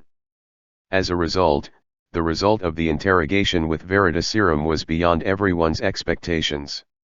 Originally, Lupin and the others thought that they could catch these two Aurors, and those students must have spent a lot of effort. It is even possible that the entire ship's students joined the siege and interception battle. But the real situation is that there are only two students and a ghost. They all heard who the boy who played a key role on that prison island was. Lupin was very impressed with this boy who often came to his office to ask about the Patronus charm when he was in the carriage, not only because he went deep into the fallen castle to rescue those children in the 2nd grade. His magical curiosity and unique talent cannot fail to impress. And now he leads other students in exile at sea, and cooperates with another person to capture two well-trained Aurors alive on the enemy's home field. Whether it's Lupin, McGovern Levy, or even Lily are all unbelievable about John's performance. Because this boy who is only 14 this year has done too many things that even an adult wizard may not be able to do. Just when Lupin's thoughts had already flown into the ocean, in the distance, a dazzling red spark suddenly rose into the sky, and then bloomed under the dark clouds. In an instant, he and everyone around him clenched their wands tightly. His students have done so much, so the teacher must not be left behind, right? The next chapter is coming soon. Chapter 235-233. The Smartest Student. At the moment the sparks burst under the dark clouds, a piercing whistle sounded in every direction. The first to be attacked were the sentry Aurors in the sky, and the members of the whooping line who were hiding around with the illusion spell began to clear these sentry points outside the fortress point by point. There was no warning at all for their sudden attack, and almost no Auror could react. Almost everyone was attacked by several spells at the same second. The iron armor curse was shattered by the first spell that came into contact with it, and then the really effective spell hit the Aurors. At the same time, dozens of figures in the sky fell like kites with broken strings. Even if there were a few who escaped these spell attacks by relying on extremely fast reactions and superb flying skills, they couldn't resist the next round of attacks that followed like raindrops. Wu Pingxian's first phase of the offensive had a remarkable effect. The nails guarding the outside were pulled out, and then they could proceed to the next stage of the plan with peace of mind. But before they could actually storm that fortress, they needed someone to do a job for them that only he could do. The silver-haired old man with crescent-shaped glasses on his face was wearing a white robe, and walked to the main entrance of the fort in such a grand manner. No one heard him chanting the spell, everyone only saw him lightly wave the magic wand in his hand, and in the next second, the flames all over the sky lit up half of the sky. The flame ignited the dark clouds in the sky, making the air tremble. Immediately afterwards, there was a sound like broken glass, and the iron armor curse that originally wrapped the fort collapsed. As the number 1 squad in the stormtroopers, Lupin naturally followed Dumbledore closely. He held up his magic wand, and sounded the first horn to start this war. For freedom. Behind the gentle face that treats everyone like a good gentleman, there is a roar like a wolf howling at this moment. His roar was like a fire thrown into dry wood, which ignited a big fire in an instant. Wizards, witches, old, a little immature, full of spirit, countless voices are mixed but fused together in an incomparably unified way. For freedom. The sound was like a dark cloud pierced by a sharp sword that could not be put into its sheath, accompanied by an unprecedented explosion. Nearly hundreds of blasting spells were activated at the gate, and the iron gate was blown apart by a huge impact almost instantly, and flew into the corridor inside the fortress. Lupin rushed to the front with his team, and they roared and launched an attack towards the bound cage. Beside them, people are constantly pouring in: Sirius, Lily, McGonagall, Flitwick, Hagrid, Kingsley, Tonks, Moody. There are familiar faces, but most of them are unfamiliar faces, but at the moment all their goals are exactly the same: venting their anger and excitement to this prison in the name of correction. The French Aurors and British Aurors in the correctional center reacted quickly. They were in a state of martial law at any time, and the number of people stationed here was only a lot more than the whooping line members who broke in. They had organized defense preparations on the first floor as soon as Dumbledore broke through the outermost armor curse, and now they are standing in front of all Whoopingsian wizards. No one had any communication. The first second the two sides met, it was like water and fire that would never blend together, and a strong collision broke out. The dazzling spell light illuminates the castle like daytime. Countless people fell at the beginning of this war, and countless more people filled in from behind. Outside the fortress, Whoopingsian members of the second echelon soared into the air on broomsticks. The general offensive on the first floor is continuing, but of course they will not only rely on this place for the way of attack. Countless people were charging forward, but Dumbledore was the only one who stopped in front of the fortress gate.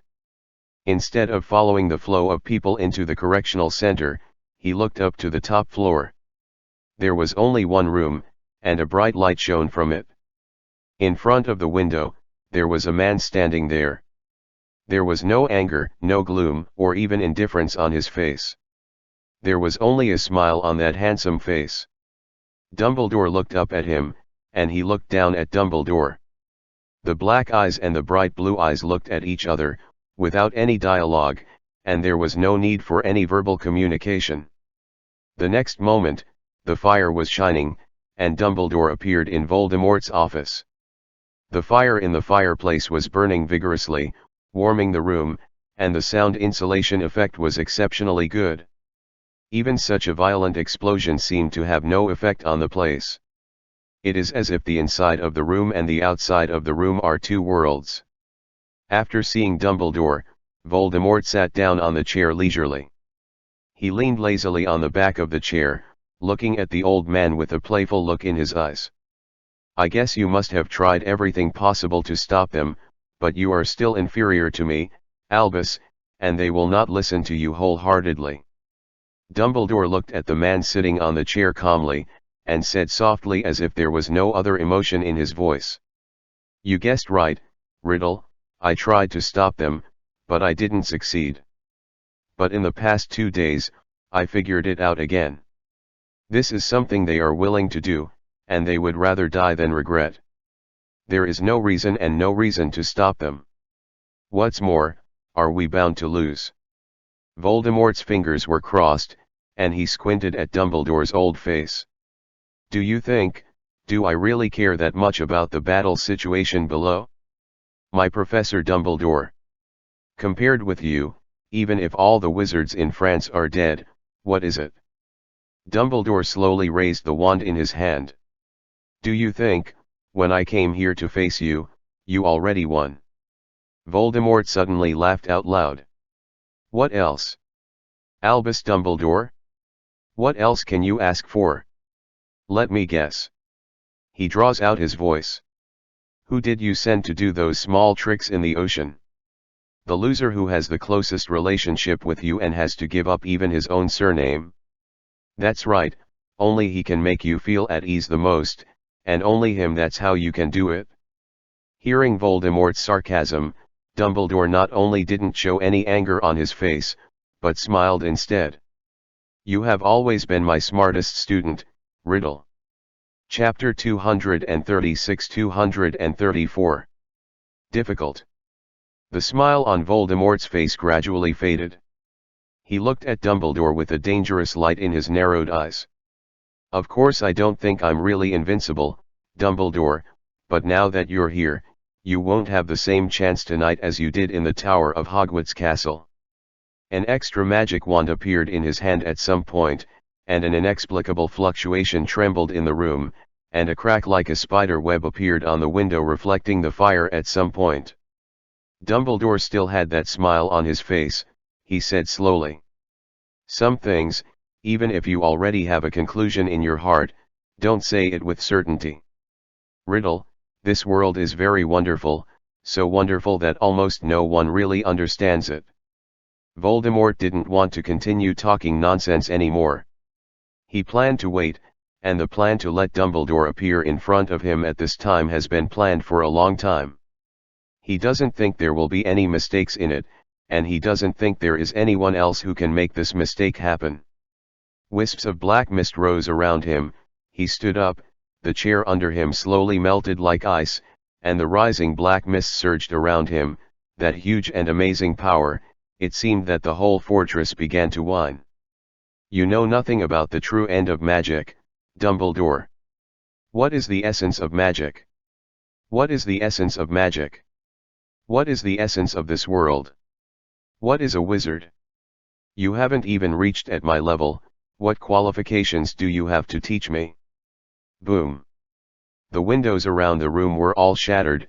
A strong wind flew into the originally warm room. The fire in the fireplace was flickering violently. The white robes on Dumbledore and the black robes on Voldemort were all blown into a whirring sound. Ring. Dumbledore looked at Voldemort's face. He sighed lightly, and he had already erected his wand in front of him. You were blinded by an unknown force. Before seeing magic, the world, and other people, did you see yourself clearly? Enough. The dancing man in black robes said in a cold voice. He was already floating in mid-air, and thick black mist was rising under his feet. It's useless to say more. Who is right? We have better means of proof. Crimson flames lit up from the tip of Dumbledore's staff, and the jumping flames were jumping like stars twinkling in the cold wind. Black and red are like two opposing waves, confronting and melting at the junction. Dumbledore waved the tip of his staff lightly, and the next moment, the whole room was like plasticine that could be kneaded and shaped at will, changing into all the shapes he wanted. The room that originally belonged to Voldemort seemed to be out of his control, but he did not take any countermeasures against it. The rising black mist directly blasted the roof, and then supported its owner soaring into the sky. Avada Kedavra. The unresolved death curse swept from the sky to the place where Dumbledore was standing. Dumbledore did not hide, and a table board automatically extended from his side, blocking him. The effect of the killing curse itself was resisted, but the power of the spell shattered the table board. Fine sawdust flew all over the sky, and then was swept up by the cold wind and flew away. Transfiguration, this is the method you have always been proud of? The power to change the material form is indeed a very useful skill, but do you still remember how I broke it 10 years ago? A cold voice came from high above, and the black fog seemed to be boundless, and together with the dark clouds, it isolated the sky and covered Dumbledore's head. That indescribable power can be completely suppressed so that those wizards who are fighting in the correctional center can't breathe. Even Dumbledore felt substantial pressure. He understood why Voldemort was really confident that if he had seduced him here, his plan would have succeeded. Voldemort's current state has reached its peak. even stronger than himself during the battle in the astronomy tower of Hogwarts Castle. This is not just the growth that time brings to him, but that he is adapting to a gradual process. Dumbledore clenched the wand in his hand. Since he experienced that failure, he rarely used the Elder Wand, especially when facing Voldemort. But in fact, at the beginning, when he chose to come here, he never thought that he could defeat the Dark Lord head-on. Voldemort is not a fool. He tried every means to attract Dumbledore to bring people to this fortress. He certainly didn't prepare for it when he was in a bad state. He must have a certain degree of certainty before he started planning all this. Dumbledore's only purpose now is to grab Voldemort's full attention and buy time for the wizards below the whooping line. As long as they succeed in rescuing the hemp-seated wizards in the correctional center, the original goal will be achieved. After completing the task of escorting them, he will find another chance to escape and put an end to tonight's plan. But Voldemort clearly saw what Dumbledore was thinking, and he had only one purpose. That is to leave Dumbledore in front of everyone. Kill him. This is an excellent opportunity that he has planned for a long time, and it is also a rare opportunity. So at the beginning of the battle, he didn't have any reservations, trying to completely solve the biggest trouble for himself in the magic world in the shortest possible time. Dumbledore was under great pressure. In the past 10 years of his contact with Voldemort, he learned about the ups and downs of Voldemort's state. When he was in his worst condition, Dumbledore felt that he could easily defeat him, and when he was in his best condition, he was so powerful that it was indescribable. It felt like Voldemort had superimposed two of himself, and it could be called the magical world. There is no adversary in it. At the beginning of the year, the Voldemort that Dumbledore met at the British Ministry of Magic was obviously in a downturn. John in Hogwarts Castle, and the basis for helping with Azkaban's escape plan. It was completely different now. The dense black mist seemed to be boundless, making Dumbledore, who could only passively defend under Voldemort's offensive, frown more and more. Tonight's battle may be even more difficult than he originally expected. Chapter 237-235. Where is the moral law in your heart? Under the same night sky, in the distant and deep sea, Lord Stoke looked at the starry sky above his head with a frenzied expression. On the first day he found me, he bluntly stated his purpose. He learned about my ancestors' research results on blood curse orcs from an unknown channel, and he wanted to get this result from me, and I need my help to complete the steps that must involve the participation of members of the Stoke family. In return, he can grant me a wish. At first I heard his remarks, and I didn't take it seriously, because I had never seen or heard of him before I came to this tower. Such a person suddenly came to me and said that one of my wishes could be granted. How could I believe it? The process of the contract must be completed voluntarily by me to be effective. He has no way to use any force or magical means to force me. Perhaps it is precisely because of this that he showed full patience with my distrust and told me, why can't I say what I want most first? Maybe he can really do it. I didn't have even the slightest hope for him. I was just annoyed by his entanglement. I said that as long as he can let me go to the starry sky, then I will help him do things. He thought that I was deliberately looking for an impossible wish to perfuse him, and told me that as long as I can name a wizard who can do this in this world, he can do it, otherwise one who doesn't, there is no way for him to help me realize my wish. I told him no wizards could do it, but muggles could, and threw him the newspaper about the first muggle going to space. He looked at the newspaper and was silent for more than 10 minutes before leaving my tower. After that, I didn't see him for 3 consecutive days, but after 3 days, when I thought he had given up, he came back again. Come to me and bring me something. Sir Stoke's eyes seemed to be burning, and the excitement in it were undisguised. He brought a muggle spaceship. A spaceship that was actually driven by muggles, rushed out of the planet we live in, and went to space. He is like that, alone, A spaceship like a mountain is floating beside him. I stand on the top of the tower, never thought that thing can really appear in front of my eyes. Still in this form. Through Sir Stokes' description, John was also stunned. He could fully imagine what kind of scene it was like, but he never imagined from the beginning to the end that Voldemort actually got a spaceship to come. From that moment on, I knew very clearly that if my dream really had a chance to come true, it would only be with this man in front of me. He told me that this is just a deposit. As long as I promise to help him, then this spaceship can stay, but if I really want to take it to the stars, I have to wait for him to complete his purpose. He will let the muggles who can pilot this spaceship take me wherever it can go. Sir Stoke looked at John, his mood gradually calmed down, and his voice and eyes began to return to calm. This kind of temptation is right in front of you. How could I not agree to his condition? I fulfilled his request and signed this contract for him. In order not to leak this matter, I am willing to strip away all the memories of this matter. And hid under that stone slab. John also gradually recovered from the shocking information, took a deep breath, and continued his words. But when you and the Dark Lord didn't expect it, you, who lost your memory about this incident, discovered this stone slab by yourself, and tried every means to unlock the secrets on it, and then you met me. Sir Stoke looked at John sincerely. Give me back that contract, John Green.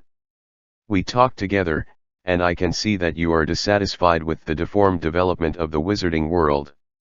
The old thinking of wizards needs a revolution, and someone must break through their arrogance and arrogance, open your blinded eyes, and see the world clearly. As long as there is that spaceship, there is such an opportunity. As long as a wizard really reaches the place called space, everyone in the wizarding world will know how vast the starry sky above our heads is, and what a wonderful world we live in. Give me the contract, and the agreement I made with that man can still be maintained. This will be the beginning of a new era, and it's what you and I both want to see. John looked at him, and didn't answer immediately. His eyes were full of confusion and incomprehension. Maybe when he first found you, you didn't know who he was or what kind of person this man was, but sir, you just got back a memory, but you didn't forget that we talked about what? I told you what the Dark Lord did in the wizarding world. He divided the ranks of wizards by blood, turned people into slaves, and made himself a dictator. You told me you hated blood. The crowd also hates oppression no matter what excuses it uses. These are your words. Then, what are you doing now? You know what he did, and you still want to help him like this. Facing John's questioning, Sir Stokes' face obviously flashed a trace of shame, but this emotion did not stay. He became a little bit broken, and even became hysterical. Everything in the world has its own weight. Some wizards are enslaved and the narrow vision is opened for all wizards. If you have to choose one or the other, the former will give way to the latter after all. Even if the social development of Muggles follows this law, as long as the vision is opened and the mind is liberated, it will also promote changes in the system and society. I believe that the wizarding world will not violate this law. I am doing the right thing. The choice is to consider the future of all wizards. John looked at him with pity. Stop kidding yourself and making excuses for what you're doing against your heart, sir. You know you're doing something wrong, but your desire for the stars has taken over you, and you say wizards are covered by magic eyes.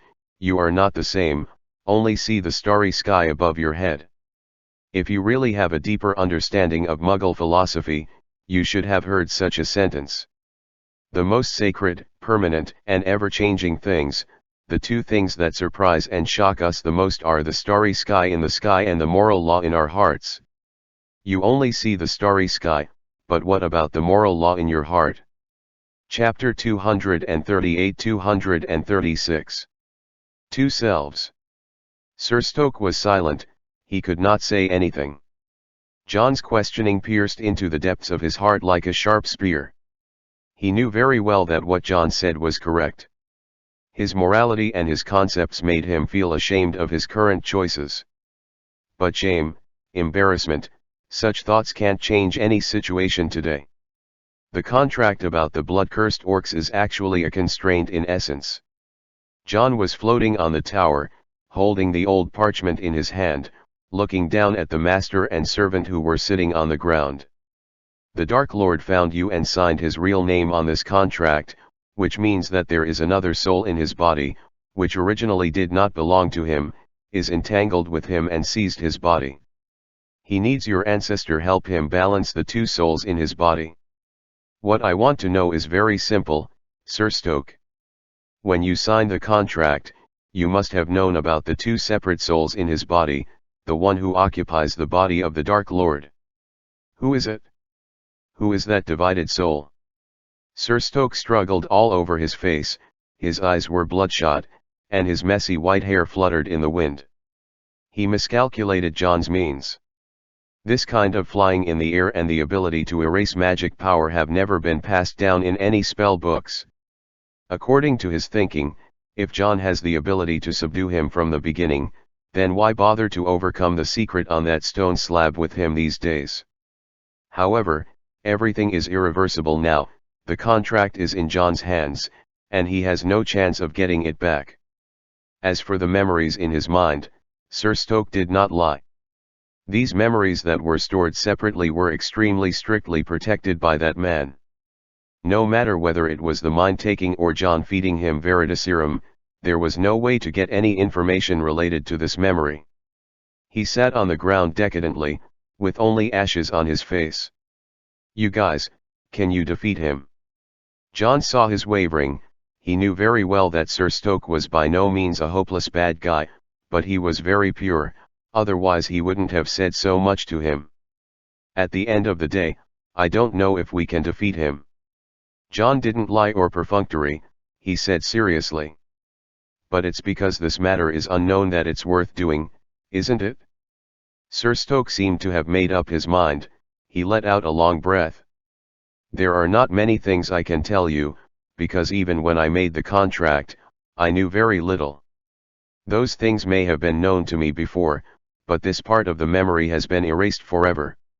You are right, that man did not separate the souls of humans and beasts with the research of my ancestors, but the souls between humans, but the souls he separated were actually himself.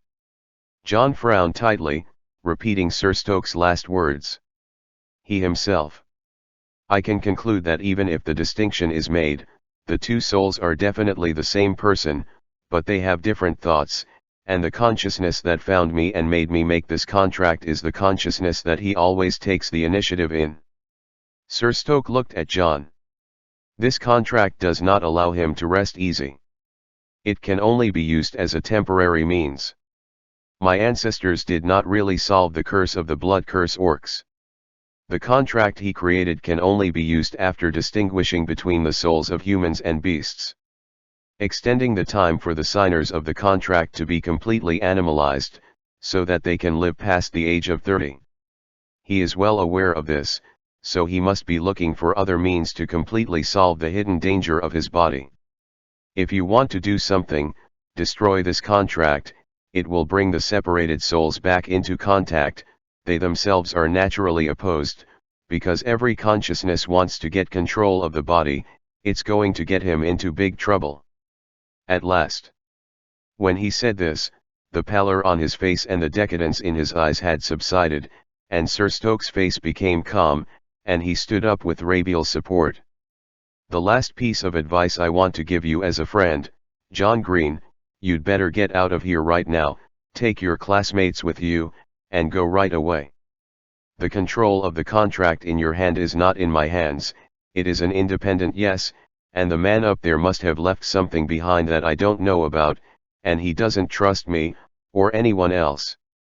John didn't have time to think about the information about the contract he said from his mouth, but his face suddenly became ugly, and he stared into Sir Stoke's eyes. Neville and the others didn't leave here. After that man came here, this tower was under my control only in name, but in fact, I don't know how many things he left here. No one knows, but I'm sure, in that after the secrets on the slate are unraveled, the preparations he left behind will start to work, and you don't have much time now. John took a deep look at Sir Stoke, he put away the parchment, turned around and flew into the tower without any delay. He pressed his wand against his throat and used the amplifying charm. He didn't take the stairs that seemed to be in a state of chaos, but flew directly down from floor to floor. Every time he passed a floor, he shouted the names of each of Neville and the others, but he never got anything in front. Just when he had already flown to the 20th floor, the tower suddenly started to vibrate.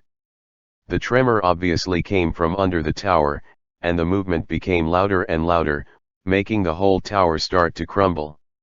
John's heart suddenly became extremely anxious. He seemed to have guessed what might happen next, and shouted in an almost roaring voice while still going down. "Neville! Here! Here we are!" Finally, John heard the response.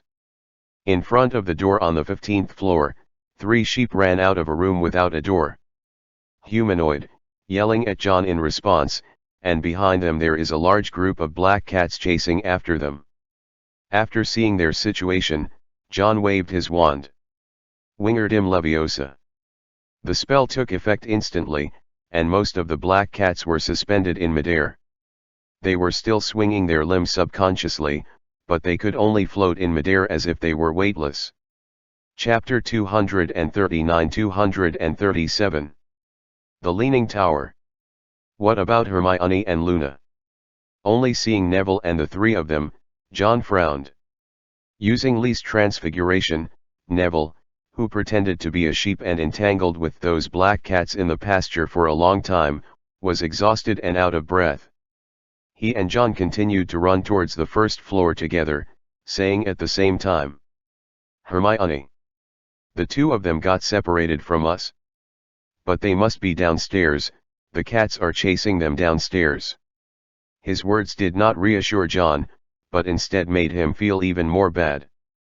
Didn't say much, they continued to run downstairs. Of course Neville and the others couldn't use the levitation charm to fly up, but luckily there were only a few floors left. John didn't dare to fly ahead this time to keep Neville and the others out of his sight to avoid any accidents. Instead, he quickly came to the first floor with them. They didn't find Hermione and the others on the way, and there was no response to their shouts. After seeing the empty and messy foyer on the first floor, everyone's expressions became ugly. John was the first to break the silence. The tower was shaking more and more violently, they could hardly even stand on their feet, and they might fall to the ground at any time. "You go out first, I will find a way to find them. This place is too dangerous, and problems may occur at any time." Neville and the others all had expressions of shame on their faces. Without John by their side, they couldn't even protect the 2 girls, which made them feel even more ashamed. But none of them had any objection to John's arrangement, and the 3 of them knew very well that not only would they not be able to provide John with any help, but they would also bring him even greater troubles if they continued to stay here. However, when Neville and the others stretched out their hands to push the door, the 2 doors remained motionless. "The door won't open," Ron yelled. At this time, the chandelier on the ceiling was shaking, and fine stones had already fallen from above, and cracks as fine as spider webs began to spread in all directions. John gritted his teeth, suppressed the almost fearful worry in his heart, passed by Ron and Neville, and heavily closed the door with his body still attached to the mantra. There was a loud bang, as if something invisible had been broken, and then the 2 doors were smashed open without any resistance.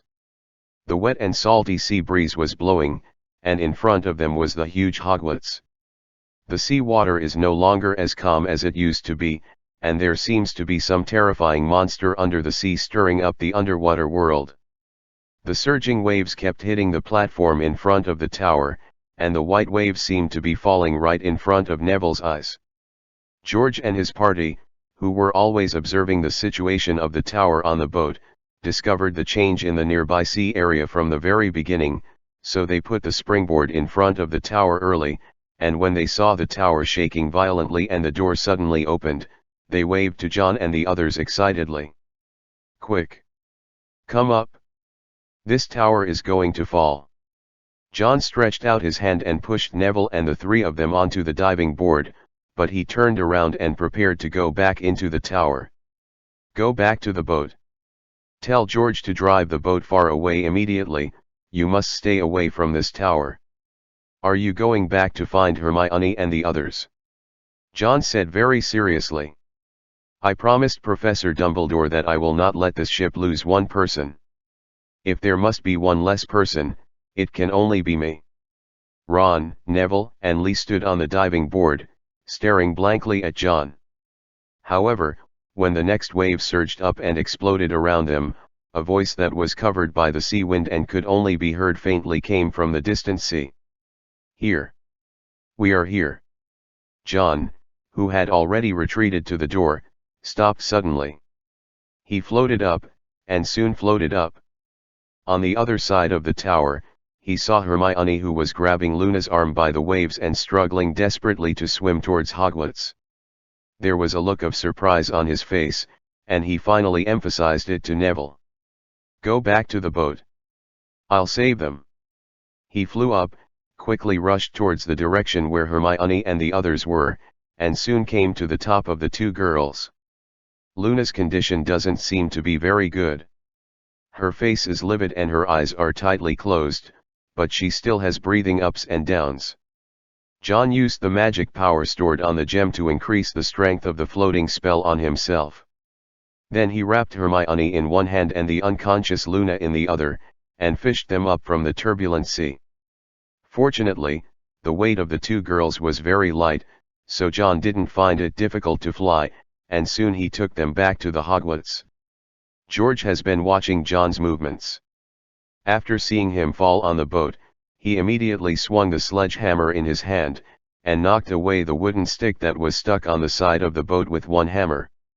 The ship's side, which had been set on a predetermined course, began to rotate by itself, and the Hogwarts immediately yawed, missing the tall tower that had obviously begun to tilt, and headed north. And just as John put Hermione and Luna down and breathed a sigh of relief, someone suddenly pointed in the direction of the top of the tower and exclaimed. Under the dark night sky, there was a faint light on the top of the tower. In front of the light, there was a figure as small as an ant, who threw something from the tower. The thing fell quickly, and John raised his wand with a tacit understanding. When it was about to fall into the sea, he aimed at it and used the floating spell. The next second, it was steadily suspended in the air not far from John. It was a stone slab, and a small part of the stone surface was shining with the fluorescence of runes. John reached out and took the slate, and there was a note on it, with a line of beautiful English written on it. "This is what I promised to give you." John looked at the stone slab with a silent expression on his face, and then he raised his head to look at the top of the tower that had been tilted at an angle of almost 30 degrees. There was a figure standing there, waving in the direction they were sailing. An inexplicable sadness rose from John's heart. He knew that Sir Stoke could easily escape from this tower if he wanted to, without even facing his coercion and questioning, and Rabiel could take him wherever he wanted. But obviously, his choice at the moment is to die rather than leave this tower that carries his dreams and beliefs. Below the clouds, above the waves, Tobias Stoke calmly watched the big ship gradually move away. His eyes shifted from the sea to the sky above his head, and he said softly, "You must regret following a master like me, Rubber." Rabiel stood respectfully behind the old jazz just like countless days and nights in the past. It shook his head and said, "Master, he is the greatest person in the world. Rabiel is always proud of the house elf who can be the master." Chapter 240-238. The contract that disappears like the wind. In the dark clouds, a gap was broken at some point, revealing a bright starry sky. Sir Stoke looked at those flickering points of light, as if there were only these unreachable things left in his whole world. Under the surface of the sea, the Soyuz 3 spacecraft hidden under the tower was activated by some unknown procedures. It rushed out of the sea like a sharp knife splitting bamboo. Towers are being destroyed continuously from bottom to top. The whole world is shaking. The little elf Rubir can take his master away from here at any time, but in the end he chose to respect the old knight's wishes, and accompany him and his dream, and stick to the tower. The Soyuz 3 spacecraft, which had been kept in the sea water before but had never been released from the sea water, seemed to be under great pressure, and the power generated by the fuel was at most 1/3 of it coming out of the sea. Sir Stoke laughed loudly. He opened his arms as if to embrace everything in front of him. Starry sky? Is there anything more beautiful than you in this world? The next moment, an explosion sounded enough to make the sky tremble. The sea surface with a radius of hundreds of meters boiled, and the entire tower was engulfed in the crimson flames that kept rising and tearing the air. The impact brought by the huge explosion set off a stormy sea on the sea. The waves, much higher than any high wall in the world, soared into the sky, and then fell to the sea like a waterfall. Although Hogwarts has deflected its direction, it has not yet escaped from the range of the explosion. However, the moment the shock waves spreading in all directions touched the hull of Hogwarts, a burst of transparent light shield loomed on the surface of the hull, with violent ripples, and finally the entire ship was protected from direct collisions. Harm. It's just the shaking of the ship caused by the aftermath of the explosion, and the sea water that keeps making waves can't be isolated by this protective magic. Fortunately, John had sent all the students back to the cabin ahead of time, staying in his own dormitory, firmly grasping the four-poster bed nailed to the ground, so although the shaking of the ship was large, it did not affect the students. Students make a bigger impact. But John did not return to the cabin. He was floating in mid-air, his feet were not on the deck, so he was not disturbed by the shaking, so he looked at Sir Stoke and watched him off for the last time. He sighed with emotion at the purity of the old knight's ideals, and he was also not ashamed of Voldemort's actions. Because of the problem with the contract, he couldn't use magical means to force Sir Stoke to do things for him, so he used the exchange method to complete the contract, and brought this spaceship that he didn't know how to get. The spaceship is used as the deposit paid in advance by myself. But Sir Stoke's contract to help him was fulfilled, and the promise Voldemort made was tied to his entire success. The vehicle to go to space, the spaceship was sent to Sir Stoke by him. But this is extremely complicated in itself, and it is infinitely more troublesome to fly into space.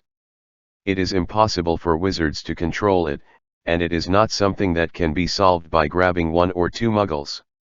Unless Voldemort not only ruled the wizarding world in the future, but also turned all muggles into slaves of slaves, then Sir Stoke's dream would have little chance of being realized. Otherwise, no matter how shocking this thing is, it is just a large toy hidden under the water. What's more, Voldemort also added some secret means to it. John can roughly guess that Voldemort should have connected some kind of magic between the contract and the spaceship.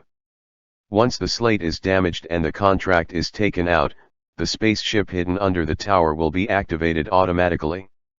It is unmanned under the sea, unassisted to take off. There is no possibility of successful ascension. The only thing that will happen is to explode on the spot, killing all living lives in this tower. The contract will be lost in the sea because of its magical protection, and wait until the day Voldemort finds it again.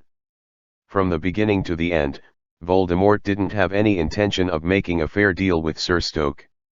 After he learned about spaceships from Sir Stoke, he should have studied carefully and found that if he could not rule muggles, then manipulating this big guy to go to heaven is pure nonsense. So Sir Stoke has been kept in the dark. Even if Voldemort can really rule the world in the end, it will be many years later. Will he still remember what he said in this tower? There are still two words. The explosion of the entire spaceship and the tower, the impact is still reflected in the sea area. But the direction of the Hogwarts has not changed in the slightest. John looked at the tower that had disappeared, and a huge mushroom cloud rose up. Snowflakes began to fall in pieces from the sky, and the snow became bigger and bigger, like a silent farewell ceremony. There are faintly sad singing voices around. That was the mermaids mourning. They mourned the tower that once stood in the wind and rain, and mourned the elegant and funny old jazz. Your ideals and greatness are no less than Dumbledore's, sir. In the wind, snow, and sea waves, John murmured in a low voice, talking to himself like a eulogy. No one will forget you. There has never been a wizard in the history of magic who is as interested in the starry sky they have become accustomed to. Your name will be left behind, and let all those who come after you remember it. He took a deep breath, and took out the old parchment that was still clearly written even in the rain and snow, without any damage. But your death requires someone to pay the price, and someone will definitely pay the price. He suddenly clenched his 5 fingers holding the contract. The ring worn on the finger glowed faintly, and immediately after that, the magic power on the old parchment disappeared instantly. The contract that had been maintained for more than 10 years was destroyed, and the parchment, like a crushed dead leaf, turned into countless fine debris, and flew into the raging waves along with the wind and snow. Under the same night sky, on the coast leading to a sea, Voldemort, who was suppressing Dumbledore and looking for an opportunity to solve the biggest trouble in his life, suddenly trembled. His voice is mixed with unprecedented panic and roar. Who did you let go to that sea? What did he do? What did he do? Chapter 241-239. Black Meteor. Above the sky, in the black mist, Voldemort's handsome face was paler than ever before. His left hand began to shake uncontrollably, forcing him to take out a sharp broken blade from the black robe, and suddenly pierced his palm. Scarlet blood splashed out and fell from the sky to the ground. However, self-mutilation, which was bound to take effect in the past, cannot stop another restless soul at this moment. Idiot! Don't get in my way at this time. I can kill him right away. I can kill him right away. His expression suddenly became extremely distorted. That handsome face was horrifyingly hideous. Trash. He deserved to die 10 years ago. It's only because of your incompetence. The sharp blade gleaming with cold light penetrated Voldemort's palm, and got firmly stuck in his hand bone, but its owner obviously took care of it flawlessly. The ferocity of half of the face was in stark contrast to the coldness of the half face, and the surrounding black mist was repeatedly changing between suddenly tightening and relaxing, which made Dumbledore keenly discover that the problem Voldemort had now was definitely not him. Camouflaged. The crimson flame instantly erupted into the night with a dazzling light like the polar day, dispelling the darkness in half the sky, and breaking through the cage that Voldemort had set up above. Until this moment, Dumbledore really used his full strength. He is very clear that facing Voldemort at this moment, if he really let go of head-on confrontation, there is a high probability that he will repeat the mistakes of the battle in the Hogwarts Astronomy Tower 10 years ago. Wu Pingxian's action this time was just to rescue the hemp-seated wizards in the correctional center. As long as this goal is successful, they will have won the greatest victory. The guarantee basis for all these smooth actions is that Dumbledore can hold Voldemort in check. Once he loses again, it will not only be him who will die, but everyone who came here will not be able to leave. So the principle that Dumbledore insisted on at the beginning of this battle was to delay the time on the premise that he could survive. But now the situation has obviously changed dramatically. He clearly heard everything Voldemort said just now. The thing at sea can only be that John has made some new discoveries. Such an excellent timing, Dumbledore will definitely not give up. Before it was Voldemort who wanted to keep him and kill him, but now Dumbledore saw the hope of killing the Dark Lord. A crisp cry sounded in the clouds. Accompanied by the melodious singing, Fawkes, whose feathers were emitting golden red light, rushed into the black mist surrounding Voldemort. The red brilliance enveloped the whole world, blooming like a night-blooming epiphyllum. Vulcan clears the way. High temperature filled every corner, and the rocks on the top of this black fortress were scorched red, like stone soaked in magma. Voldemort obviously couldn't maintain his figure floating in the sky. He began to fall from the sky at an extremely fast speed, and the much thinner black mist still protected him in the middle, like a dark meteor falling from the sky. In the fortress, the wizards who were waving their wands stopped for the shocking scene in the sky. Everyone knew exactly what the black meteor meant.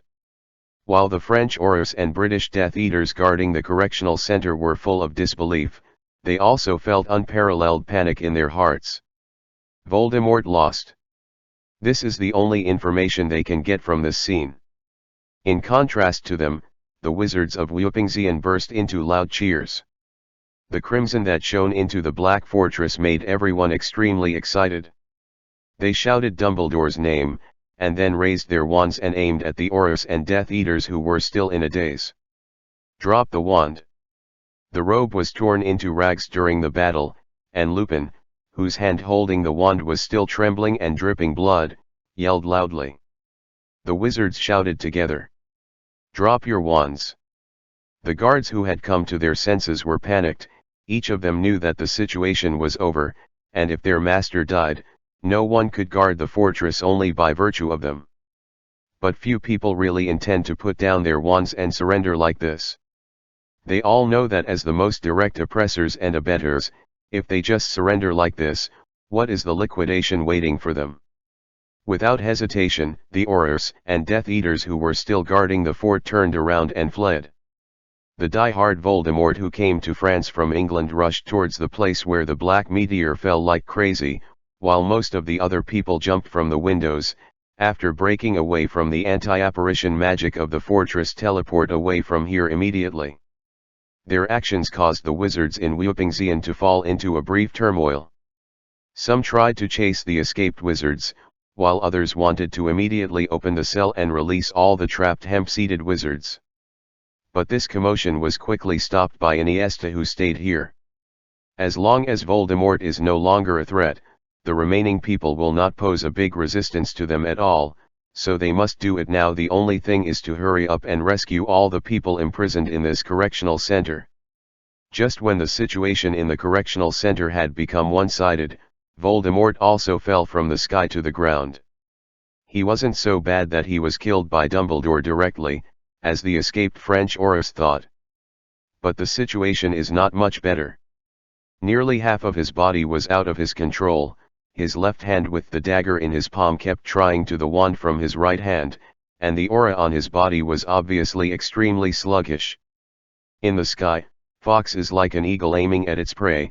Even if Voldemort has already fallen to the ground, it is still chasing after him. The sharp beak at the front is aimed at the position of the black mist, and the tail of a meteor falls straight down. Idiot! If this continues, we will all die. Is this the result you want to see? Like a lunatic, Voldemort, whose left and right sides were extremely uncoordinated and doing different movements, roared and shouted. The moment Fawkes's sharp beak touched the edge of the black mist, the twist and incoordination on his body suddenly stopped. Without a moment's hesitation, he raised his wand high. Avada Kedavra! Green light beams spewed out from the tip of his staff. At such a short distance, Fawkes had no way to avoid it. Just like that, he hit the unforgivable death curse head-on. Boom! The dazzling brilliance of Fawkes's body collapsed in an instant, and his unstoppable body was blown away like a rag doll.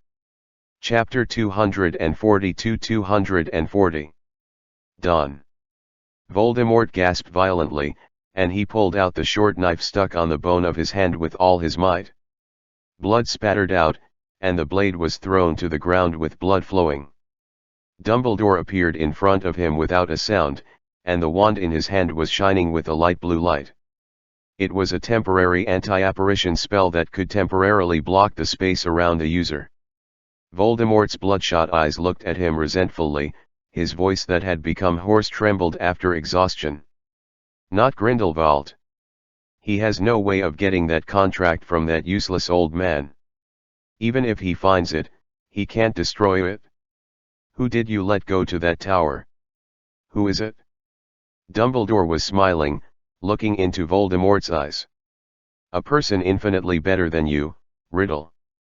Blood kept dripping from his palm to the ground along his fingers, but Voldemort didn't seem to be in the mood to care about the damage caused by self-mutilation. His pupils shone with hatred. Sneaked into Hogwarts Castle to rescue those students, went to Azkaban Island to capture those two wastes, and now tore up the contract on Star Tower. They are all alone, right?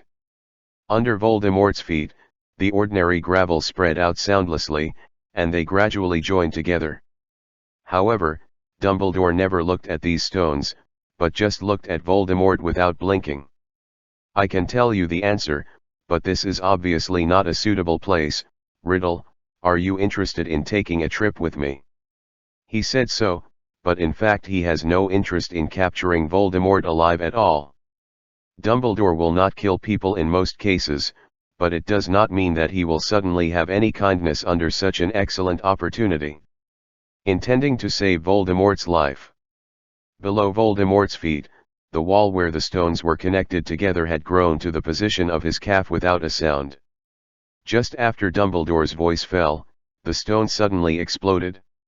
Surrounding Voldemort's body shape, it seems to wrap him in it, turning him into a stone man. This high-end application of transfiguration is the fastest and least noticeable magic. For normal wizards, there is no time to react at all. However, just when the stone was about to completely wrap Voldemort's body, the black robe on his body suddenly fell limply, and his figure disappeared under the robe at all. Only that sentence seems fierce, but in fact it is more like the loser will put down the cruel words to save face when he runs away and stay where he is. Don't be complacent for too long. Dumbledore. Tell that man. I remember him. I'll make him pay. Pay the price that scares everyone. The moment Dumbledore saw the black robe fall and the sound sounded, Dumbledore suddenly moved forward and grabbed the black robe that was about to fall to the ground among the stones. He frowned tightly, and saw the runes that were still shining with faint fluorescence on the ground where Voldemort was standing. While Dumbledore was attracting his attention, he was also secretly planning an escape route. Even if the problem of the soul in the body was temporarily resolved due to the situation of life and death, the chaotic magic power would not be able to calm down in a short while. So even though Voldemort hated the person who secretly sabotaged his plans one after another, he still knew rationally that Dumbledore would never reveal the identity of this person. He must escape from here first. The impact of his defeat at the hands of Dumbledore tonight is bad enough, and the situation must not be allowed to worsen. Holding the black robe, Dumbledore raised his wand and tapped its various positions a few times, trying to find where Voldemort escaped, but no matter what, he couldn't find any traces. Such a situation was completely unexpected. Even Dumbledore himself never expected that things would develop to this point. Therefore, he was not ready to keep Voldemort from the beginning, but had been planning, after the wizards of Wupingzian successfully liberated the hemp-seated wizards in the prison, how to leave under the entanglement of each other. In the correctional center, under the leadership of Iniesta, the wizards of Wupingzian have found the floor where the Masha wizards were imprisoned, and untied the magic shackles on it, releasing all their compatriots. The numb faces of these rescued wizards showed bewilderment and helplessness. Only after they were brought out of this prison did they reveal the joy of being born again like a dream. The warm atmosphere quickly swept over everyone. The sea breeze still blew the waves and beat the reefs on the shore. The dark clouds covering the sky had dissipated at some point, revealing a bright starry sky. No matter who it is, they are all cheering. No one knows whether Voldemort is dead or alive, but everyone knows what this victory means to them. It's like the ray of dawn flickering in the dark, it only illuminates a corner, but countless people believe that this is the morning sun before the sun rises. French Ministry of Magic. Less than 3 minutes after the correctional center fell, nearly 2/3 of the counselors got the earth-shattering news. Coincidentally, everyone returned to the most central authority in the French magic world late at night, and a temporary and urgent meeting was held. The whispers in the meeting room were like flies, permeating the entire venue. Sitting at the forefront, Bella, who not only has the wizard justice but also serves as the deputy minister, still wears the appearance of Adele Roland. She is a nail that Voldemort buried among these native French wizards, a nail that no one knows. Shake the nails. But at this moment, the nail is obviously starting to loosen, because the owner who hammered her into this place in France is now alive or dead. You want to betray the minister? Her sharp and cold voice suppressed the whispers of everyone present. Faced with her questioning, no one dared to be the first bird to speak out what was in their hearts when they didn't know what Voldemort was like now, but someone stood up and said it tactfully. Our loyalty to the minister will never change in any way, ma'am, but it is precisely because of this that his safety must be determined. Suddenly, an extremely indifferent voice sounded. What if I die? There was only silence in response to the voice, and everyone looked in the direction of the voice. The man in the tattered shirt with blood dripping from his palm just appeared in the conference room without a sound. He looked at everyone with a blank expression, and held the wand in his other good hand.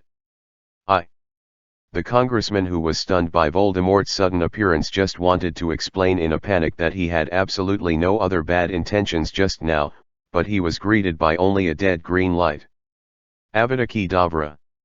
Chapter 243-241. 2 sessions, 4,000.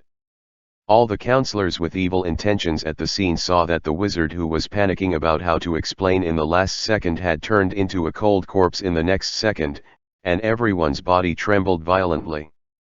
But no one dared to express the fear in their hearts with their voices. The entire conference room was silent. Although the man standing in the middle looked extremely embarrassed, no one dared to raise the slightest disobedience in their hearts. This time, something unexpected happened to me. Voldemort's cold and emotionless voice echoed throughout the room. The reformatory has fallen, and we have suffered some unexpected setbacks, but I don't want some people to have any doubts about the future of pure blood. It will make you feel short-sighted, stupid, and incompetent. In the face of such people, I generally only treat them in one way, and you should have seen this way just now. The members of Congress are obedient, and no one dares to be the second bird. The meeting room was silent, only the sound of viscous blood tick-tock falling on the floor from time to time. After scanning the audience with indifferent eyes, and seeing no one who dared to look up and look directly at him, Voldemort spoke again. Failure is failure, and I will not deny my own failure. Next, Adele will temporarily take over all the duties of the Ministry of Magic for me. Everyone should treat her as they would me. I will deal with it. Some other things. During this period, those mudbloods will inevitably launch a counterattack. I don't care how hard you try, my final bottom line is to keep Paris. His voice was calm, but there was a chilling implication in that calmness. If you don't even have the ability to hold a Paris, I will come back, but by that time, there will be no need for the French Magic Council to exist. No one can understand the horror behind Voldemort's words. If the French Magic Council is no longer necessary, what about these counselors? Will they simply be dismissed and sent home? The faces of the congressmen were pale, but no one dared to show the slightest embarrassment. The voices of oaths were everywhere, and everyone present expressed their determination to live and die with Paris. Facing their statement, Voldemort just had a hard face, and finally said something. I hope you will end up, don't let me down. Afterwards, he disappeared from this meeting room. The next second, in a dark space, Voldemort's figure suddenly appeared. After returning to this independent and private room, he was finally able to remove all disguises, and suddenly curled up on the ground like a cooked prawn. Then, like crazy, he beat the left hand that was still bleeding with his good right hand. Give up those fantasies. It's mine. You're mine too. It's all mine. Don't you try to take what's mine. He roared, and that distorted face could no longer return to the cold and calm before. The next moment, his neck suddenly twisted to one side, and his bleeding left hand was raised uncontrollably, and soon half of his body went out of control again. It was you who broke the agreement we made at the beginning. I helped you. I helped you so much. But you lied to me like this. You even signed that contract secretly. I will never trust you again. Absolutely not. Meeting. There can only be one me in the world. There will never be a second Tom Riddle. There will never be a second Voldemort. So let me eat you. As long as we are one, then we are truly invincible. Come on. Come on. It's you who should be eaten. Filled with boundless darkness and a dead space, Voldemort quarreled with two completely different tones by himself. His two hands seemed to belong to two different masters, and his body kept rolling on the ground, doing nothing. Fight to the death. On Wu Pingxian's side, the last witch who was rescued from the dungeon was also taken out of the deserted correctional center. In the Lyon headquarters, all the wizards were celebrating. This operation tonight achieved an unprecedented victory. Dumbledore did not hide the fact that Voldemort was not dead, but apart from making others slightly regretful, no one would be dissatisfied with this result. Everyone believes that since Dumbledore can defeat Voldemort once now, there must be a second and third time in the future. The falling black meteor made people really see that the Dark Lord, who had been invincible in the magic world for nearly 10 years, was not really invincible. It's like unloading a mountain in everyone's heart. At the beginning, I joined Wu Pingxian and decided to resist, but I was cornered. The only choice was to fight to the death. But now, everyone really sees hope. Also because of this, Dumbledore finally firmly secured his leadership position in the Whooping Line this time. In the wizarding world, personal strength is still the basis of all discourse rights, and Dumbledore returned tonight because he lost the discourse power to Voldemort, and once again reached the top, even to a certain extent, even worse than before Voldemort's defeat. To a higher degree. This is beneficial to Dumbledore, the Order of the Phoenix, and even the entire Whooping Line. Just as the casualties were dealt with overnight, the surviving and rescued wizards were having a party to celebrate this night that would surely be recorded in the history of magic. After the Whooping Line high-level meeting ended, a meeting within the Order of the Phoenix was also held. Sent away those French wizards who were still full of excitement and rushed over from Northern Europe to support some people, leaving behind all the people who really knew the basics. Only then did Dumbledore show that he was tired. He leaned back in his chair, and there was no excessive excitement or joy in his eyes. Others could see that he was happy, but what he was obviously happy with was different from others. Nothing is the same. Meg has long hair hanging loose. During the battle in the correctional center, a spell almost flew over her scalp and broke her bun. Up to now, she hasn't had time to take care of it. Lily's face is still so cold, it seems that only the death of her enemies in this world can touch her heart. The robe on her body is tattered, and it seems that the battle she has endured is very tragic. The wound on Lupin's arm has been bandaged by Tonks. His face is as pale as ever, but there is always a smile on his mouth. Flitwick didn't see any obvious injuries, but his cherished wand was cut in two during the fierce battle, which brought a little bit of regret to his originally high mood. On both sides of the long table, there are Moody, Kingsley, Tonks and others. Most of them have injuries of varying degrees, but this meeting room does not feel the slightest depression. They were all waiting for Dumbledore to tell them in detail how he defeated the mighty Dark Lord, but the first sentence Dumbledore said made everyone's expressions dumbfounded up. The one who really defeated him was not me. Dumbledore smiled, and stated the fact bluntly, judging from what he said and his performance at the time, the one who defeated him should be John Green. The conference room fell into a dead silence that could hear the sound of a pin drop. This kind of silence lasted for a full 10 seconds, and then a noise that seemed to knock the roof off sounded again. Don't be joking like that, Albus, although it's okay for you to be joking now, but John is still a kid after all, and it was enough to shock us when he caught 2 Aurors before. McGonagall thought that Dumbledore's weird personality had started again, and wanted to make a big joke for everyone here, and she wanted to keep the situation serious, so she stopped it aloud.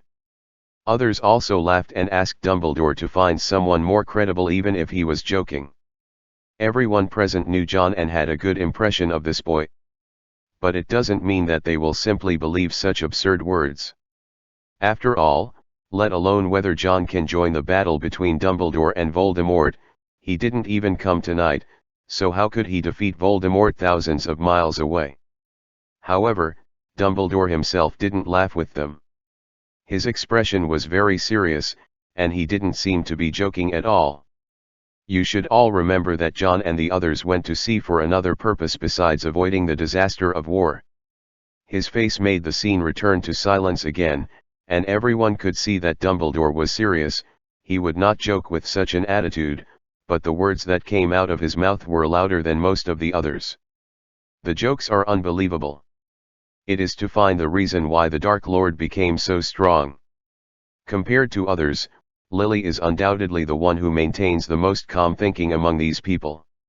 According to Dumbledore's words, in fact, as long as the thinking spreads out, the key to the problem can be roughly guessed. He took the students and found the key thing that can affect the strength of the Dark Lord at sea. Everyone held their breath and looked at Dumbledore. Dumbledore nodded. I guess this is also the biggest possibility. What happened specifically, we still need to wait for the end of Fawkes's nirvana. It has been hit by a death curse and needs time to grow again. His words made the people present not know what to say for the first time.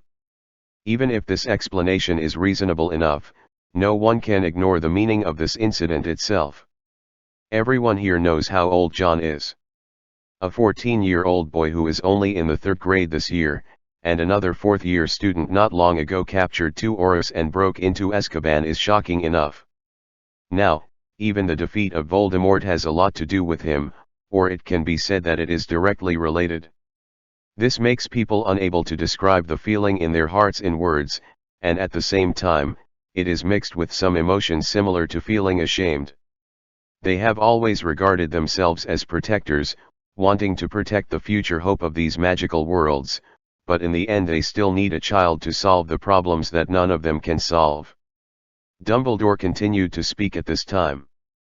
But there is also another thing before our eyes. As the most directly affected person, the Dark Lord understands what went wrong better than us. The incident in Azkaban has already caused him to rise. He became vigilant and asked someone to investigate this matter, but the object of his suspicion was the principal of Durmstrang. This means that the students are in a very dangerous situation. The Dark Lord will definitely treat them according to the standard of treating that person, and now that something like this has happened, it is even possible that he will personally block John and the others. On the way. His words attracted everyone's attention to this matter. This is indeed the case. After encountering such a disastrous defeat, Voldemort will definitely do everything possible to find the person who caused him such a setback, and the current sailing track of the Hogwarts is according to the original route when Voldemort went to sea. Yes, as long as he wants to look for it, he will definitely find some clues. Of course, this is also a guess based on Voldemort's current situation and the premise that he still has the strength to personally intervene in these matters. No one knows what kind of state Voldemort is now except himself. Should we send someone to protect them? If the Dark Lord really goes after them, then they have no way to resist. Flitwick said solemnly. Sirius made a different suggestion. The current situation is exactly the time when we need to expand the fruits of this victory. If we divide up the staff, it will not be effective if there are fewer people. If there are more people, there will definitely be a shortage of personnel here.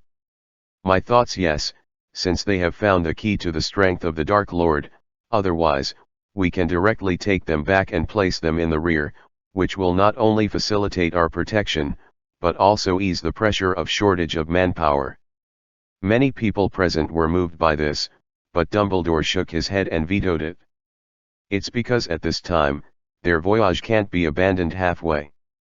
We don't need to send more people to the boat to protect them. The boat was originally turned into a carriage, and I made it up to an extremely perfect age later. Restricting magic, as long as they don't leave the ship, their safety can be temporarily guaranteed. It's just that some changes need to be made on the subsequent route. You can't repeat the path that the Dark Lord took before. After the final point is determined, you can choose a safe path again. At the same time, for the sake of final insurance, I will let Fox stay there. If there is another accident that they can't solve, we can also get the news in time. Chapter 244-242. The Sorrow of the Times. When the sun rose, the entire Hogwarts was quiet. Although a series of accidents at night had nothing to do with most of the students on board, the earth-shaking explosion still prevented them from sleeping well all night. John slept very late last night, but he was the first one to wake up. It's not that he's not tired, but he's not in the mood for sleep. At 9 o'clock, he sat cross-legged on the deck alone, silently watching the direction they were coming from the south. The Hogwarts is still heading north, and it is only a few days before Christmas. There is still heavy snow on the sea, and the temperature has dropped to an extremely low level.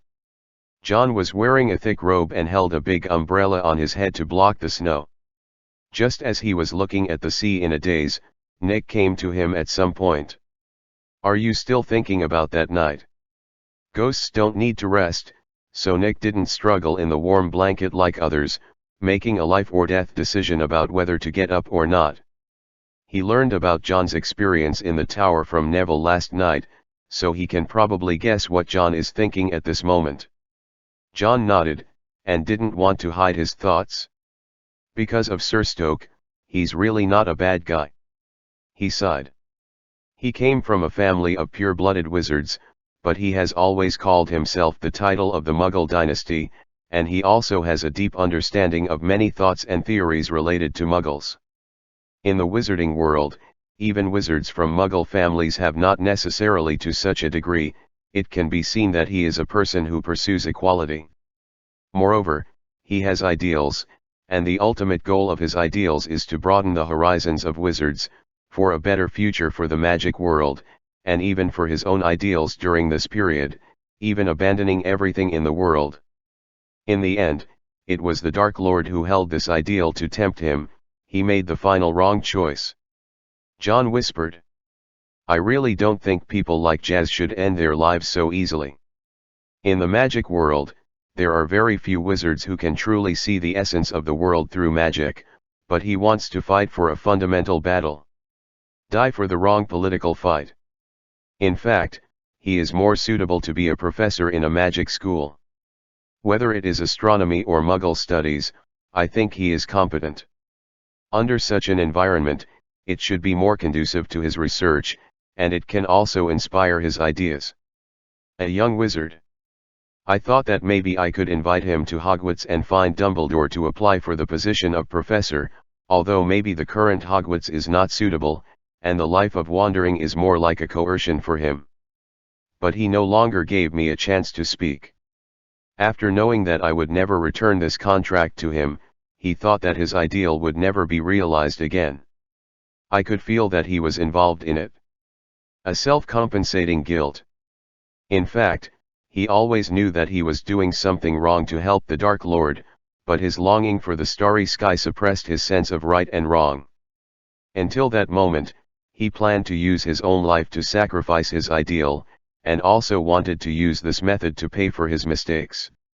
John's words seemed a bit nagging, because Nick didn't know what kind of person Sir Stoke was in that tower with him at all, but at this moment, through John's description, he also had a general idea of the Sir in his mind. With a clear outline and impression. It sounds like he is indeed a great person. But sometimes things are like this. Maybe I have experienced enough time and seen enough people and things. I don't have as many emotions as you, John. It would be a pity at best. Nick said softly.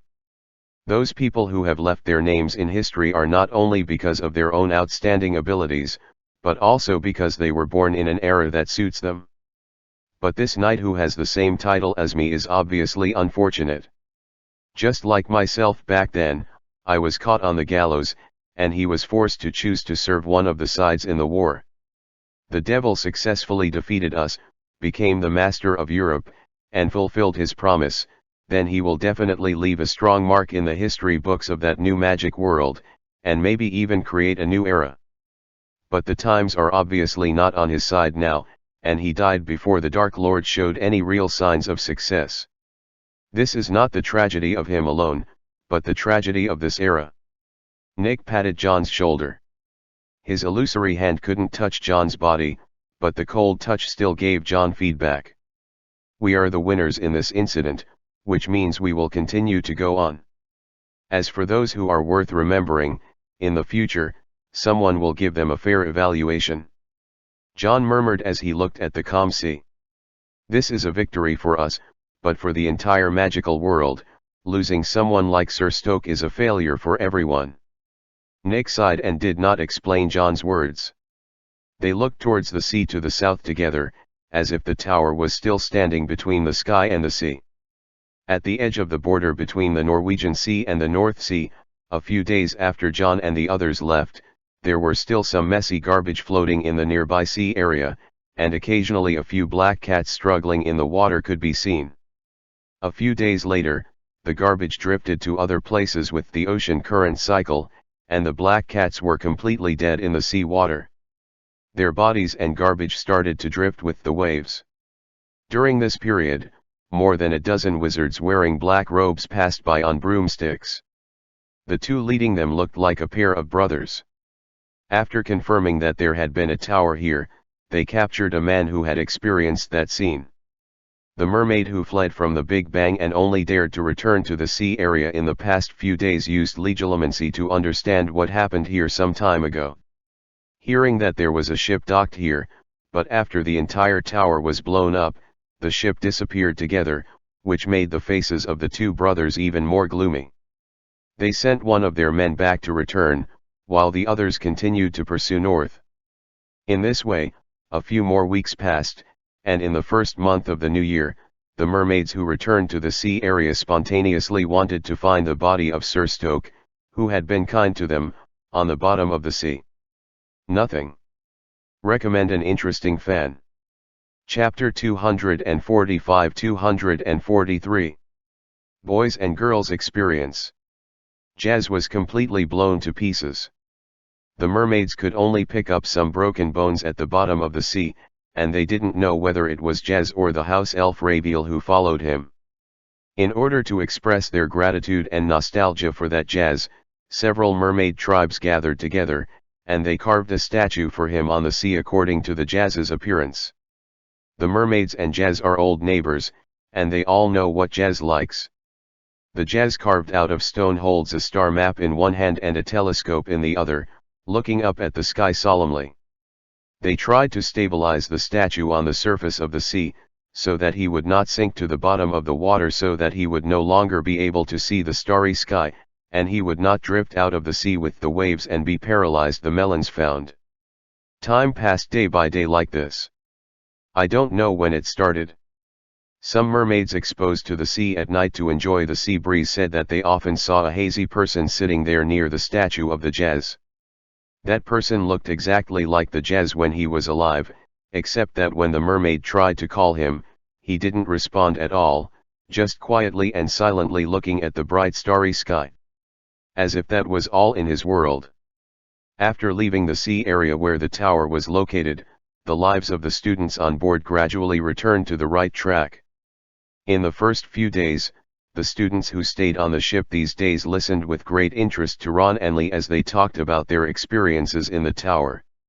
If it wasn't for John, we might really have died there. Those black cats forced us into the pasture. While Ron was talking vividly, a fourth-grade girl reminded her. According to the characteristics you described, the black cat-like magical animal is called Madigo, a magical creature that basically only lives in France, and has a high level of danger. Well, No matter it's called Madigo or Black Panther or something, anyway, their number seems to be infinitely increasing. Ron continued. Neville, Lee, and I were forced into the pasture. It was a prairie for grazing sheep. Although the place was big enough, it was too open. We were chased by those black leopards and ran around the flock of sheep several times. Or Neville came up with the idea, saying that if we keep running, we will be exhausted sooner or later even if we don't get bitten to death, so we can only use the sheep to find a way. But neither Neville nor I have learned the transfiguration related to living body transformation. Fortunately, Lee can. And he said that during the final exam of the 3rd grade, Professor McGonagall specially praised him for his excellent living body transformation skills. George and Fred on the side pierced the road mercilessly. He's bragging. Professor McGonagall has never praised his transfiguration. Ron also said angrily. Yes, what happened later also let us know that he was boasting. But at that time, Neville and I didn't know about it. After hearing his guarantee, we entrusted him with the technical work. Hands. We rushed into the flock, and taking this opportunity, he personally turned us all into sheep, pretending to flee like the frightened sheep, and those black leopards were really tricked gone. They tried to use the smell to find us, but the smell of sheep around them was so strong that it already helped us cover up the smell. Our plan to get here was already smooth, but there was a problem with Lee's transfiguration. The sheep he turned us into didn't have tails or hooves. Those black leopards quickly discovered this and found us. We could only continue to escape. Fortunately, we found a chance to escape from that room. When I came out, I heard John calling us, otherwise we would have all turned into and been pulled out by now. Lee did not defend himself for his bragging, but he said it proudly. In that case, I must first let you feel at ease, and there is no other better way. Besides, isn't the result very good? My living body transformation has bought us enough time to let John save us. What he said was taken for granted, and he didn't feel ashamed at all that he was going to be rescued by a student who was a grade younger than him. No one in Hogwarts would regard John as an ordinary 3rd-year student. In the hearts of everyone on this ship, without Dumbledore, he is the leader who leads everyone to go on, and everyone absolutely trustworthy. After the stories of the boys were told, everyone was curious about what happened to the 2 girls. Through Ron's narration, they all knew that in the final and most urgent stage, the 5 of them were separated. Where did Hermione and Luna go at that time? Do any of you know what that move is that flies up from under the sea and blows up the whole tower at the end? Before telling what happened to them, Hermione asked the others. People around shook their heads one after another. Even if most of them are children from Muggle families, they basically don't remember things like rockets and spaceships, not to mention that Britain itself didn't invest much energy and claims in it. That is a rocket that can send people into the sky, similar to the broomstick in the magic world, but it can make people fly higher and faster, even leaving the planet we live in. Hermione explained to them. The Jazz hid such a thing under his tower. Luna and I fled to the 1st floor but couldn't open the door. We broke into the rocket when we had nowhere to go. The students looked at each other. The inside of that explosive you guys entered. Luna also nodded affirmatively. Yes, there are a lot of bright lights and instruments there. After we went in, we were looking for an exit to go out and return to the sea, but before we found it, those instruments suddenly flashed red, and there were people everywhere around us. They are all screaming like ghosts. Luna's voice was already very erratic, and she gave people a sense of horror when she told this kind of story. Hermione helplessly gave her the umpteenth correction. That's not the scream of a ghost, Luna, it's the sound of the siren, the sound of the Muggle in an emergency. It's when we heard this sound that we felt something was wrong, and that situation simply couldn't make us do anything else. The only choice is to break a piece of glass inside the rocket with the splitting curse, and then enter the sea from the inside. We were deep in the sea, and Luna almost didn't recover, because there was no oxygen and I was almost choked to death by the sea water. Fortunately, I have some swimming experience, so I was able to return to the sea surface with her and was picked up by John. Chapter 246-244. The tip of the iceberg. This rocket explosion shocked the students of Hogwarts a lot. Not only because of such dangers, but also when they learned that the rocket itself was a pure Muggle product. They were originally brought into the magic world, and the idea of magic is better than Muggle science has always been in their minds. At this time, there was also wavering. If it came from magic, how many people need to use the explosion spell together to achieve this level of explosion? Cause this explosion, is that the ultimate purpose that rocket was created for? Is there a product even scarier than it in the Muggle world? This question made many little wizards who were brought to this magical world by the ordinary world since they were young fell into thinking.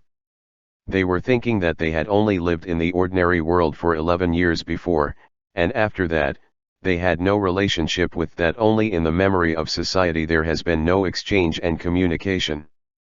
Perhaps, people or things that seem ordinary to them are no longer ordinary. And when they exchanged and discussed the experiences of Neville and Hermione, such thoughts sprouted in their hearts. John also stared at a letter. A letter written to him by Dumbledore himself and sent by Fawkes.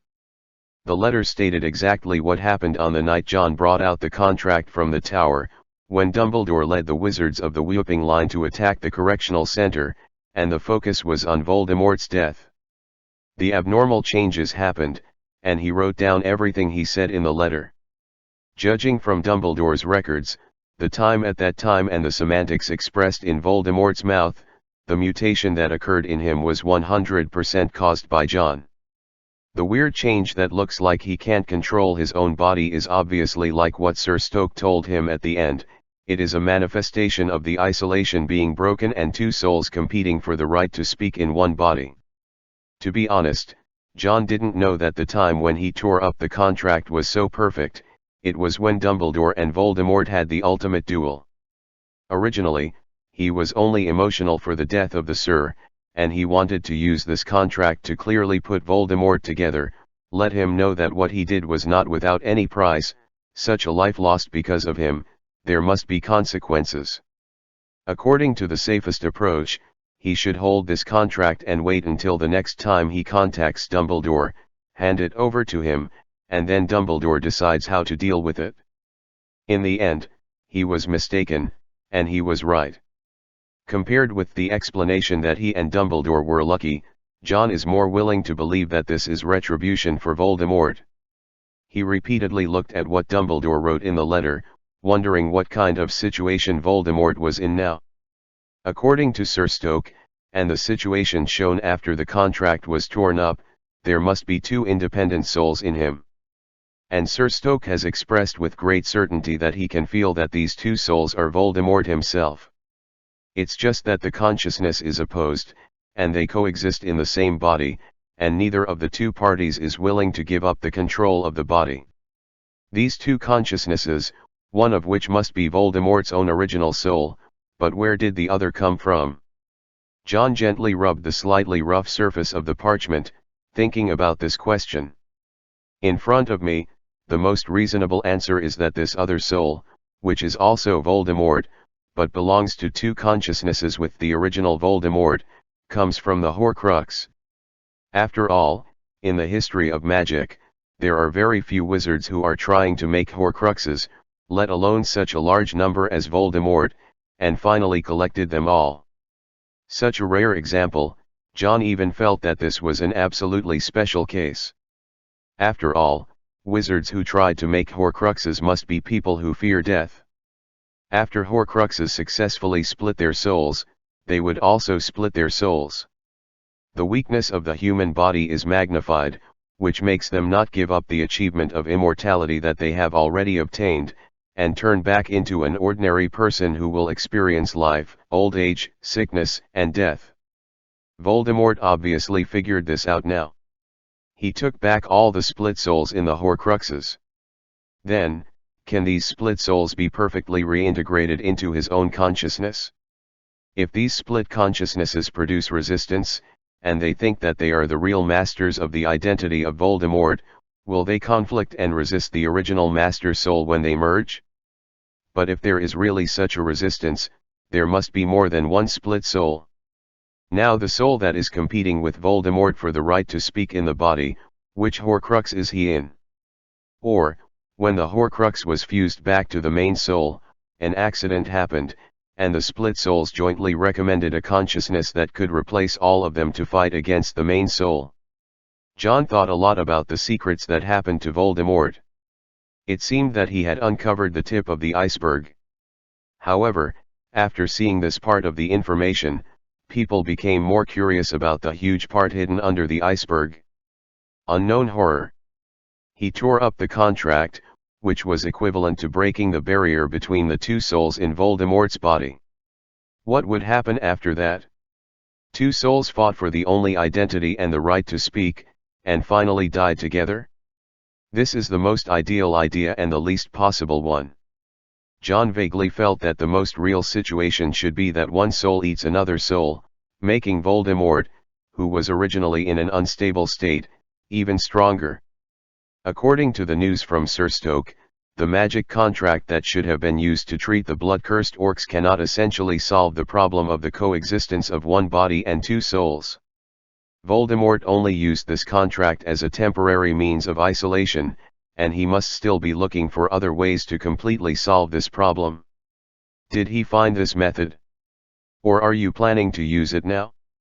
A series of questions filled John's brain, making him feel that although the current situation is indeed a rare and good situation for them, the future is still full of unknowns and dangers.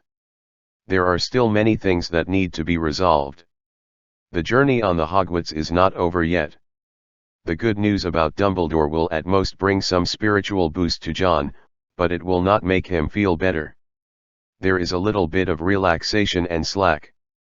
John really wanted to find time to have a Flukepowder interview with Dumbledore, and Dumbledore obviously had arrangements for this. Early the next morning after Fawkes brought the letter, he contacted Dumbledore in Lyon, France in the fireplace of Hogwarts.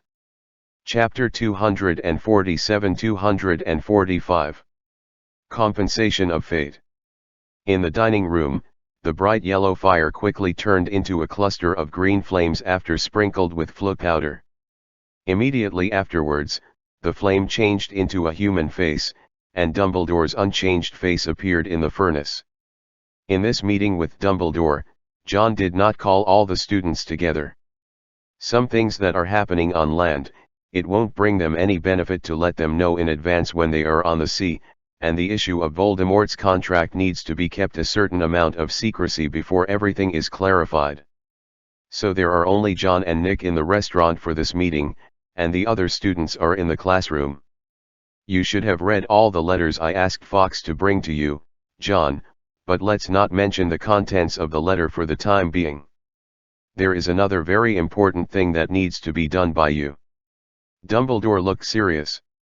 On the desk in the cabin principal's office, I have a crystal ball that is commonly used for divination, but there is no divination information left on the ball, but the route of your voyage is planned. The voyage is based on this route.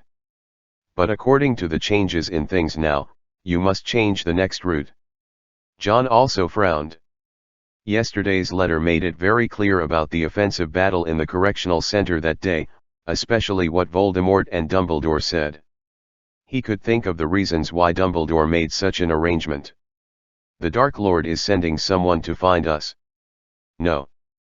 Dumbledore corrected him, and said seriously, he must have sent someone there. After we announced the 2 Horrors of Azkaban, he should have discovered the problem. It is estimated that he will start sending people to look for you, and he guessed that you are another person, a very powerful person. John heard what Dumbledore was trying to emphasize. The manpower he sent was based on the standard of the powerful opponent he guessed. Dumbledore nodded. Not only that, after this incident, he is very likely to go to find you in person.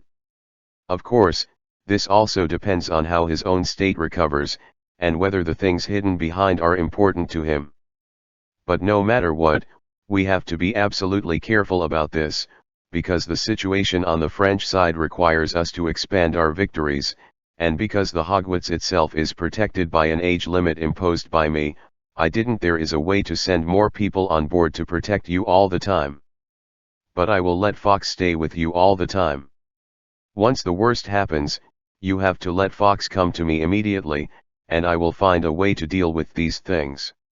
John and Nick glanced at each other and had no objection to Dumbledore's arrangement. John didn't fall into blind confidence in his few achievements after going to sea.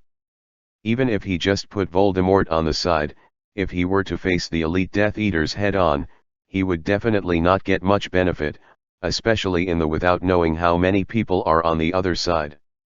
Of course, after Sir Stoke kept his promise and gave him the stone slab that he had only absorbed a little more than half of the magic power and left a lot of runes, as long as the magic power in the gem was sufficient, even if he really met him in the end.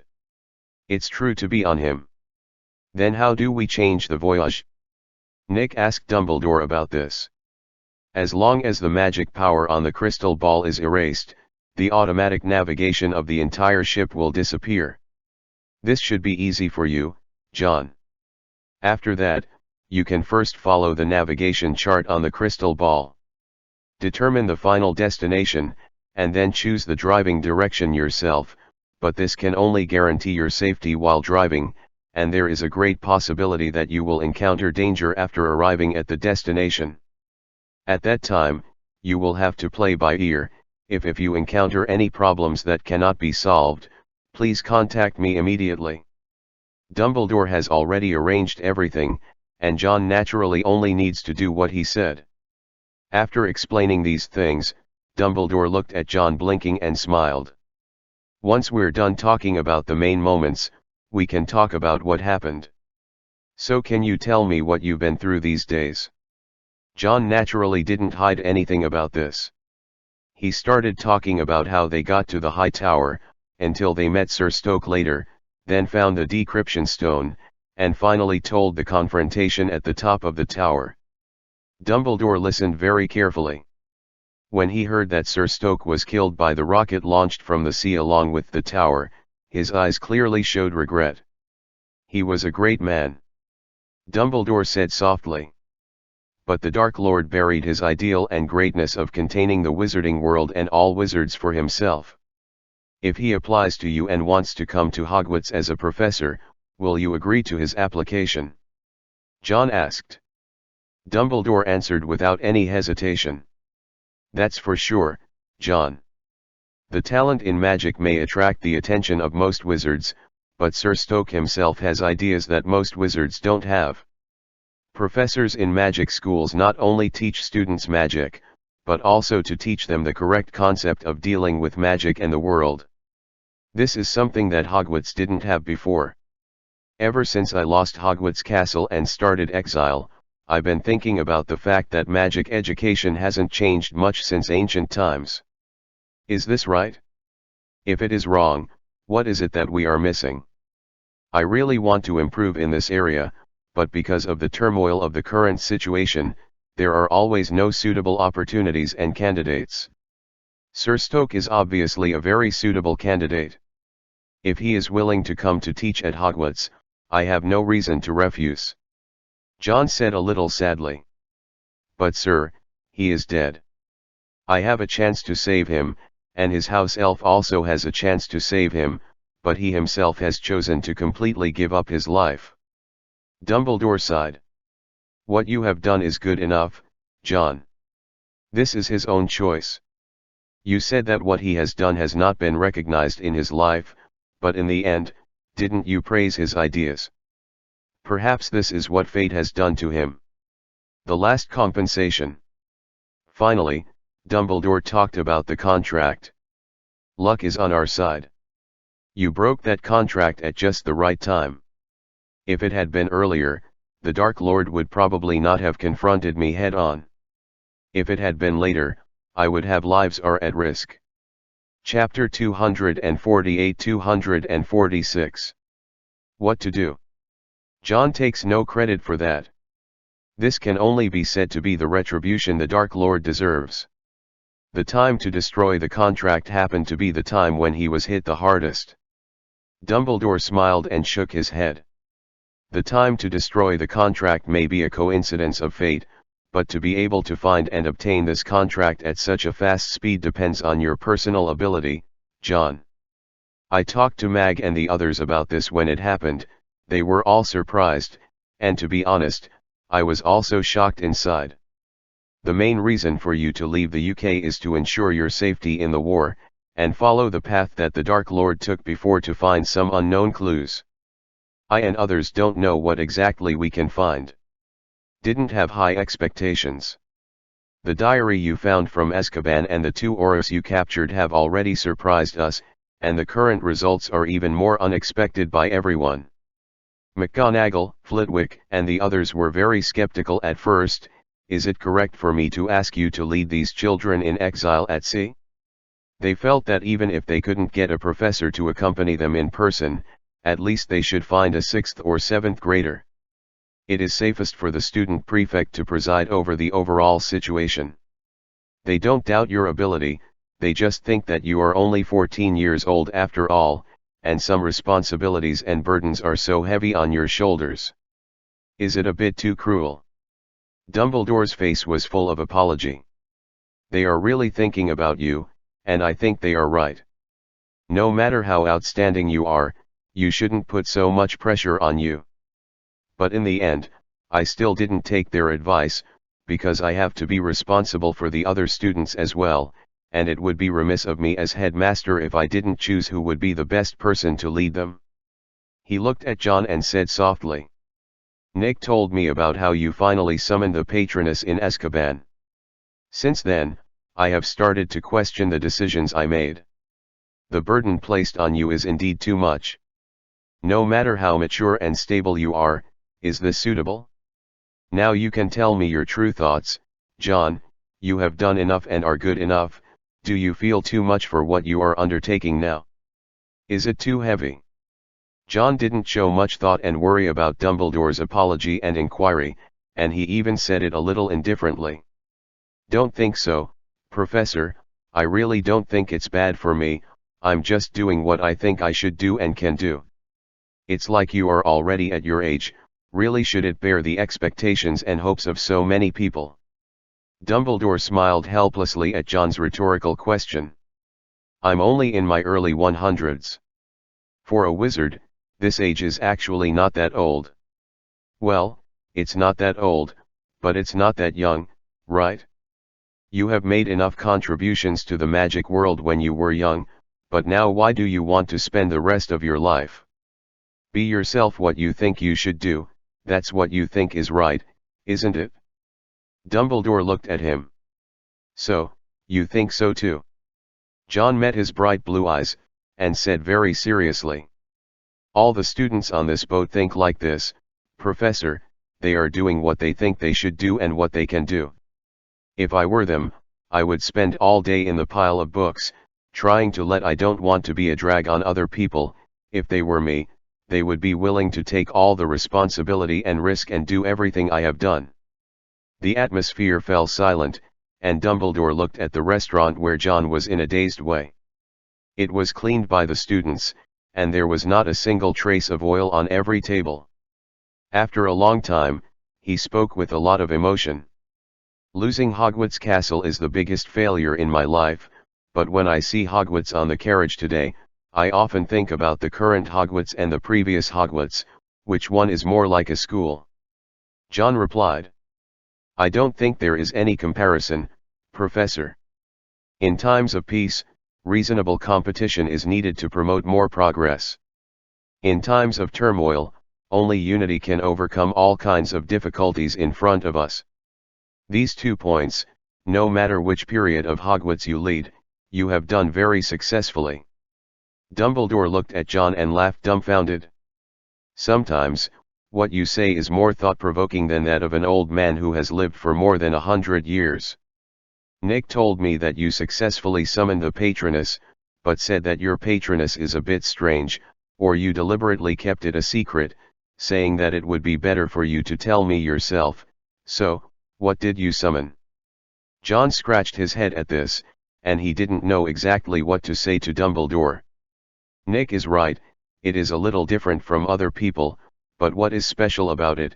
I can't explain it just by talking about it. Why don't I show it to the professor when we meet next time? You all are very good at arousing people's curiosity. Dumbledore said with a frown, but soon his brows were relaxed again. But the more you do this, the more you will have more curiosity when you finally know the answer. Big surprise, right? John shrugged. In fact, he didn't know the situation of the two patron saints, whether it was a surprise or a shock. I hope so. Okay, let's get here today, and I still need to go there in person for some work. By the way, I can give you a little advice on the choice of the next route. Dumbledore said with a wink. The ultimate destination of this ship is within the Arctic Circle, and if you don't follow the originally planned route, you can try to get as close to Norway as possible, continue north along its coastline, and approach Norway on the coastline of the area that borders Finland. There may be someone who can help you, and he has always wanted to see you. While he was saying this, he glanced at the wand in John's hand for a while, and deliberately kept it a secret. John couldn't help but feel a little distressed. He actually doesn't like this kind of half-knowledgeable information. Professor, can't you make your words clearer? Dumbledore laughed happily. Since you guys want to give me some surprises, of course I can prepare them for you too. Chapter 249-247. The Master Lost. UK, Underground in Whitehall, Central London. The headquarters of the Ministry of Magic, the most core government agency in the entire British magic world, is working in an orderly manner today. The main hall of the Ministry of Magic was still as busy as ever. Various wizards and witches appeared in different fireplaces on the walls, and then disappeared in the elevators leading to offices on different floors. Occasionally, I could see a few goblins in Gringotts uniforms coming out of the elevator. When they looked around, they were obviously full of restraint. The others hid, with enough courtesy to the wizards who received them. In the minister's office, Gris Rozier, the director of the office responsible for the logistics of the entire Ministry of Magic, is commanding 4 or 5 mixed-race employees with an ugly face, carrying the same number of parchment files as tall as half a person.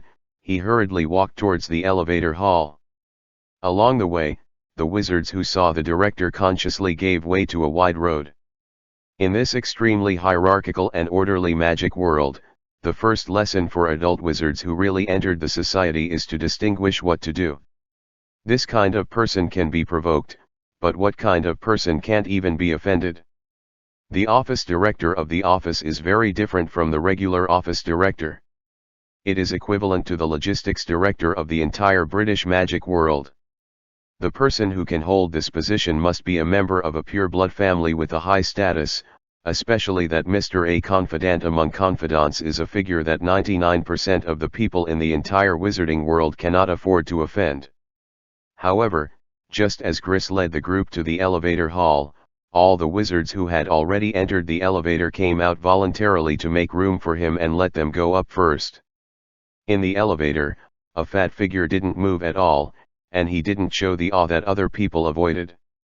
Gris, who was struggling with a lot of things, lowered his head, just looked at the feet in the elegant leather boots, and his brows, which were already tightly frowned, squeezed together more deeply. What he thought was that he had just entered the Ministry of Magic and graduated from school. In fact, there are many such people every year. Only after suffering, can they know what the social order planned by the husband is. How is it? But just as he had already figured out in his mind, who was going to execute the cruciatous punishment on this stunned young man, when he raised his head. He saw the iconic walrus-like beard, the always smiling face, and the rich figure. Gris' frown suddenly melted like ice and snow waiting for the flowers to bloom in spring. Aha, Mr. Slughorn, you just came back from outside. Almost 2 years have passed, and Slughorn still hasn't changed much from before. He looked at the logistics office with a smile on his face, whose expression changed faster than the weather in London after seeing him. Director nodded and said, "Mr. Banderas, the director of Spain's Department of International Magical Cooperation, insisted on asking me to meet at a Muggle cafe in London to discuss the issue of export tariffs on broomsticks. He said that he is not used to the atmosphere in our ministry." The expression on Gris' face became dark for a few seconds. Isn't the Spanish Ministry of Magic still in the right order? The elevator has already started to move upwards, and the employees who used the levitation spell to carry the parchment file stood together in a corner with considerable interest, leaving it to the two big figures in the magic world who are second only to that gentleman to discuss some matters. With their bloodlines, it is impossible to touch things in this life. Slughorn tapped Gris on the shoulder. "Don't be so sensitive, Gris, that Mr. Banderas is also a pure blood, but he is really not used to the atmosphere on our side." The meeting between me and him went quite smoothly. When he was speaking, he caught a glimpse of the dossiers carried by the mixed-race employees, and asked jokingly as if he wanted to ease the atmosphere, "What big expenditures and incomes are there in the ministry? I remember that we should not have any large-scale construction activities and welfare distributions during this period of time." At this time, the elevator had arrived at the floor where the data archives were located.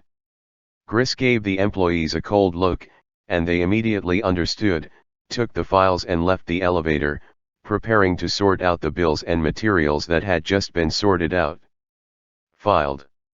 Cleared out the idlers, and Gris's face turned back to that gloomy face again.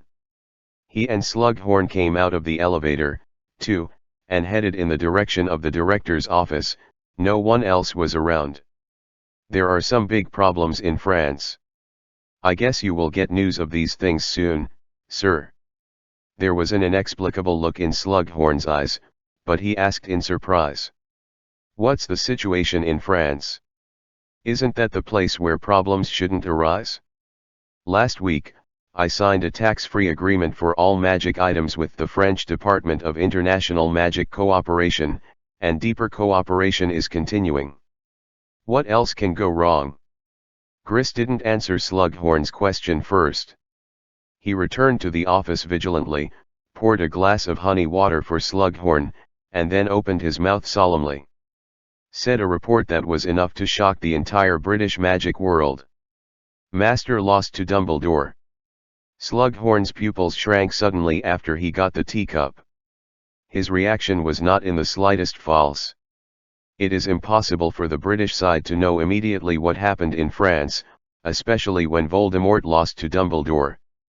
All news must be blocked first.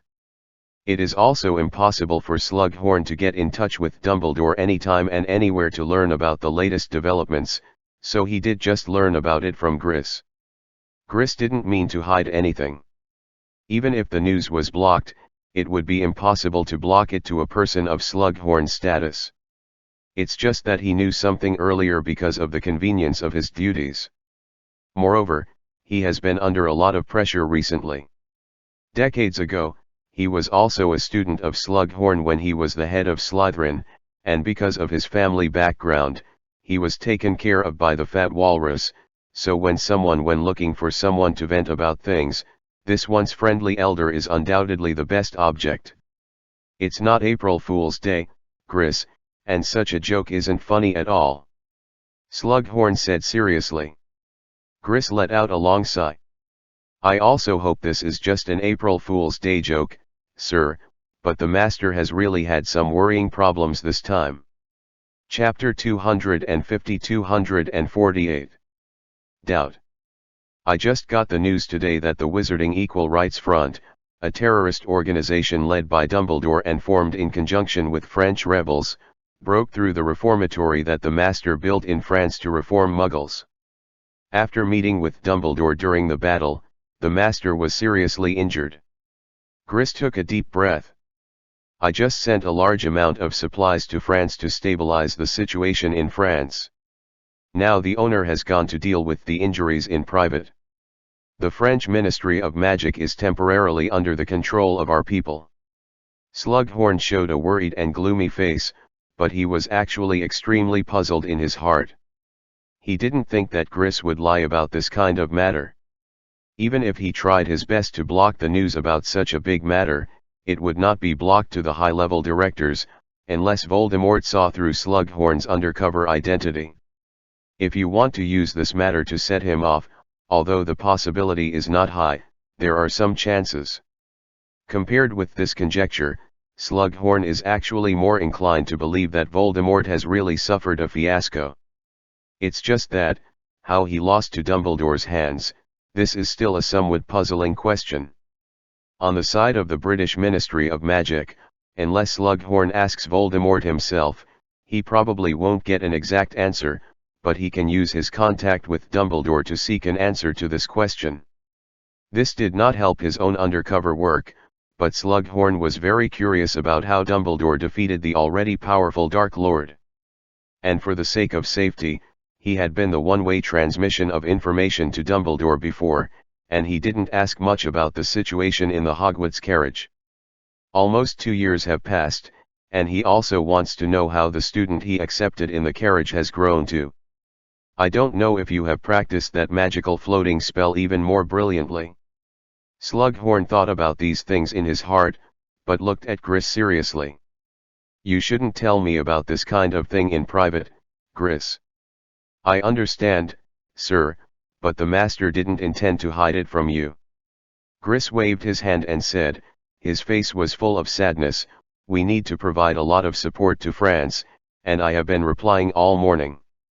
The issuance of personnel and materials from various departments, and even so, it is not known whether they can stabilize the situation when the owner is away. Speaking of this, his face also became ugly. If after giving so much assistance, they still live up to their master's expectations in the end, then I don't think there is anything wrong with letting British people become members of the French Ministry of Magic in the future. His statement like this is of course a kind of violent theory that is almost impossible to realize. Even if the French Ministry of Magic is stupid enough to backstab Voldemort without completely distinguishing the situation, it is impossible for them all to be controlled by the British. Slughorn sighed softly. We try our best to do our own job well, and not holding back the master is the greatest contribution we can make. Gris rubbed his swollen temples and nodded helplessly. He understood that Slughorn was right. Their current glory and status all depend on Voldemort himself. In the current situation, whether it is to protect their own interests or to be truly loyal to Voldemort, there is very little they can do. Different from the British Ministry of Magic, France, with Lyon as the core, and the Wupingzian wizards who are spreading the results of their battles around, are very excited to start the action of regaining the French magic world. Before the war plan against the correctional facility, Dumbledore and Iniesta discussed and prepared two plans together. One is how to maximize their vitality and quickly retreat to Northern Europe after the defeat of the war. The other one is how to maximize the fruits of victory if you win. In these two plans, of course, different situations and possible situations were subdivided, but what Dumbledore and the others encountered today was one of the best situations they could have expected. So, on the second day after successfully breaking through the correctional center and liberating all the hemp-seated wizards inside, without any rest or pause, the wizards of Wupingzian continued to carry out subsequent operations. Most of the rescued shaman wizards suffered inhuman abuse and humiliation, but they have not been brainwashed into the level of humanoid house elves. Among these people, a group of very good combat power must be extracted, but now they still need time to cultivate, so they are temporarily staying at the Lyon headquarters, and the logistics staff will take care of them. And those wizards who fought to break through the correctional office the night before, started a new war the next day. Grenoble, a city in southeastern France. This is a world-famous ski resort, attracting ice and snow sports enthusiasts from all over the world every winter, and it is also the most densely populated period of the year.